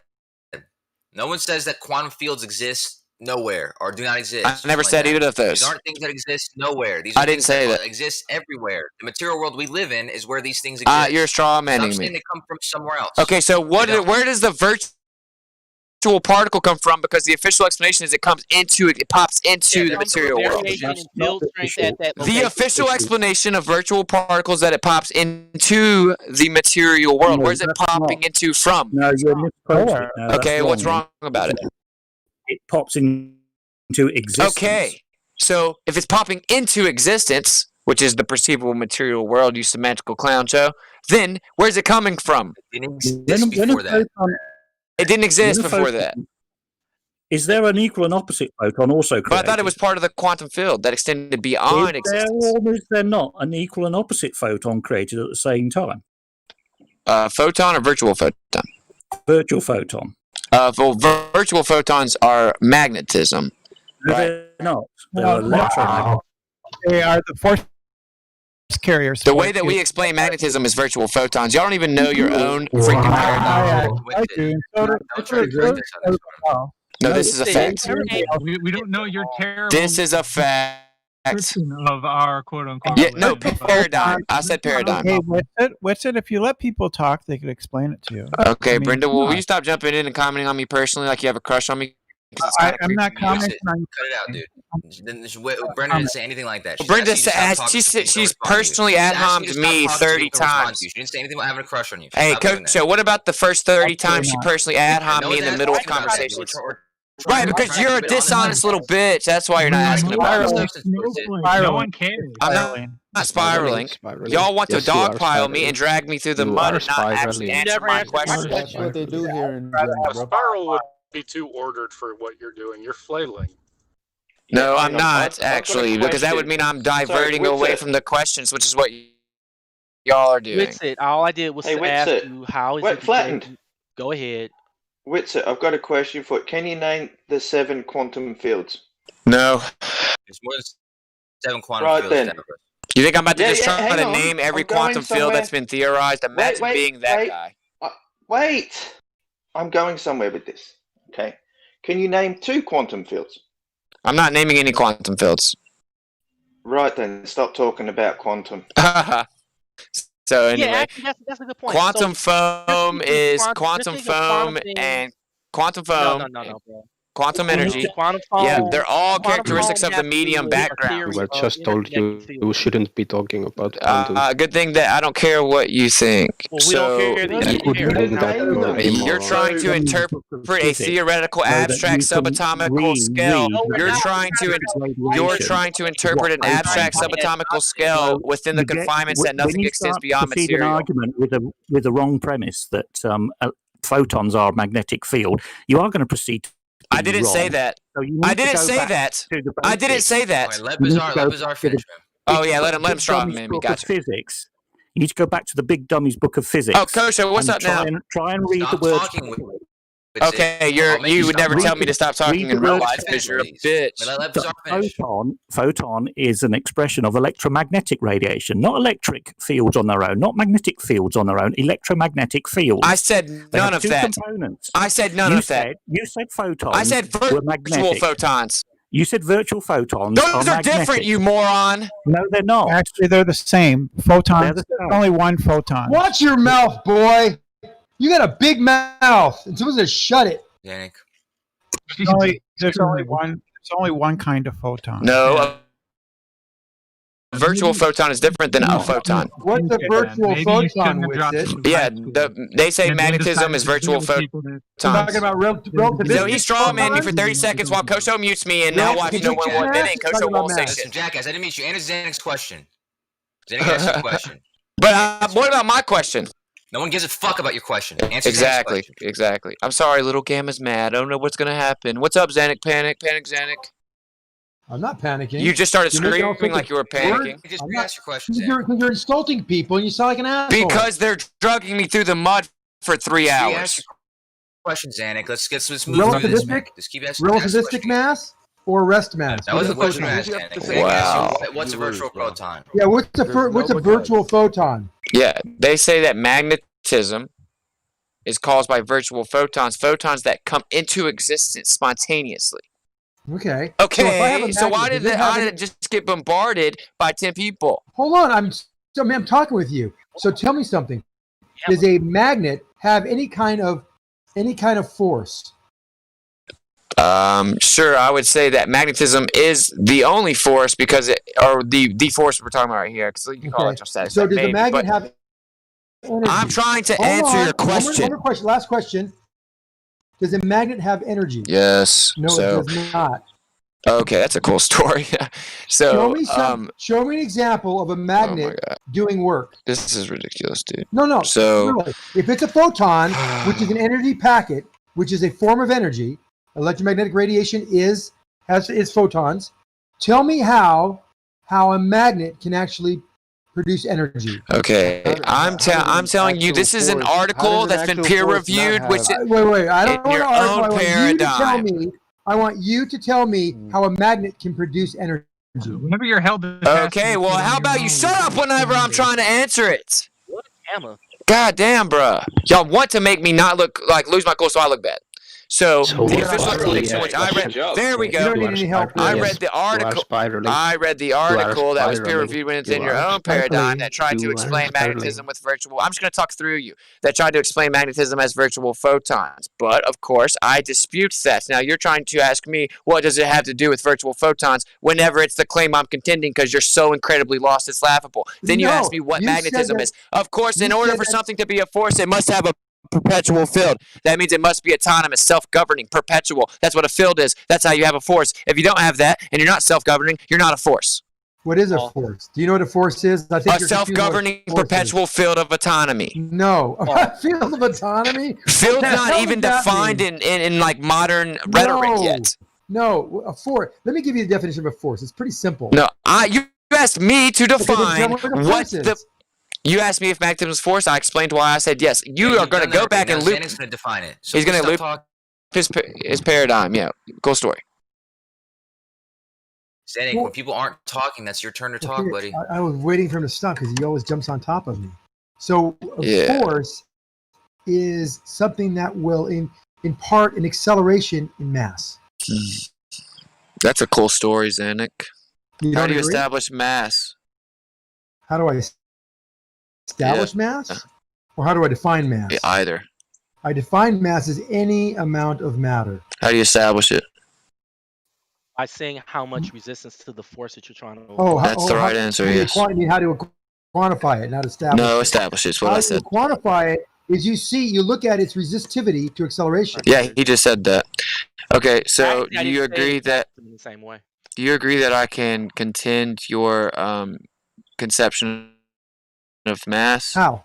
I don't believe in fairy tales. I'm not asking you to believe in fairy tales. I'm just I asking believe you in matter what mass is. because mass we can is prove any that. amount of matter, and matter has an attribute which is called inertia. Do you not agree? Has a property called inertia, and you know what inertia is, right? Yes, Xanic. Okay, so we can determine its mass by its resistivity to acceleration. We just said that. We just covered that. So what's your problem with how we quantify what mass is? Okay. So you're talking about the gravitational pull of mass relationship, Gravitational ball of mass. What? I said pull of the mass relationship, right? It doesn't need to be gravitational. Are you talking I thought about that's what he mass said. attracting mass? I'm asking him to clarify what he said. Didn't say anything about gravity. Well, that's probably why I'm asking him to clarify it. You're talking about mass attracting mass. Is that what you're asking me? What did you originally just now ask me about? What was your question? Because you said the word gravity in it, and Andy doesn't remember. It makes me I dumb. didn't say gravity. You said okay, gravity. then what'd you say? I said what mass was. And I said no, that wasn't your question. You don't even remember your question, but you know you didn't say gravity. All right, let's move on. We said we defined. You want to know what constitutes. You want to know what establishes mass. No, that was the follow-up question because I heard you say mass. That was the clarifying question. How you quantify mass is its resistivity to acceleration. No, why do you keep looping that, dude? Because I don't know what your question is. Well, that was my original clarifying question to make sure you knew the rhetoric and that we agreed on what you were saying. And now I'm trying to ask you to restate your premise, but you keep interrupting me and you won't do it. My premise was that magnets do not have energy. That's a cool story. Do work. Magnets can't do work. No. Okay, so what do magnetic fields do? There are attractions. That's not work? No. So repulsion attraction isn't work? No. Okay, that's a cool story. See, this is something, when you go to school, you learn these basic concepts. It escapes you because you've never learned them. Magnetism isn't even understood. Xanic, why don't you define what work is then? Because I'm having a hard time. Work is a force over a distance. But magnetic fields aren't that? You have to have the distance, wow. Not just the force. You have to have a force applied over a distance. A magnetic force? And what does the force do, Xanic? Does magnetic create a force? We got. We try to bring back some sense to this conversation. Yeah, magnets don't attract. Magnets don't even actually attract. They accelerate towards the null pressure point between them because whenever the field extends out. Why are you always interrupting, Xanic? What's a null pressure point? I'm trying to explain it, but you just want to fucking keep talking. We can write a book on your confusion of. What does the word null mean, Xanic? I'm asking you the question. What is a null? Not there, right? What was your null pressure point? Which word is it that's eluding you? Which word's eluding you? Guys, this is the opposite of bringing sense back to the conversation. Because every time I try to talk, Xanic jumps in with obfuscation attempts that are semantical and pedantic. I asked you the question. You're asking me a question back. That's not how you answer the question. Answer the question. What is a null pressure point? I didn't even ask a question. Please don't interrupt them in the middle of explaining another concept. If you don't understand, you need to save your question to the end. Exactly. So it can be coherent and productive maybe for everybody. So what I'm trying to say is that whenever the magnetic field extends from the magnet, because now it's coherently aligned, it has a field, and that's going to result in pressure mediation because the energy, the field of force that's coming from the magnet is pushing the pressure around, causing pressure mediation. Now, when you bring another magnet into the picture, based on the relative nature of the pressure mediation of both of the magnets, they will accelerate towards the null pressure You're point. doing it wrong. They will accelerate towards the null pressure point in between the two. They don't actually attract to one another. It's pressure mediation. What's pressure? What's it? Got you. What's pressure? Energy force on the walls of a container. Well, that's gas pressure. But for pressure. Yeah. What do you mean you got What's me? gonna try again? What's this gonna try again? Go ahead, try again. Yeah, okay. Pressure is just energy exerted. No, it's not. Pressure is not energy exerted. It's force per unit area. Oh, you wanted the equation. No. Per unit area. So you did want the equation, and now it makes me wrong because I just explained it. The definition. Oh my God. Okay, whatever. What's your point? Words matter. If we're going to talk about science, they matter. You guys aren't good tag teamers, okay? You guys gotta remember to not only take it one at a time, but also not talk when the other person that you're arguing against is talking. So this concept implies that everything is pushing on everything else, and so eventually if something is taken out of the way of that pushing in all directions, stuff will rush in and flow in to fill that space if we have a magnet, from any direction. We have two magnets and they're repelling each other. There are two forces acting on each other, correct? I just can't believe that y'all laughed when I said force exerted on something. I'm trying to understand, two equal magnets being pressed together as far as we can, but there's still a space between them because they're being repelled. Is there a net force involved in this particular example? I said force exerted on something, and the whole room laughed. Because you're an so idiot. Can I please get some clarity on that? You didn't say that. Well, what did I say then? You said there was a pressure remediation and a null pressure. No, you asked me to define pressure. What did I say? No, I said what is a null pressure point? Someone asked me what pressure is. I said force exerted on something, and the whole room laughed. Yeah, but there's a problem. There's a problem. What is it? That's not a definition. Right. Yes, it is. No, it's not. Definition. It's an incomplete definition. Okay. Here's the problem. Well, I didn't even get to say but 3 words. Problem with it real easy. You're ignoring the fact that there can be a Xanic. Sorry, you were getting. The problem is that there can be more than one force. There can be more than one force involved, and you keep. You're so desperate right now. No. You keep arguing. I said pressure was defined as the physical force, or actually I said force exerted on something. And I just Googled it, and it says word for word that, and the whole room laughed. No, it does not. Pressure is. Well, I'll read it word for word then. Pressure is defined as the physical force exerted on an object. Over which that force is distributed. Pressure is defined as the physical force exerted on an object. Is the force applied. This is where none of y'all admit you were wrong, I guess. Incorrect definition, by the way. Oh, it's incorrect definition. Yes. Okay. Because I can give you several examples that will dispute that exact definition. Okay. But the issue here was that when you were asked about the magnets, right? You're supposed to be able to explain how the magnet moves objects in a way that fits your definition. You spoke of a null pressure point. Yeah. Okay? And all you're saying is an absence. Hold on. You're speaking about an absence of force in an area. Right. That doesn't mean anything. It does. You're saying that no, it doesn't. It literally means nothing. No, because all the energy that is present is going to have a differential between where it's null, and when there's two null pressure points within the vicinity of one another, they're going to migrate to one another. It doesn't matter. It does matter because that was my premise. Hold on. No. That what you're proving to my point earlier, just like a minute ago, I said you have to acknowledge then that there's more than one force involved in the process. And you're basically explaining how more than one force is being involved in the process. Let's do this. Well, no, I'm not. What are we talking about? Magnetic. Why are we talking about this? We're talking about whether or not magnets are a force. Let's bring it back to a subject that actually makes sense. We end up going off into the middle of nowhere. Talking about the Earth's a giant magnet. The Earth's the inertial plane. There's a toroid of electromagnetism all around us. Get over it. Wait a second. Coach just asked you to do the opposite of what you're doing. All right, let Eli talk. I'm tired of talking. If he's making that point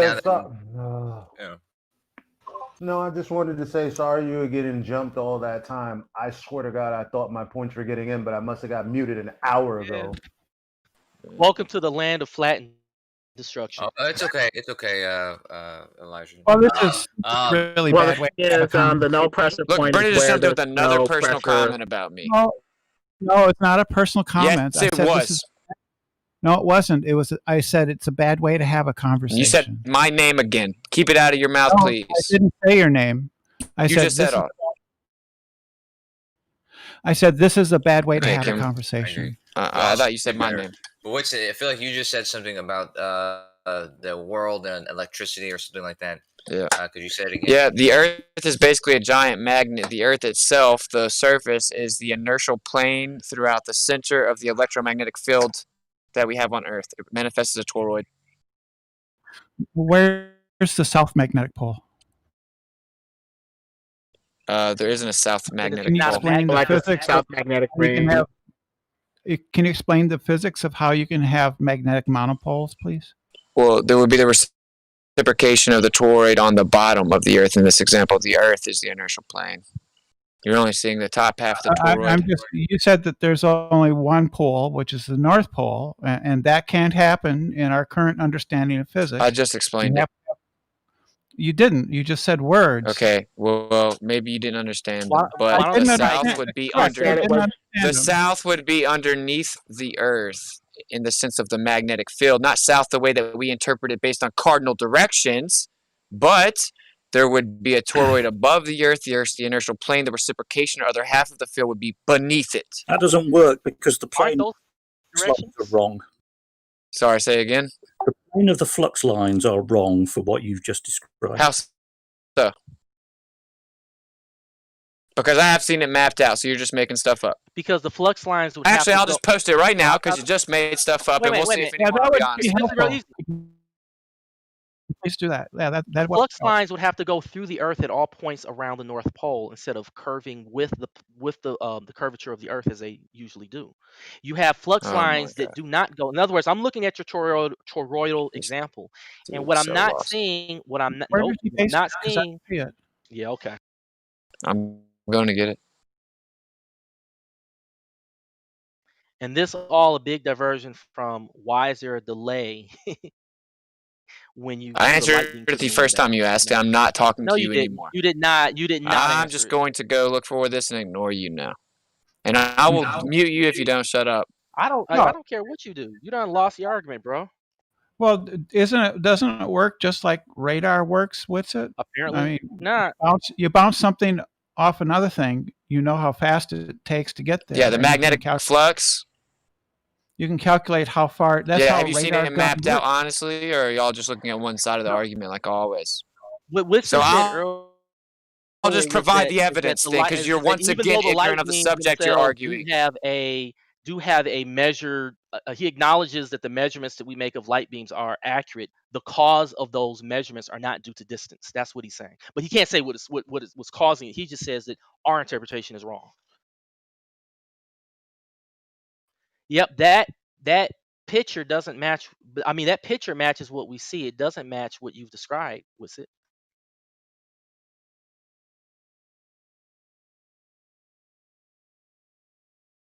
Yeah, you're about to feel really Richard, smart, I there's guess. so much you don't know, and so much you think you know that this can go on forever. And what's it? I wasn't over here. I was away from my push to talk, Zanuck. You're the one that consistently gets dismantled, then comes back next week and has a I've never got conversation like dismantled at 11, anything. 50 What are you first talking about? dates. What have I got dismantled? Zanuck is Let's just basically talk the about living your- person. Zanuck, you're the intellectual 50 first dates. Okay, great. That was funny. Yeah. Ha, ha, ha. So far, you have not. There you dismantled go. one There's point a I've ever magnetic made. flux. You start. Wait, I'm still respond to talking the now. You didn't- content. I say so when you start talking about reification, fallacies, and this and that, and you bring up things like entropy, and that's the reason why the gas Oh, stop going on your feelings about I'm still me. talking. You got to let me talk.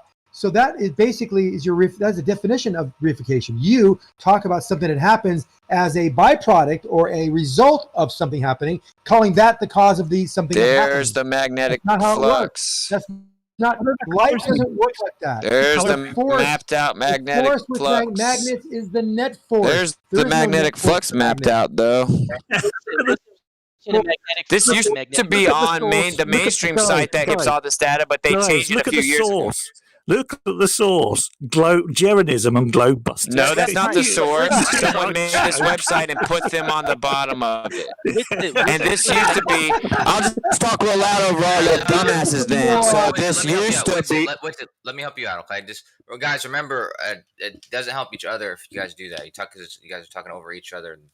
Okay, so the website that usually maps this out, it used to have an azimuthal on it, like the official site that most people use, but they took it off a few years ago. So all it is verifiable, undeniable data of the magnetic flux. So instead of attacking the fact that it says Geronism on it, how about you put your big boy pants on and respond to the actual data? So you realize it's a weather map. What is this? You realize it's a temperature map. No, that's a magnetic flux, and then you have different things that you can measure. Like I just posted it from Venture Sky on this website. This weather website, okay, I'll post all the different ones because you're strawmanning me, and Coach is going to allow that. Come on, get with it. That isn't true, though. Y'all strawmanning me and then touting victory. You're wrong. No, I'm not. What you did was you took a globe and then you changed it to an azimuthal flat. That's not how that works. Excuse me. Those field lines are displayed in such a fashion, but they do not reflect. Excuse me, they do not reflect. He didn't do what we this see is in reality. pathetic. The way. I showed the So what you're doing is magnetic flux, and you're y'all said it was temperature recordings, and no one's going to hold the room accountable. You're doing it without reification, but you're doing it with an image. No, I said this is the magnetic flux mapped out over a flat surface. I'm not reifying and claiming this is the model that I think is real. The difference between the flux line, the magnetic flux, and the magnetic. This whole room is gonna fucking. I'm going to leave if y'all aren't going to be honest enough to admit that the dude just strawman me and said it was the temperature recordings, but it wasn't. I think you should leave. You're well, are you? So you can't admit you lied and strawman me? What's it? How do you know where? How do you know? Did y'all strawman the argument? No, because you're not showing the difference between magnetic field lines and the magnetic flux. You're trying to make the same thing. Okay, so I showed the magnetic flux, and the dude responded and said, "That's the temperature readings." Posted a picture, and then everyone in the room laughed, and they're tagging me in the chat talking about how I got wrecked. And no one in the room's going to be intellectually. No one in the room's going to be intellectually honest enough to admit those are two different things. I just want you it's to a temperature verify. map. I just posted the link to my citation. Oh Hey, what's it? I'm trying to make it so Nick is going to be the only one responding to you, so stop yelling over him. So yeah, obviously what I just posted shows that it comes from this weather website. It's got nothing to do with magnetic flux whatsoever. Okay, so he's patently wrong. Now what's the room going to do about it? Because I've already linked the fucking proof he's wrong. I've already linked the proof he's wrong. No, you didn't. Yes, I did. Jaronism lied to you. Jaronism lied. Oh, this is the wait. This is what you do then. You tell me how the data's off. Because it's from the same website.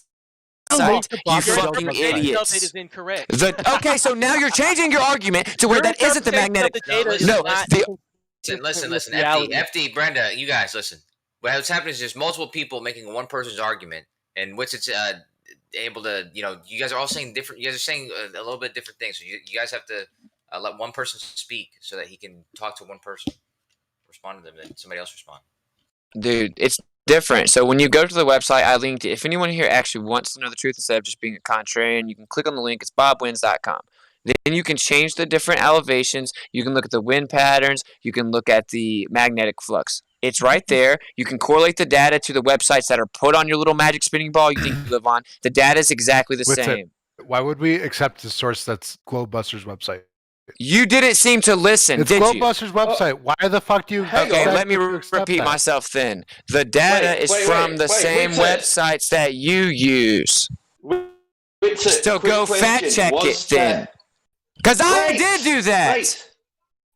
Hold your horses. Shit. Well, dude, this is ridiculous, dude. No, quick question. So if that's Bob Nodell's conglomeration of his It's not. What?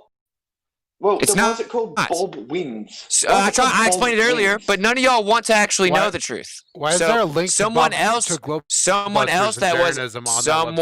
Do you want to hear that? It's not a legitimate source, Witsit. Okay, Wow. Can Someone you look at my else. link, please? Wow. Someone else that was a fan of the Can you please show look at my link? made this, and then they put them on it. They had That's nothing to fine. do with making Okay, it. Now, what you can do is fine. test the data side by side You and already see if said it's that like accurate. 5 I did that times. already. Okay, now Show look at my link. not magnetic. Oh my God. Witsit. There is a difference between the magnetic field and magnetic flux. But I said magnetic flux, didn't I? Not at When first. I said I'm about to At show first. you, someone brought up magnetic No. flux. Someone brought up You magnetic spoke about flux, magnetic and then field I lines brought because it you were up, insisting that dude. there's only one pole. You said that there was only the North Pole and the You're South Pole is under conflating the two Earth. subjects. And you were speaking about you conflated them. I'm unconflating. No, someone on your side jumped in and brought up magnetic flux. No. That is what happened. This is just like the other question. You keep See, this is ridiculous, man. Y'all just y'all are scared to have the real again, conversation. I ask you, again, you got magnetic field lines going through the Earth, and they do not go through the Earth in the way that your interpretation explains it. Okay, so you're conflating two subjects. No, forget the magnetic field. Forget the other subject. So you just want to talk to yourself then, because you already know you're right. Describe how the magnetic field line. Well, how can I describe anything if you don't let me respond? So I brought up the magnetic field. Then someone on your side came in talking about how the. Oh my God, dude! Flatten. You gotta stop, dude. Someone on your side jumped in talking about how the magnetic flux could only work on a ball Earth. So then I showed the magnetic flux that they brought up mapped out over a flat surface. It's the same data. Translation. You skipped over answering my question and got distracted. Well, you were conflating walking past No, what we were talking I about. never brought up magnetic flux. But someone else did. I don't care, which means you got distracted by what someone else said. Well, you think that I'm supposed to solely focus on you? You have an inflated feeling of self-importance. No, if a person asks you a question, answer their question. You've asked about 50 non-sequitur questions in a I asked you row. about distance, and I asked you about magnetic field lines. That's Come on, this guy's been sitting here for hours answering all of your questions. I haven't gotten my first answer. I know, my first Flatten. question. He's that. This is exactly why I brought up what I brought up a second ago about you guys not talking over each other. Because from his perspective, he's listening to multiple people at once, and he can't make a distinction between who's saying what. And he heard somebody say something, and this is why you guys got to go one at a time. And Okay. So how about this, Kosho? Just a friendly suggestion. You don't have to take it, of course. How about you go in alphabetical order because we don't know what the conversation, dude.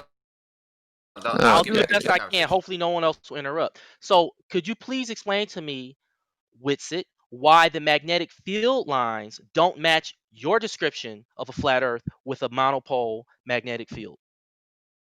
Okay, would you like to cite specifically how that's the case? Because it's patently false. You're making baseless assertions. Sure. I explained that the reciprocation of the field would actually be beneath the Earth. Right. And my response to that, and someone, I think it was Brenda, also addressed that, is that the field lines don't match. They don't follow that direction. They don't curve. You're just doubling down your baseless assertion. Just cite I'm trying it. to explain. No, because I can use a magnet, and I can see how the magnetic field lines display on a piece of paper, even with metal shavings. Okay, they don't follow the direction that you're saying that the reciprocated magnetic field with the North Pole and the South Pole, the way you say they're oriented. Those magnetic field lines don't follow that. Well, then, since you're just making the baseless assertion, then how about you actually prove it? I am basing the assertion on the experiments that I have done. No, Show you me didn't an experiment that provide proves the me wrong. documents. Then Huh? prove it. You're You lying. want me to put a peer-reviewed paper? You're or making you want stuff me to, up, bro. You want me to do a video with me holding some magnets, some metal shavings, and No, post it? dude, you're making the claim No, that the right, magnetism couldn't work on a flat Earth. I'm asking you to substantiate your claim. Like, Sure. how so? Watch. Here's Specifically. Specifically. Because that's not true. Because people Can in I the military, please they speak without establish you interrupting? azimuth Can on I a speak flat without you projection. interrupting? I have a Can I speak question. without you interrupting?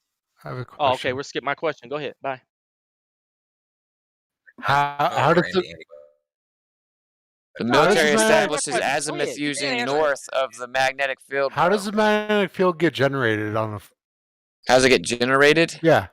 Well, there's an ether, and then there's a ton of compilation of matter. non-answer, You're already ready to sorry. tell me I'm wrong. See?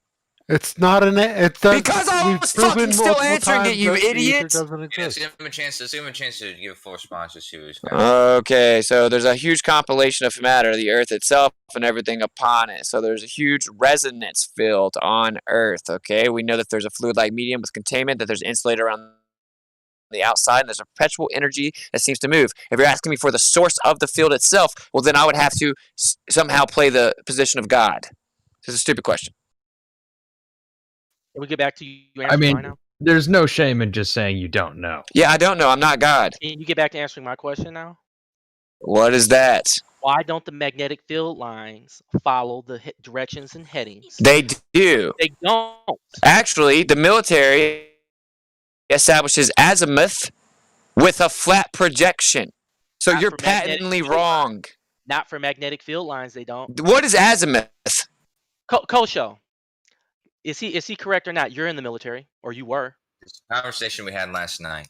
He's not stating it correctly, but he's right in what he's trying to state. The azimuth uses the magnets. But he's wrong about what that implies. So it's a nothing point. The azimuth uses the magnetic field lines.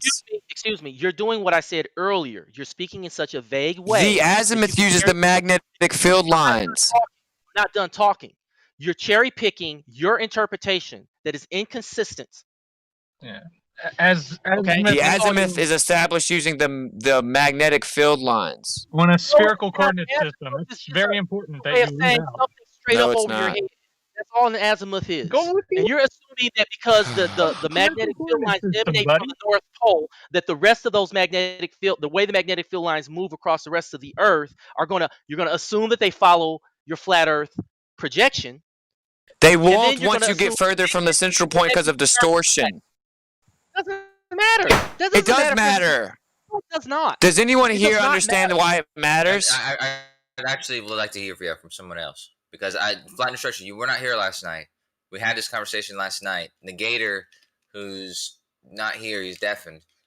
He seemed to have gone over with you how the azimuth, how those azimuth equidistant projections are used on in the military. Yes. But they don't have to do with They're not. Oh, I didn't say azimuthal equidistant. I just said azimuth. I didn't say azimuth equidistant. I just said they establish azimuth with the magnetic field lines, and then they map that out on a flat projection for the current use case. And Negator came in and said that himself last night. Real easy. Let's Negator said that himself last night. Kosho, if I were to make the South Pole the center, if I was to make the South Pole the center of the projected map, would the magnetic field lines appear to work in the same manner? It would become more and more off the further away you got from the center because of inevitable distortion of the map itself. I did. My question. Oh my God. If I had the South This dude's Pole at the such an center on an idiot, azimuth projected map, and I show the magnetic field lines as they are occurring with the South Pole, You're lost, bro. those magnetic field lines differ in heading and direction in any significant way versus the North Pole being in the center of the map. Because as you get further away from the center, the map becomes inherently distorted. Center of what? The center of the map. Yeah, whatever you Right, make azimuth. but you shouldn't have an identical. Yeah, You should not have that's why we have a identical- key to interpret the data. Yeah, there you go. There you go. See, your interpretation. That's what the military uses. I don't want to have to bring this back again to making sense, but can we actually talk about something with substance? We're just going into nowhere again. Yeah, I mean, shoot. Because he made an unfounded claim that the magnetic field lines wouldn't work on a flat Earth, and that's patently wrong, dude. No, you're trying to redefine how the flat Earth works. Just to make research this it work. then. You're saying to me, "Oh, well, I'm tapping out of the engagement with him. The Earth. That's all you're doing. Dude, You get to I'm not redefine talking your to you flat anymore. Earth conception to try Instead to of saying cherry that, pick just and say fit why that. they wouldn't work on a flat Earth. It doesn't matter what I say. What he'll do is he'll Don't do that. redefine his conception. He doesn't know why, dude. No, there's so many people, so many other people in here besides you. So nobody wants to hear why you're not going to be able to talk. Just say something. Like, just actually have the conversation, or don't say anything. But other people might want to say something. So, So yeah, it's just it's an unfounded claim, dude. It works when you account for the distortion of the map. Perfectly, mind you. False. Well, feel free to support that claim then. Well, you said that the South Pole has to be under the Earth, and it's not in the way that we have it. All right, never mind. I'm sorry I even brought it. I'm out. I'm not talking to him. I'm out of this engagement. Excuse me, you're interrupting. So your South Pole, the South Pole, is not a specific spot on the physical azimuthal map. It is the, I guess, what do you call it? The outline of the map. Okay. You're lost. It's the perimeter of the map. So what ends up happening is you have a contradiction because you can flip the map and have the South Pole in the middle, with the North Pole being at the perimeter of the map, and then you have those lines functioning in the same way. That doesn't make sense. Rakia's trying to get in there. He never said that. You're strawmanning him. I've been listening. He said it was underneath. Right, and my Not response the to that, no. I'm acknowledging he said it's underneath. My response is How are you that talking about on the the edge? flat, because the Earth, the South Pole, is considered a perimeter on the flat Earth azimuthal map.